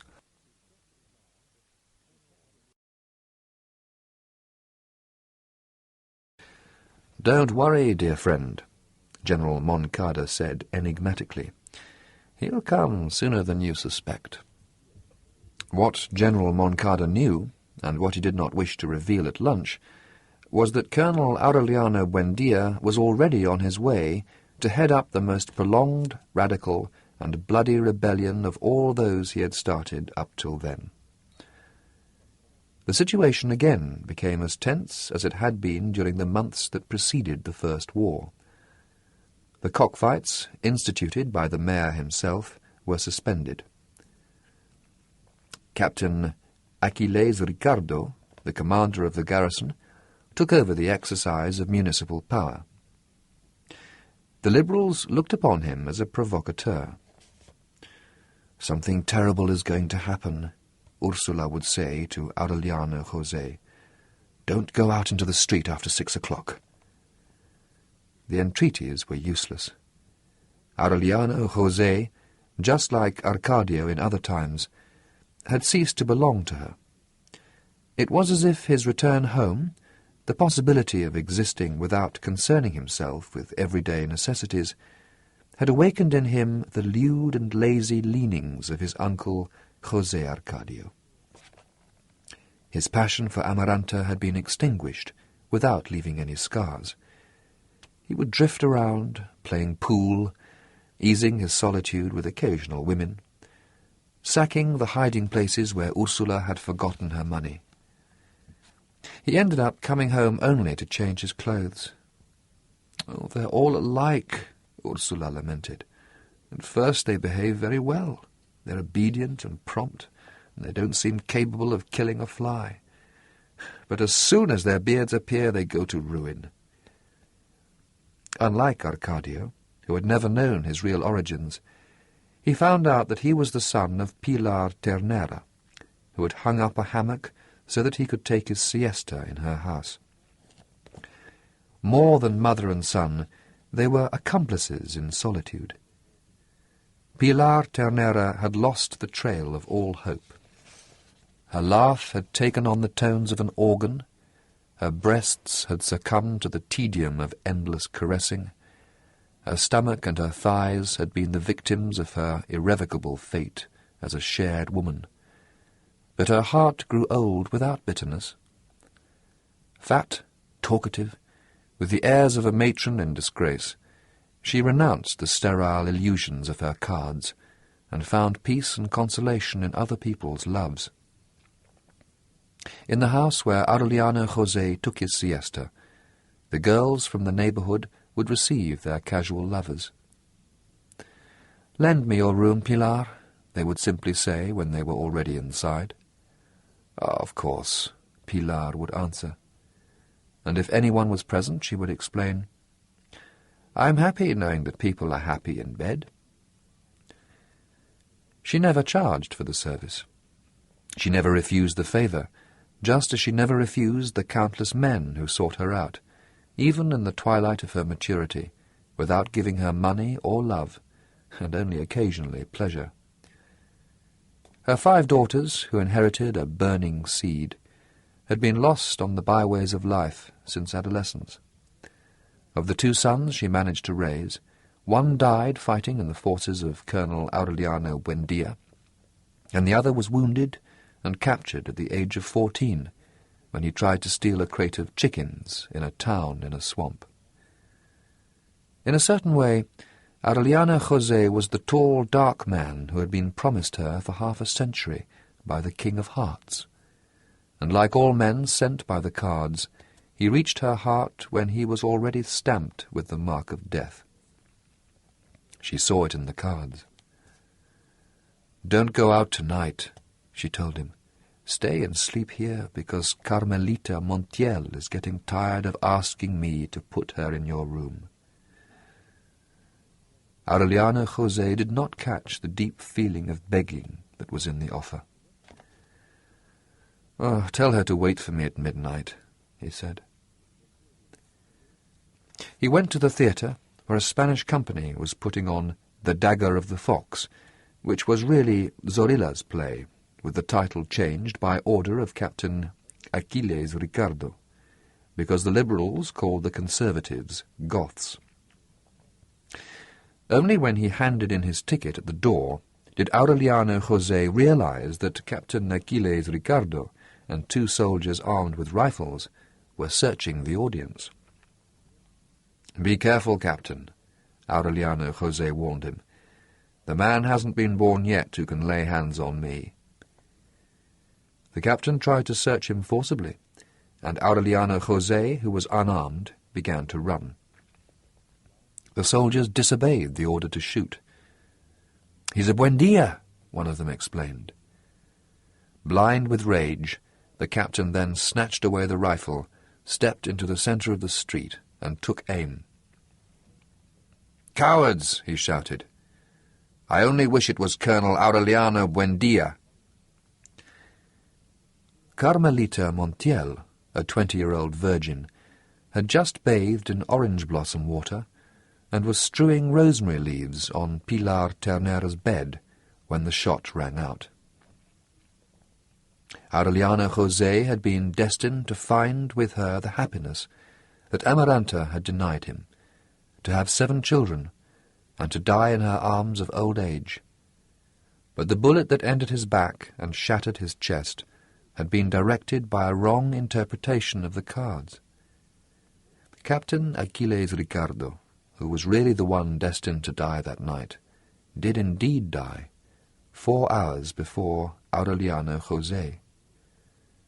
As soon as the shot was heard, he was brought down by 2 simultaneous bullets, whose origin was never established, and a shout of many voices shook the night.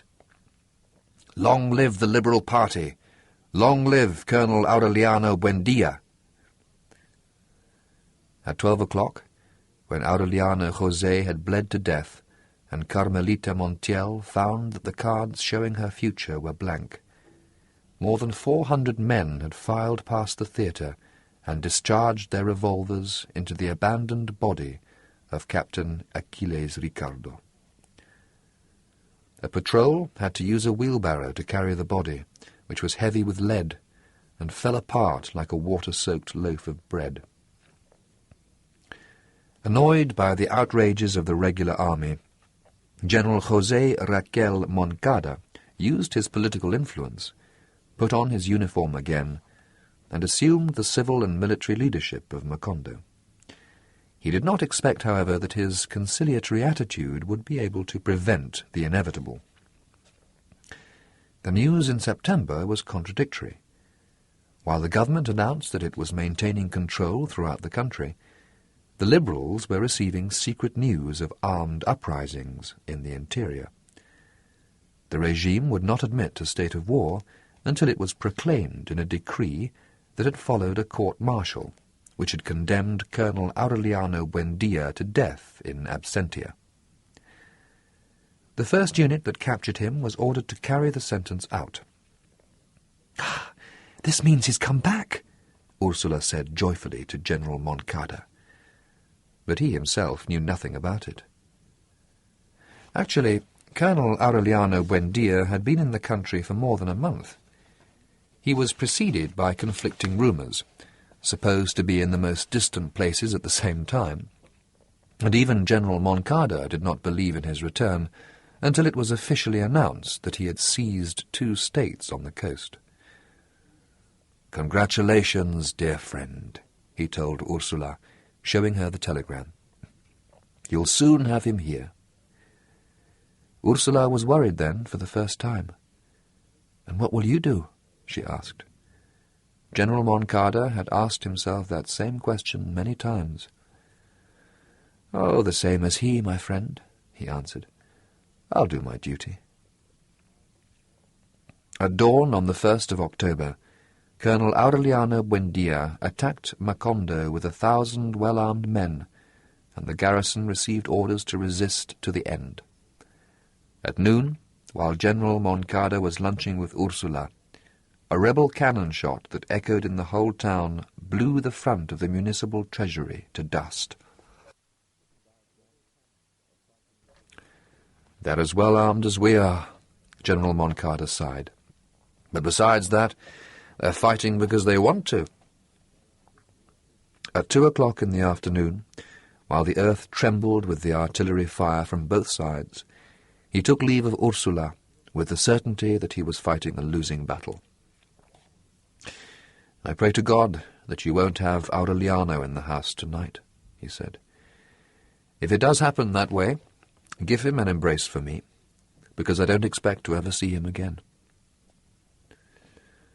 That night he was captured when he tried to escape from Macondo, after writing a long letter to Colonel Aureliano Buendia, in which he reminded him of their common aim to humanize the war, and he wished him a final victory over the corruption of the militarists and the ambitions of the politicians in both parties.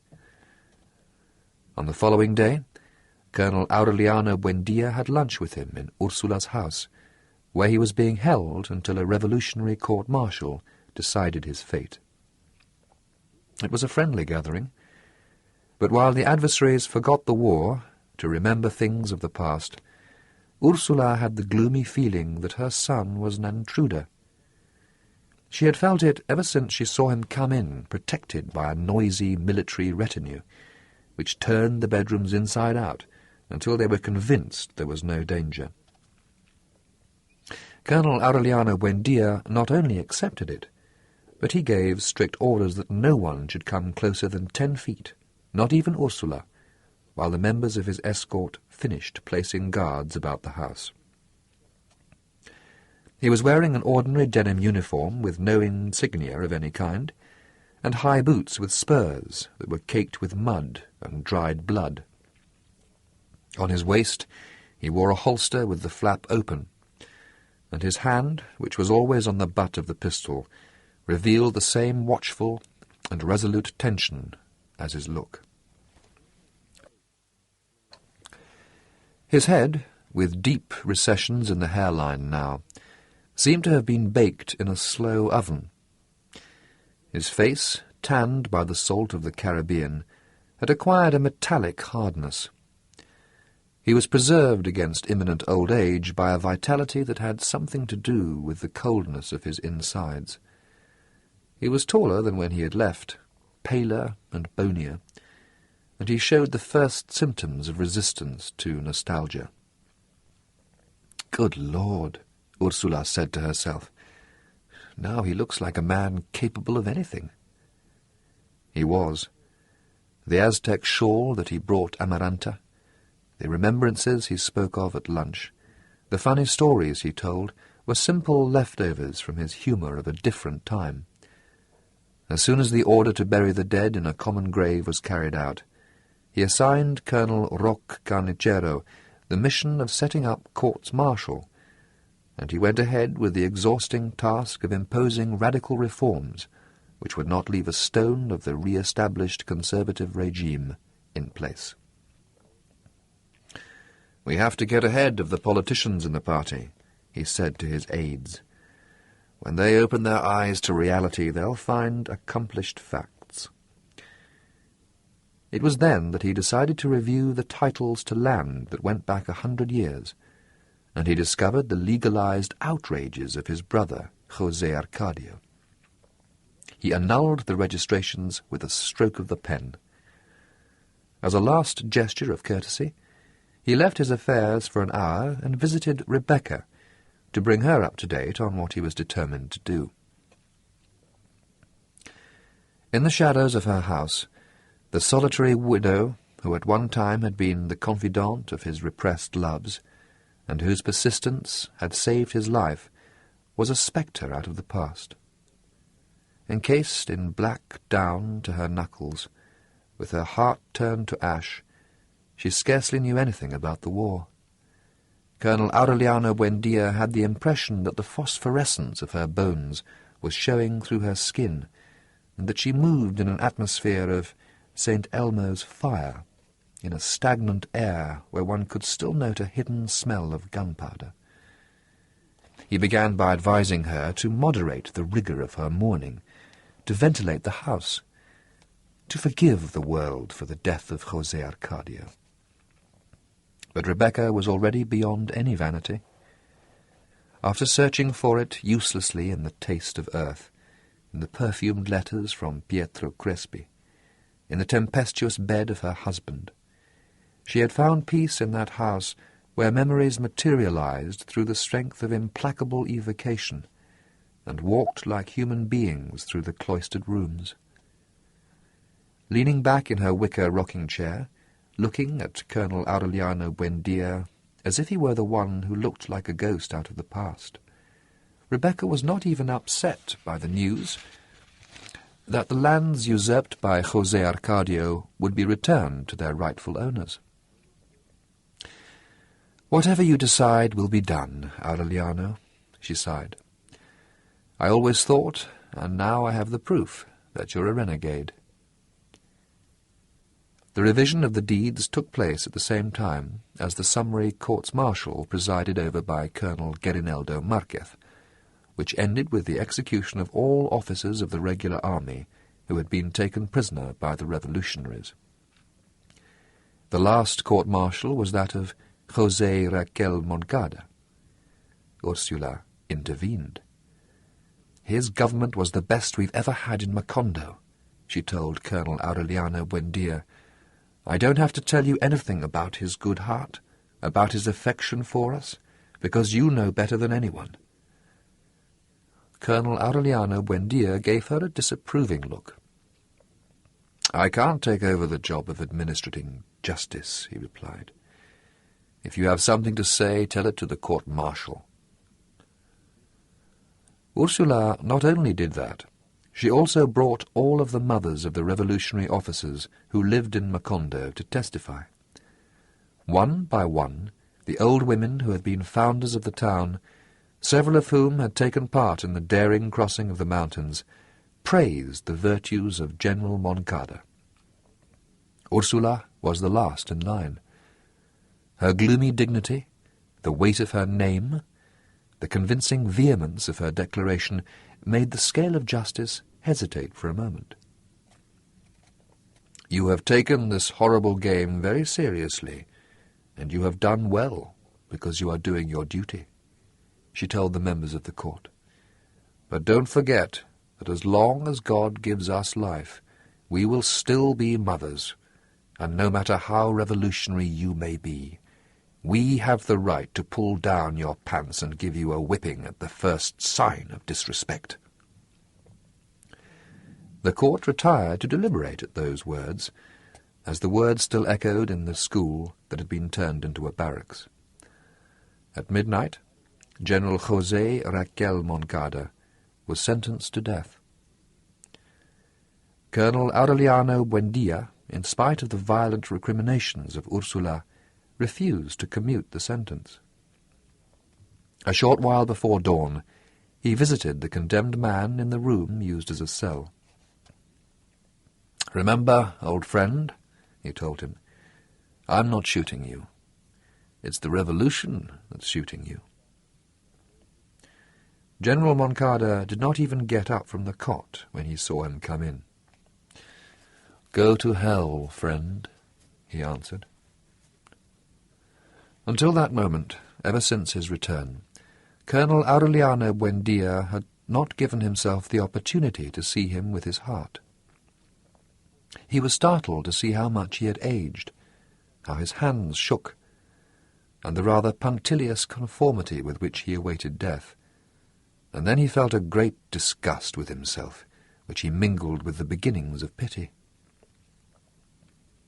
"You know better than I," he said, "that all courts-martial are farces, and that you're really paying for the crimes of other people, because this time we're going to win the war at any price. Wouldn't you have done the same in my place?" General Moncada got up to clean his thick horn-rimmed glasses on his shirt-tail. Probably," he said. "But what worries me is not your shooting me, because after all, for people like us it's a natural death." He laid his glasses on the bed and took off his watch and chain. "What worries me," he went on, "is that out of so much hatred for the military, out of fighting them so much and thinking about them so much, you've ended up as bad as they are. And no ideal in life is worth that much baseness." He took off his wedding ring and the medal of the Virgin of Help, and put them alongside his glasses and watch. "At this rate," he concluded, "you'll not only be the most despotic and bloody dictator of our history, but you'll shoot my dear friend Ursula in an attempt to pacify your conscience." Colonel Aureliano Buendia stood there impassively. General Moncada then gave him the glasses, medal, watch and ring, and he changed his tone. "But I didn't send for you to scold you," he said. "I want to ask you the favour of sending these things to my wife." Colonel Aureliano Buendia put them in his pockets. "Is she still in Manaure?" "She's still in Manaure," General Moncada confirmed, "in the same house behind the church where you sent the letter." "I'll be glad to, José Raquel," Colonel Aureliano Buendia said. When he went out into the blue air of the mist, his face grew damp, as on some other dawn in the past, and only then did he realize that he had ordered the sentence to be carried out in the courtyard, and not at the cemetery wall. The firing squad, drawn up opposite the door, paid him the honours of a head of state. "They can bring him out now," he ordered.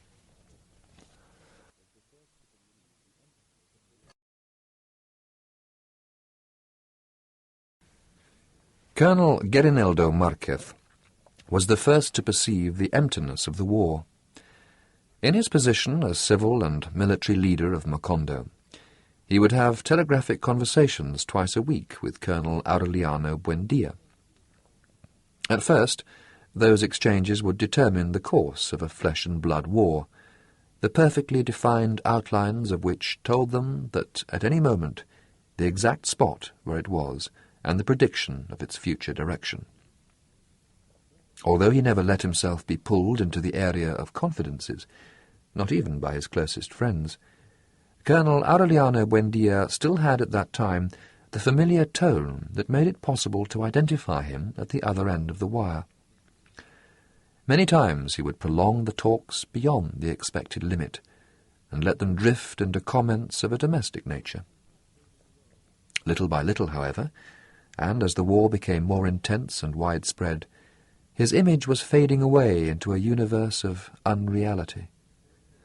The characteristics of his speech were more and more uncertain, and they came together and combined to form words that were gradually losing all meaning. Colonel Gabriel Marquez limited himself then to just listening, burdened by the impression that he was in telegraphic contact with a stranger from another world. "I understand, Aureliano," he would conclude on the key. "Long live the Liberal Party." He finally lost all contact with the war. What in other times had been a real activity, an irresistible passion of his youth, became a remote point of reference for him, an emptiness. His only refuge was Amaranta's sewing-room. He would visit her every afternoon. He liked to watch her hands as they curled frothy petticoat cloth in the machine that was kept in motion by Remedios the beauty.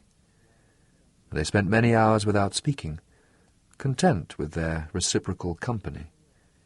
But while Amaranta was inwardly pleased in keeping the fire of his devotion alive, he was unaware of the secret designs of that indecipherable heart.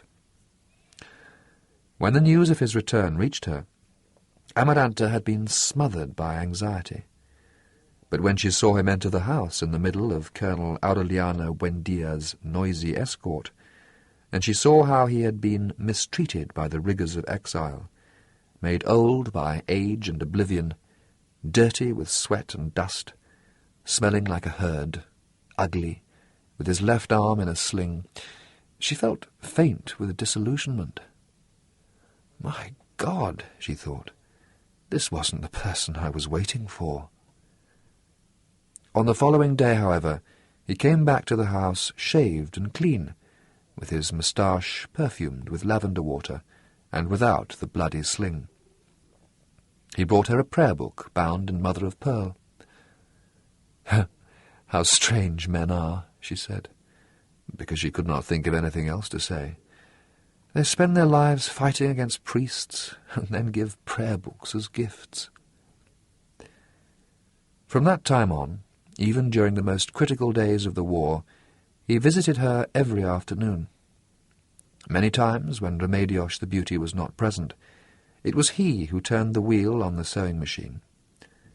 Amaranta felt upset by the perseverance, the loyalty, the submissiveness of that man who was invested with so much authority, and who nevertheless took off his sidearms in the living-room so that he could go into the sewing-room without weapons. But for 4 years he kept repeating his love, and she would always find a way to reject him without hurting him. For even though she had not succeeded in loving him, she could no longer live without him. Remedios the Beauty, who seemed indifferent to everything and who was thought to be mentally retarded, was not insensitive to so much devotion, and she intervened in Colonel Gabriel Marquez's favour. Amaranta suddenly discovered that the girl she had raised, who was just entering adolescence, was already the most beautiful creature that had ever been seen in Macondo. She felt reborn in her heart the rancour that she had felt in other days for Rebecca, and begging God not to impel her into the extreme state of wishing her dead, she banished her from the sewing-room. It was around that time that Colonel Gabriel Marquez began to feel the boredom of the war. He summoned his reserves of persuasion, his broad and repressed tenderness, ready to give up for Amaranta a glory that had cost him the sacrifice of his best years. But he could not succeed in convincing her. One August afternoon, overcome by the unbearable weight of her own obstinacy, Amaranta locked herself in her bedroom to weep over her solitude unto death, after giving her final answer to her tenacious suitor. "Let's forget about each other forever," she told him. "We're too old for this sort of thing now." Colonel Gabriel Marquez had a telegraphic call from Colonel Aureliano Buendia that afternoon. It was a routine conversation, which was not going to bring about any break in the stagnant war. At the end, Colonel Gabriel Marquez looked at the desolate streets, the crystal water on the almond trees, and he found himself lost in solitude. "Aureliano," he said sadly on the quay, "it's raining in Macondo." There was a long silence on the line. Suddenly the apparatus jumped with the pitiless letters from Colonel Aureliano Buendia. "Don't be a jackass, Gerineldo," the signal said. "It's natural for it to be raining in August." They had not seen each other for such a long time that Colonel Gabriel Marquez was upset by the aggressiveness of the reaction. 2 months later, however, when Colonel Aureliano Buendia returned to Macondo, his upset was changed to stupefaction. Even Ursula was surprised at how much he had changed. He came with no noise, no escort, wrapped in a cloak in spite of the heat, and with 3 mistresses, whom he installed in the same house, where he spent most of his time lying in a hammock. He scarcely read the telegraphic dispatches that reported routine operations.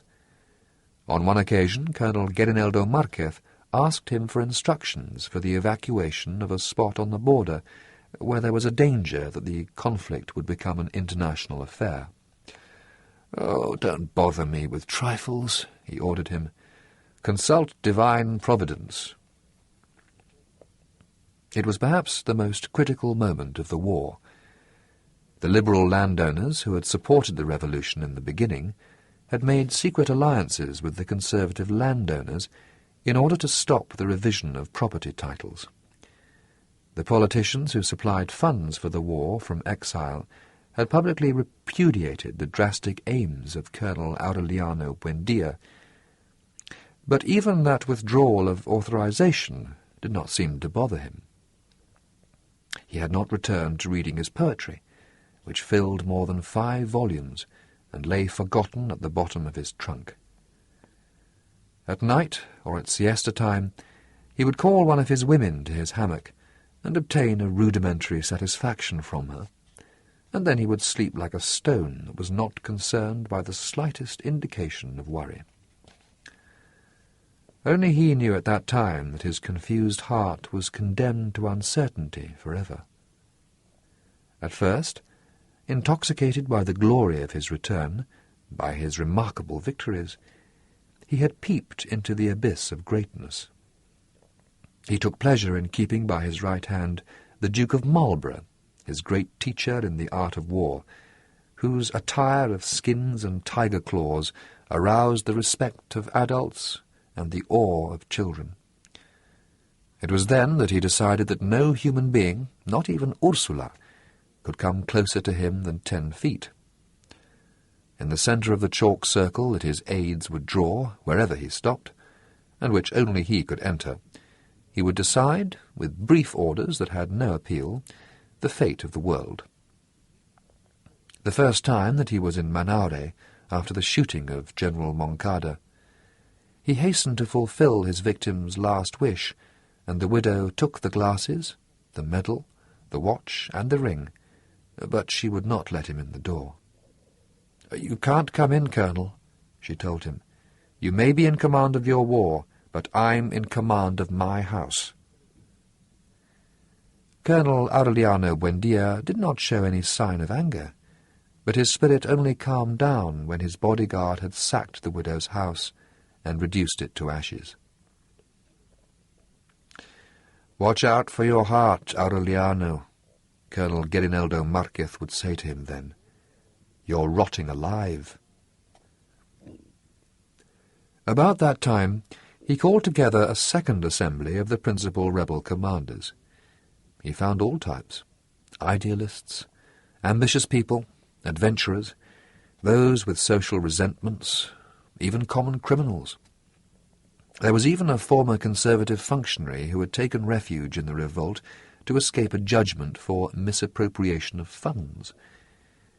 Many of them didn't even know why they were fighting. In the midst of that motley crowd, whose differences of values were on the verge of causing an internal explosion, one gloomy authority stood out: General Teófilo Vargas. He was a full-blooded Indian, untamed, illiterate, and endowed with quiet wiles and a messianic vocation that aroused a demented fanaticism in his men. Colonel Aureliano Buendia called the meeting with the aim of unifying the rebel command against the manoeuvres of the politicians. General Teófilo Vargas came forward with his intentions. In a few hours he shattered the coalition of better qualified commanders and took charge of the main command. "He's a wild beast, worth watching," Colonel Aureliano Buendia told his officers. "That man is more dangerous to us than the Minister of War." Then a very young captain, who had always been outstanding for his timidity, raised a cautious index finger. "It's quite simple, Colonel," he proposed. "He has to be killed." Colonel Aureliano Buendia was not alarmed by the coldness of the proposition, but by the way in which, by a fraction of a second, it had anticipated his own thoughts. "Don't expect me to give an order like that," he said. He did not give it, as a matter of fact. But 2 weeks later, General Teófilo Vargas was cut to bits by machetes in an ambush, and Colonel Aureliano Buendia assumed the main command. The same night that his authority was recognized by all the rebel commands, he woke up in a fright, calling for a blanket. An inner coldness which shattered his bones and tortured him even in the heat of the sun would not let him sleep for several months, until it became a habit. The intoxications of power began to break apart under waves of discomfort. Searching for a cure against the chill, he had the young officer who had proposed the murder of General Teófilo Vargas shot. His orders were being carried out even before they were given, even before he thought of them, and they always went much beyond what he would have dared have them do. Lost in the solitude of his immense power, he began to lose direction. He was bothered by the people who cheered him in neighbouring villages, and he imagined that they were the same cheers they gave the enemy. Everywhere he met adolescents who looked at him with his own eyes, who spoke to him with his own voice, who greeted him with the same mistrust with which he greeted them, and who said they were his sons. He felt scattered about, multiplied, and more solitary than ever. He was convinced that his own officers were lying to him. He fought with the Duke of Marlborough. "The best friend a person has," he would say at that time, "is one who has just died." He was weary of the uncertainty, of the vicious circle of that eternal war that always found him in the same place, but always older, wearier, even more in the position of not knowing why, or how, or even when. There was always someone outside of the chalk circle, someone who needed money, someone who had a son with whooping cough, or someone who wanted to go off and sleep forever because he could not stand the shit taste of the war in his mouth, and who nevertheless stood at attention to inform him, "Everything normal, Colonel." And normality was precisely the most fearful part of that infinite war. Nothing ever happened. Alone, abandoned by his premonitions, fleeing the chill that was to accompany him until death, he sought a last refuge in Macondo in the warmth of his oldest memories. His indolence was so serious that when they announced the arrival of a commission from his party that was authorized to discuss the stalemate of the war, he rolled over in his hammock without completely waking up. "Take them to the whores," he said. They were 6 lawyers in frock-coats and top hats who endured the violent November sun with stiff stoicism. Ursula put them up in her house. They spent the greater part of the day closeted in the bedroom in hermetic conferences, and at dusk they asked for an escort and some accordion players, and took over Caterina's store. "Leave them alone," Colonel Aureliano Buendia ordered. "After all, I know what they want." At the beginning of December, the long-awaited interview, which many had foreseen as an interminable argument, was resolved in less than an hour. In the hot parlour, beside the spectre of the pianola, shrouded in a white sheet, Colonel Aureliano Buendia did not sit down that time inside the chalk circle that his aides had drawn. He sat in a chair between his political advisers, and, wrapped in his woolen blanket, he listened in silence to the brief proposals of the emissaries. They asked first that he renounce the revision of property titles in order to get back the support of the liberal landowners. They asked, secondly, that he renounce the fight against clerical influence in order to obtain the support of the Catholic masses. They asked, finally, that he renounce the aim of equal rights for natural and illegitimate children in order to preserve the integrity of the home. "That means," Colonel Aureliano Buendia said, smiling when the reading was over, "that all we're fighting for is power." "They're tactical changes," one of the delegates replied. "Right now the main thing is to broaden the popular base of the war. Then we'll have another look." One of Colonel Aureliano Buendia's political advisers hastened to intervene. "It's a contradiction," he said. "If these changes are good, it means that the conservative regime is good. If we succeed in broadening the popular base of the war with them, as you people say, it means that the regime has a broad popular base. It means, in short, that for almost 20 years we've been fighting against the sentiments of the nation." He was going to go on, but Colonel Aureliano Buendia stopped him with a signal. "Don't waste your time, Doctor," he said. "The important thing is that from now on we'll be fighting only for power." Still smiling, he took the documents the delegates gave him and made ready to sign them. Well, since that's the way it is, he concluded, we have no objection to accepting.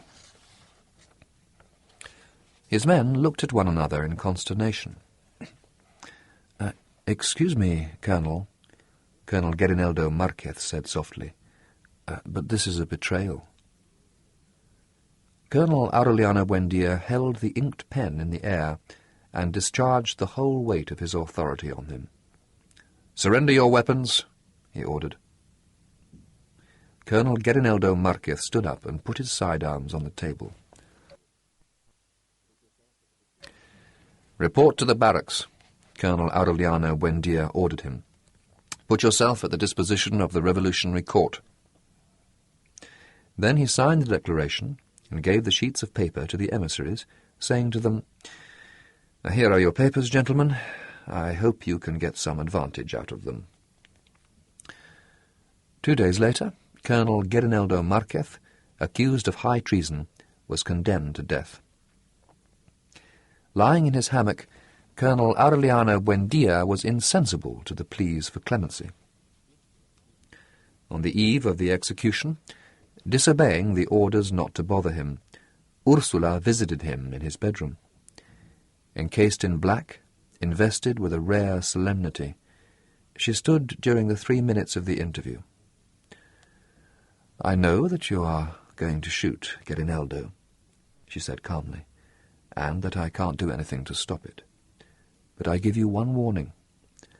As soon as I see his body, I swear to you by the bones of my father and mother, by the memory of José Arcadio Buendia, I swear to you before God that I will drag you out from wherever you're hiding and kill you with my own 2 hands.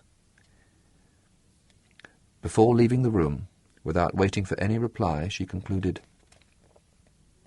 "It's the same as if you'd been born with the tail of a pig." During that interminable night, while Colonel Garineldo Marquez thought about his dead afternoons in Amaranta's sewing-room, Colonel Aureliano Buendia scratched for many hours, trying to break the hard shell of his solitude. His only happy moments, since that remote afternoon when his father had taken him to see ice, had taken place in his silver workshop, where he passed the time putting little gold fishes together. He had had to start 32 wars, and had had to violate all of his pacts with death, and wallow like a hog in the dung-heap of glory, in order to discover the privileges of simplicity almost 40 years later. At dawn, worn out by the tormented vigil, he appeared in the cell an hour before the execution. "The farce is over, old friend," he said to Colonel Garineldo Marquez. "Let's get out of here before the mosquitoes in here execute you." Colonel Garineldo Marquez could not repress the disdain that was inspired in him by that attitude. "No, Aureliano," he replied. "I'd rather be dead than see you changed into a bloody tyrant." "You won't see me," Colonel Aureliano Buendia said. "Put on your shoes and help me get this shitty war over with." When he said it, he did not know that it was easier to start a war than to end one. It took him almost a year of fierce and bloody effort to force the government to propose conditions of peace favourable to the rebels, and another year to convince his own partisans of the convenience of accepting them.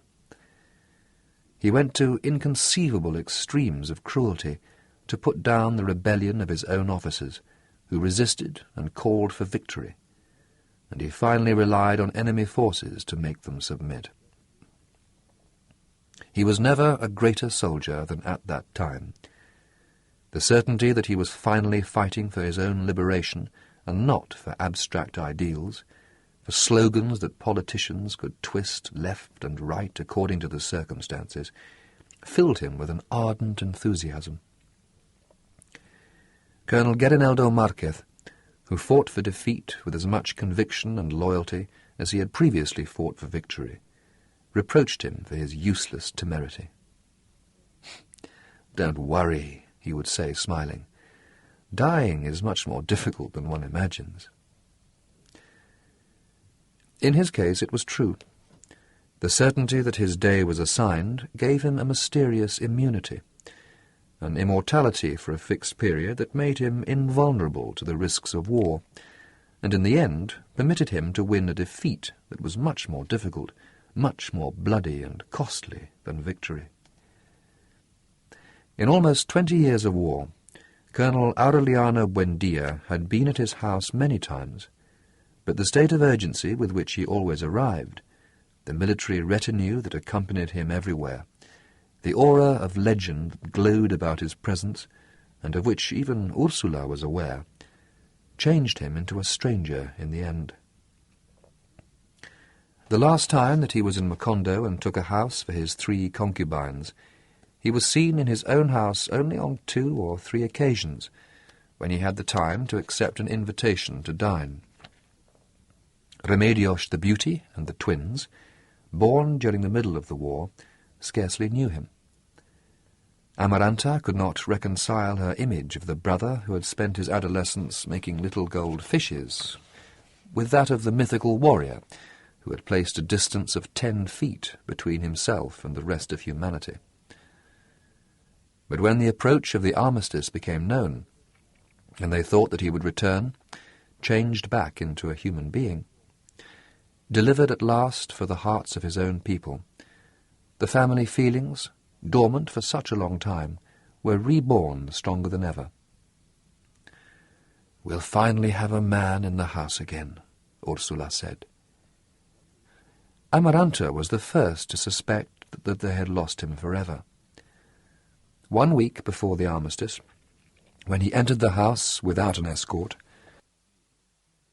preceded by 2 barefoot orderlies who deposited on the porch the saddle from the mule and the trunk of poetry, all that was left of his former imperial baggage, she saw him pass by the sewing-room, and she called to him. Colonel Aureliano Buendia had trouble recognizing her. "It's Amaranta," she said good-humouredly, happy at his return, and she showed him the hand with the black bandage. "Look." Colonel Aureliano Buendia smiled at her the same way as when he had first seen her with the bandage on that remote morning when he had come back to Macondo, condemned to death. "How awful," he said, "the way time passes." The regular army had to protect the house. He arrived amid insults, spat upon, accused of having accelerated the war in order to sell it for a better price. He was trembling with fever and cold, and his armpits were studded with sores again. 6 months before, when she had heard talk about the armistice, Ursula had opened up and swept out the bridal chamber, and had burned myrrh in the corners, thinking that he would come back ready to grow old slowly among Remedios's musty dolls.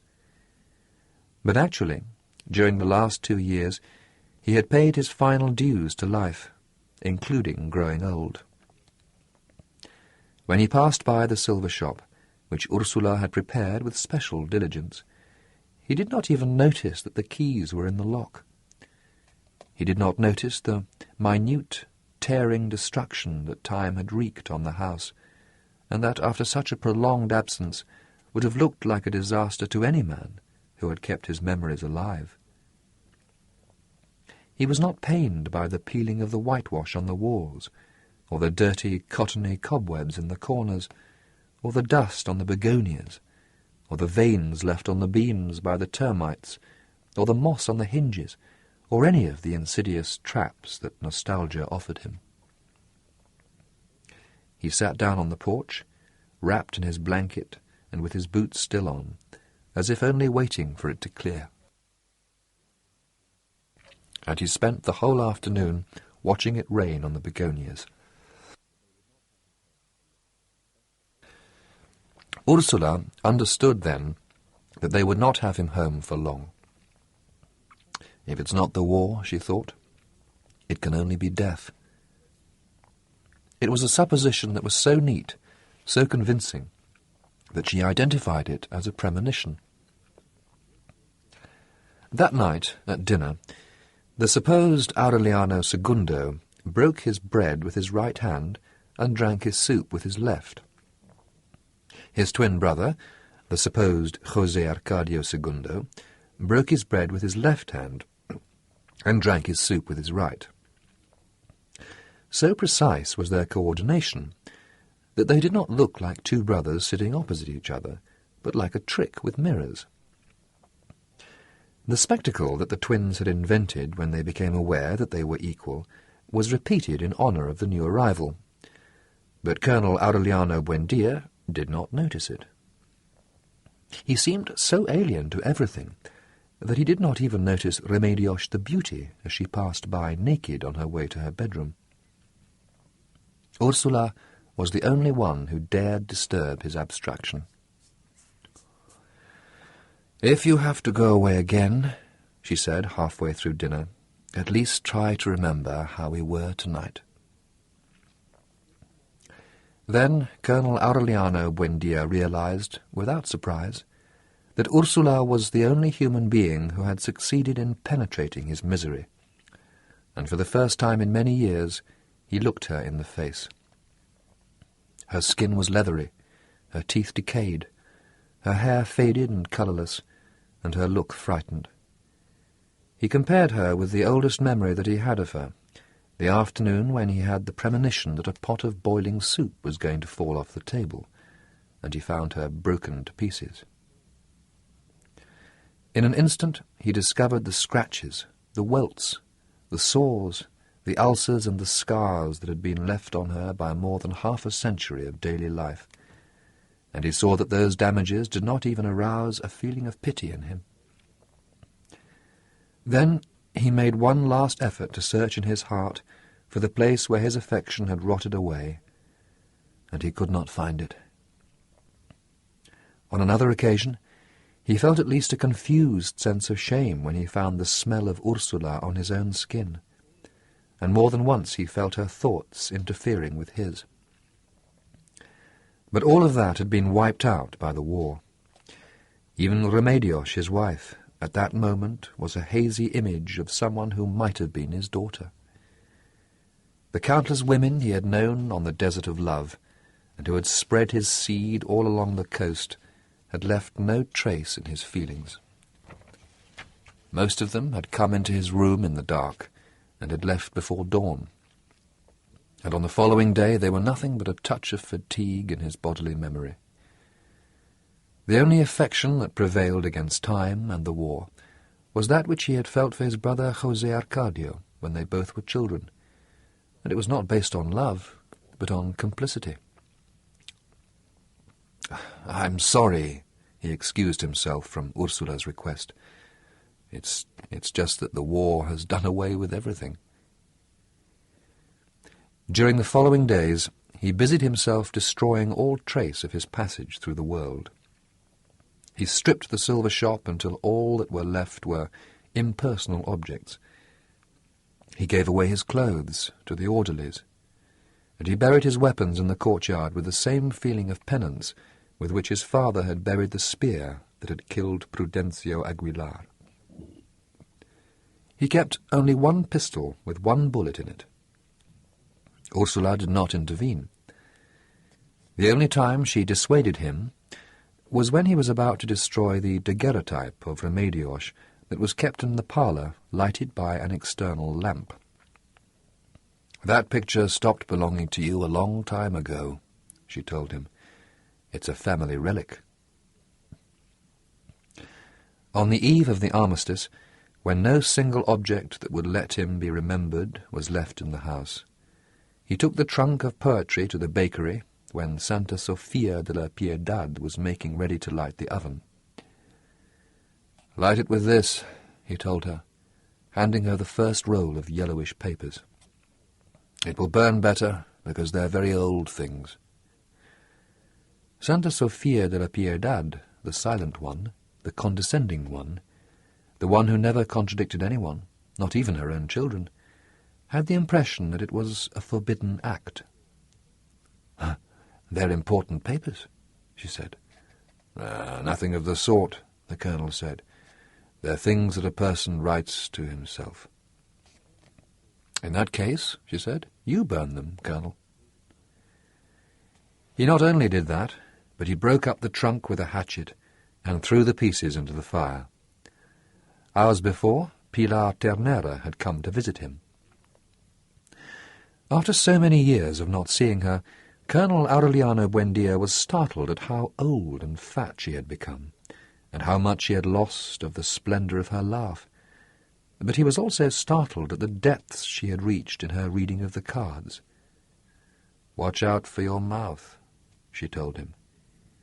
And he wondered whether the other time she had told him that, during the height of his glory, it had not been a surprisingly anticipated vision of his fate. A short time later, when his personal physician finished removing his sores, he asked him, without showing any particular interest, where the exact location of his heart was. The doctor listened with his stethoscope, and then painted a circle on his chest with a piece of cotton dipped in iodine. The Tuesday of the armistice dawned warm and rainy. Colonel Aureliano Buendia appeared in the kitchen before 5 o'clock, and had his usual black coffee without sugar. "You came into the world on a day like this," Ursula told him. "Everybody was amazed at your open eyes." He did not pay any attention because he was listening to the forming of the troops, the sound of the cornets, and the voices of command that were shattering the dawn. Even though after so many years of war they should have sounded familiar to him, this time he felt the same weakness in his knees and the same tingling in his skin that he had felt in his youth in the presence of a naked woman.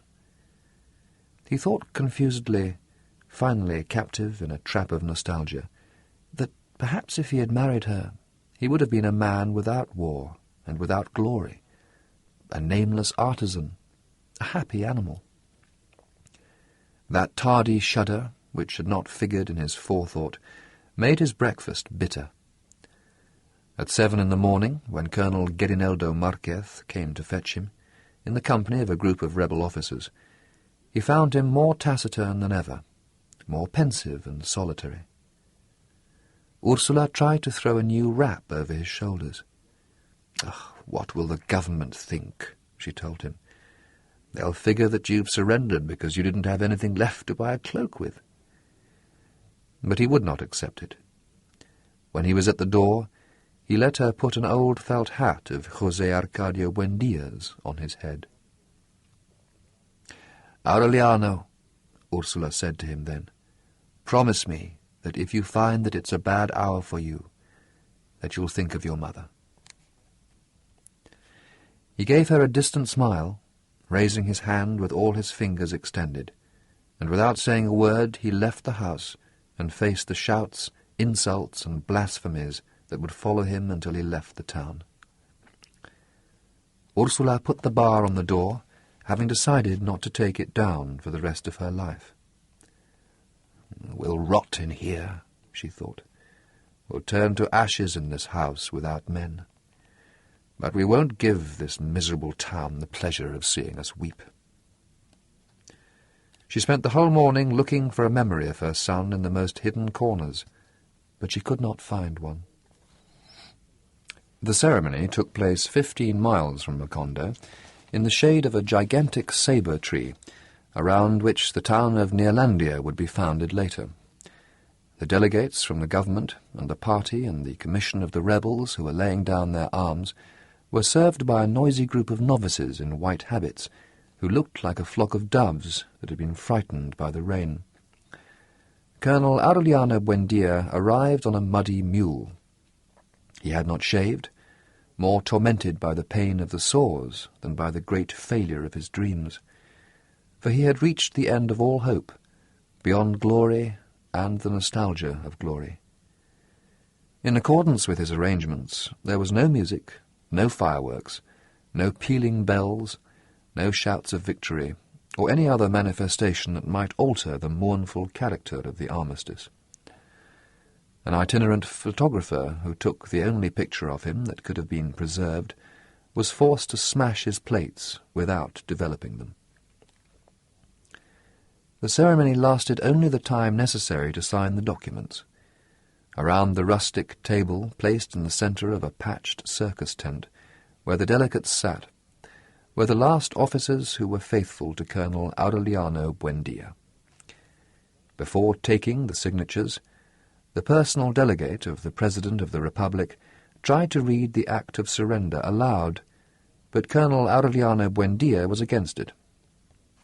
"Let's not waste time on formalities," he said, and prepared to sign the papers without reading them. One of his officers then broke the soporific silence of the tent. "Colonel," he said, "please do us the favour of not being the first to sign." Colonel Aureliano Buendia acceded.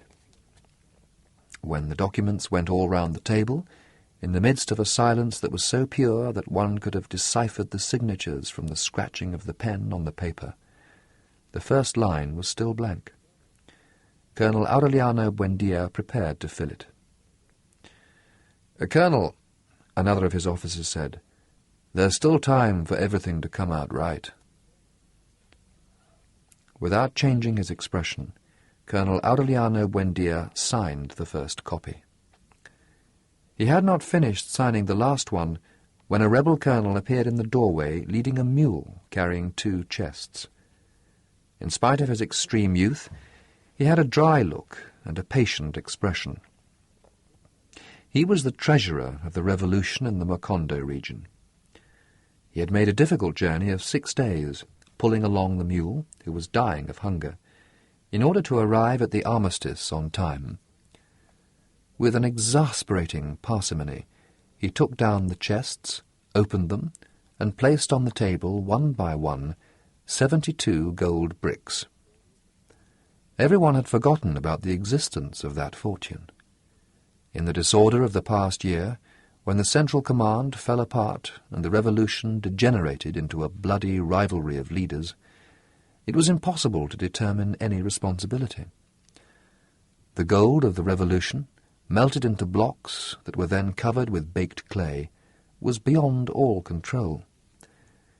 Colonel Aureliano Buendia had the 72 gold bricks included in the inventory of surrender, and closed the ceremony without allowing any speeches.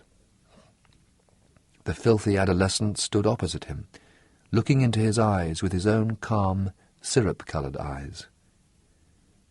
"Something else?" Colonel Aureliano Buendia asked him. The young colonel tightened his mouth. "The receipt," he said.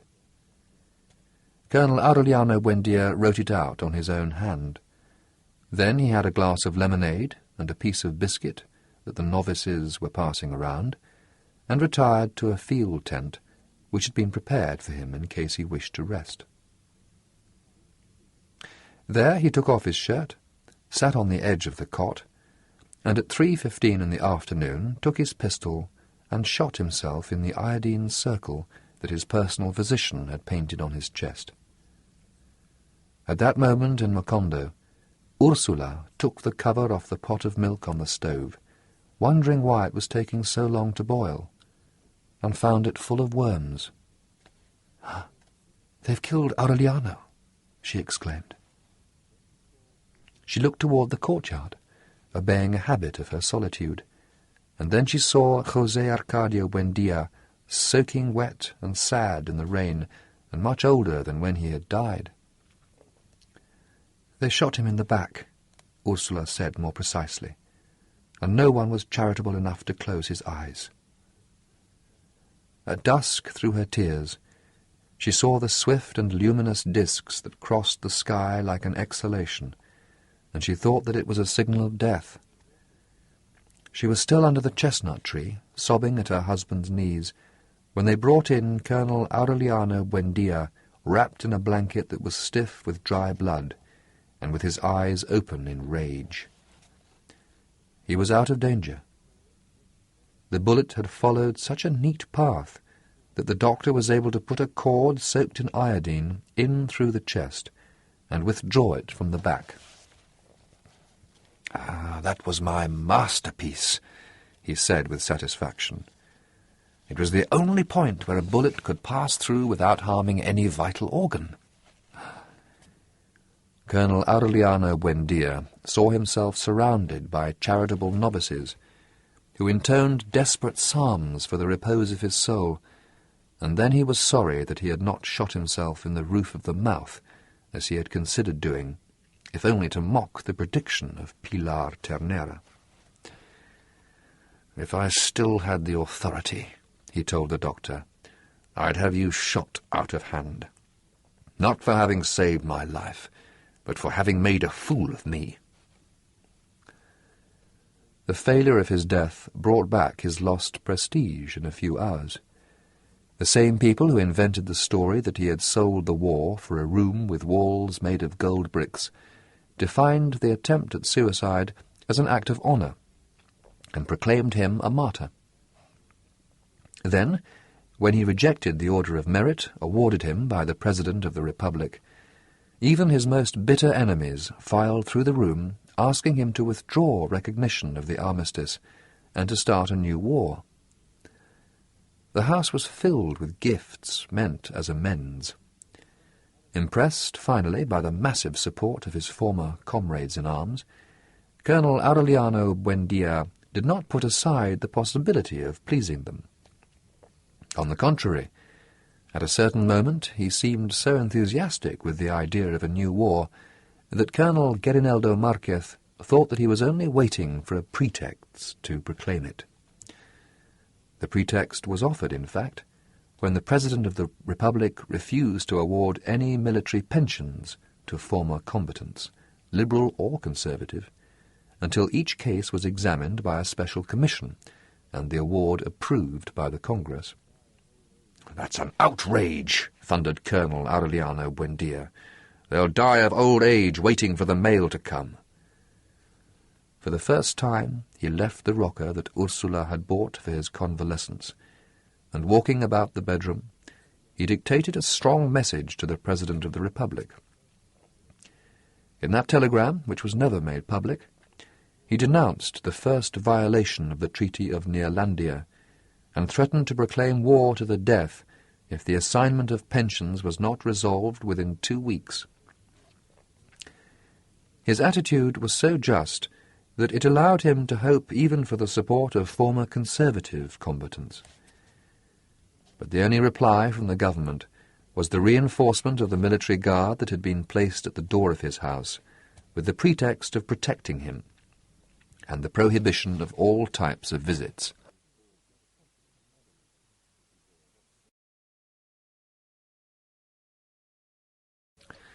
Similar methods were adopted all through the country with other leaders who bore watching. It was an operation that was so timely, drastic, and effective that 2 months after the armistice, when Colonel Aureliano Buendia had recovered, his most dedicated conspirators were dead or exiled, or had been assimilated forever into public administration. Colonel Aureliano Buendia left his room in December, and it was sufficient for him to look at the porch in order not to think about war again.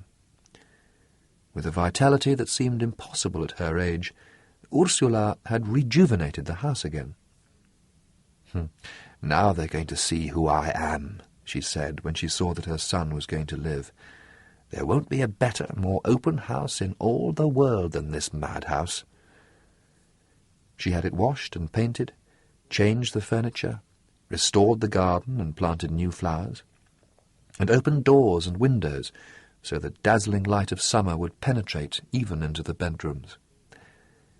She decreed an end to the numerous superimposed periods of mourning, and she herself exchanged her rigorous old gowns for youthful clothing. The music of the pianola again made the house merry. When she heard it, Amaranta thought of Pietro Crespi, his evening gardenia, and his smell of lavender, and in the depths of her withered heart a clean rancour flourished, purified by time. One afternoon, when she was trying to put the parlour in order, Ursula asked for the help of the soldiers who were guarding the house. The young commander of the guard gave them permission. Little by little, Ursula began assigning them new chores. She invited them to eat, gave them clothing and shoes, and taught them how to read and write. When the government withdrew the guard, one of them continued living in the house and was in her service for many years. On New Year's Day, driven mad by rebuffs from Remedios the Beauty, the young commander of the guard was found dead under her window.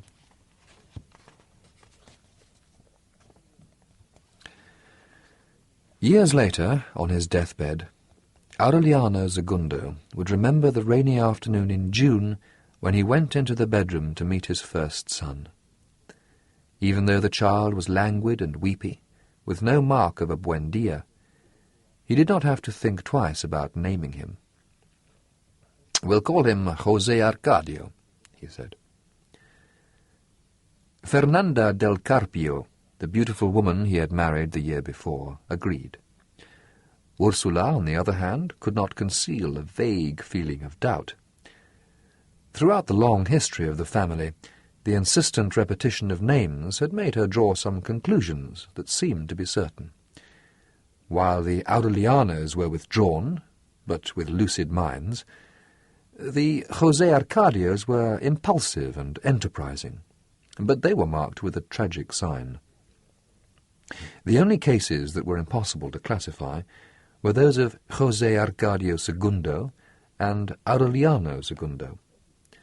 They were so much alike and so mischievous during childhood that not even Santa Sofia de la Piedad could tell them apart.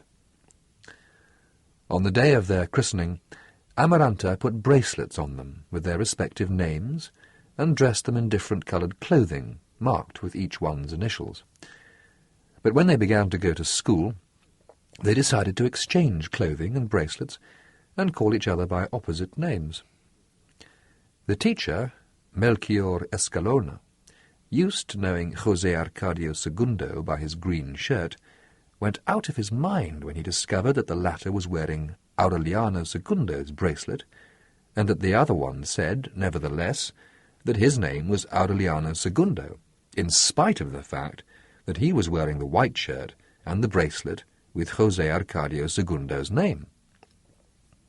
From then on, he was never sure who was who. Even when they grew up and life made them different, Ursula still wondered if they themselves might not have made a mistake in some moment of their intricate game of confusion and had become changed forever. Until the beginning of adolescence, they were two synchronized machines. They would wake up at the same time, have the urge to go to the bathroom at the same time, suffer the same upsets in health, and they even dreamed about the same things. In the house, where it was thought that they coordinated their actions with a simple desire to confuse, no one realized what really was happening, until one day when Santa Sofia de la Piedad gave one of them a glass of lemonade, and as soon as he had tasted it, the other one said that it needed sugar. Santa Sofia de la Piedad, who had indeed forgotten to put sugar in the lemonade, told Ursula about it. "Oh, that's what they're all alike," she said without surprise. "Crazy from birth." In time, things became less disordered. The one who came out of the game of confusion with the name of Aureliano II grew to monumental size, like his grandfather's, and the one who kept the name of José Arcadio II grew to be bony like the colonel, and the only thing they had in common was the family's solitary air. Perhaps it was that crossing of stature, names and character that made Ursula suspect that they had been shuffled like a deck of cards since childhood. The decisive difference was revealed in the midst of the war, when José Arcadio II asked Colonel Gabriel Marquez to let him see an execution. Against Ursula's better judgment, his wishes were satisfied. Aureliano II, on the other hand, shuddered at the mere idea of witnessing an execution. He preferred to stay at home. At the age of 12, he asked Ursula what was in the locked room. "Papers," she answered. Melquiadesh's books and the strange things that he wrote in his last years. Instead of calming him, the answer increased his curiosity. He demanded so much, promised with such insistence that he would not mistreat the things, that Ursula gave him the keys. No one had gone into that room again since they had taken Melquiadesh's body out, and had put on the door a padlock whose parts had become fused together with rust. But when Aureliano Segundo opened the windows, a familiar light entered that seemed accustomed to lighting the room every day, and there was not the slightest trace of dust or cobwebs, with everything swept and clean, better swept and cleaner than on the day of the burial. And the ink had not dried up in the inkwell, nor had oxidation diminished the shine of the metals, nor had the embers gone out under the water pipe where José Arcadio Buendia had vaporized mercury. On the shelves were the books bound in a cardboard-like material, pale, like tanned human skin, and the manuscripts were intact. In spite of the rooms having been shut up for many years, the air seemed fresher than in the rest of the house. Everything was so recent that several weeks later, when Ursula went into the room with a pail of water and a brush to wash the floor, there was nothing for her to do. Aureliano Segundo was deep in the reading of a book. Although it had no cover, and the title did not appear anywhere, the boy enjoyed the story of a woman who sat at a table and ate nothing but kernels of rice, which he picked up with a pin, and the story of the fisherman who borrowed a weight for his net from a neighbour, and when he gave him a fish in payment later, it had a diamond in its stomach, and the one about the lamp that fulfilled wishes, and about flying carpets. Surprised, he asked Ursula if all that was true, and she answered him that it was, that many years ago gypsies had brought magic lamps and flying mats to Macondo. "What's happening," she sighed, "is that the world is slowly coming to an end, and those things don't come here any more." When he finished the book, in which many of the stories had no endings, because there were pages missing, Aureliano Segundo set about deciphering the manuscripts. It was impossible.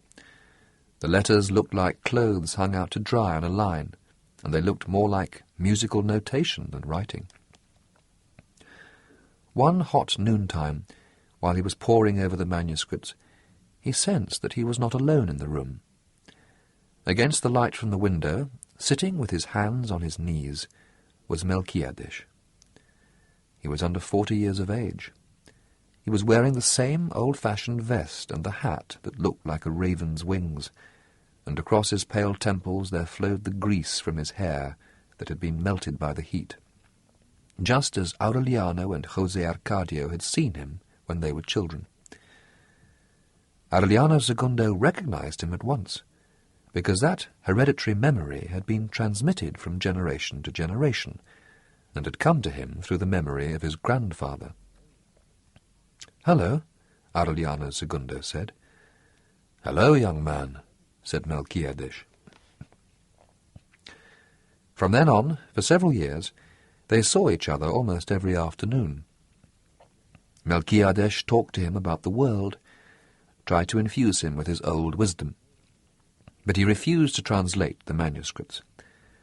"No one must know their meaning until he has reached 100 years of age," he explained. Aureliano kept those meetings secret forever. On one occasion, he felt that his private world had fallen apart, because Ursula came in when Melquiades was in the room, but she did not see him. "Who were you talking to?" she asked him. "Nobody," Aureliano Segundo said. That's what your great-grandfather did," Ursula said. "He used to talk to himself, too."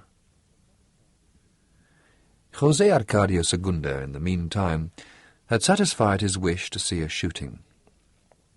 For the rest of his life, he would remember the livid flash of the 6 simultaneous shots, and the echo of the discharge as it broke against the hills, and the sad smile and perplexed eyes of the man being shot, who stood erect while his shirt became soaked with blood, and who was still smiling even when they untied him from the post and put him in a box filled with quicklime. "He's alive," he thought. "They're going to bury him alive." It made such an impression on him that from then on he detested military practices and war, not because of the executions, but because of the horrifying custom of burying the victims alive. No one knew then exactly when he began to ring the bells in the church tower and assist Father Antonio Isabel, the successor to the Pup, at Mass, and take care of the fighting cocks in the courtyard of the parish house. When Colonel Gabriel Marquez found out, he scolded him strongly for learning occupations repudiated by the liberals. "The fact is," he answered, "I think I've turned out to be a conservative." He believed it as if it had been determined by fate. Colonel Gabriel Marquez, scandalized, told Ursula about it. "It's better that way," she approved. "Let's hope that he becomes a priest, so that God will finally come into this house." It was soon discovered that Father Antonio Isabel was preparing him for his first communion. He was teaching him the catechism as he shaved the necks of his roosters. He explained to him with simple examples, as he put the brooding hens into their nests, how it had occurred to God on the second day of creation that chickens would be formed inside of an egg. From that time on, the parish priest began to show the signs of senility that would lead him to say years later that the devil had probably won his rebellion against God, and that he was the one who sat on the heavenly throne, without revealing his true identity, in order to trap the unwary. Warmed up by the persistence of his mentor, in a few months José Arcadio II came to be as adept in theological tricks used to confuse the devil as he was skilled in the tricks of the cockpit.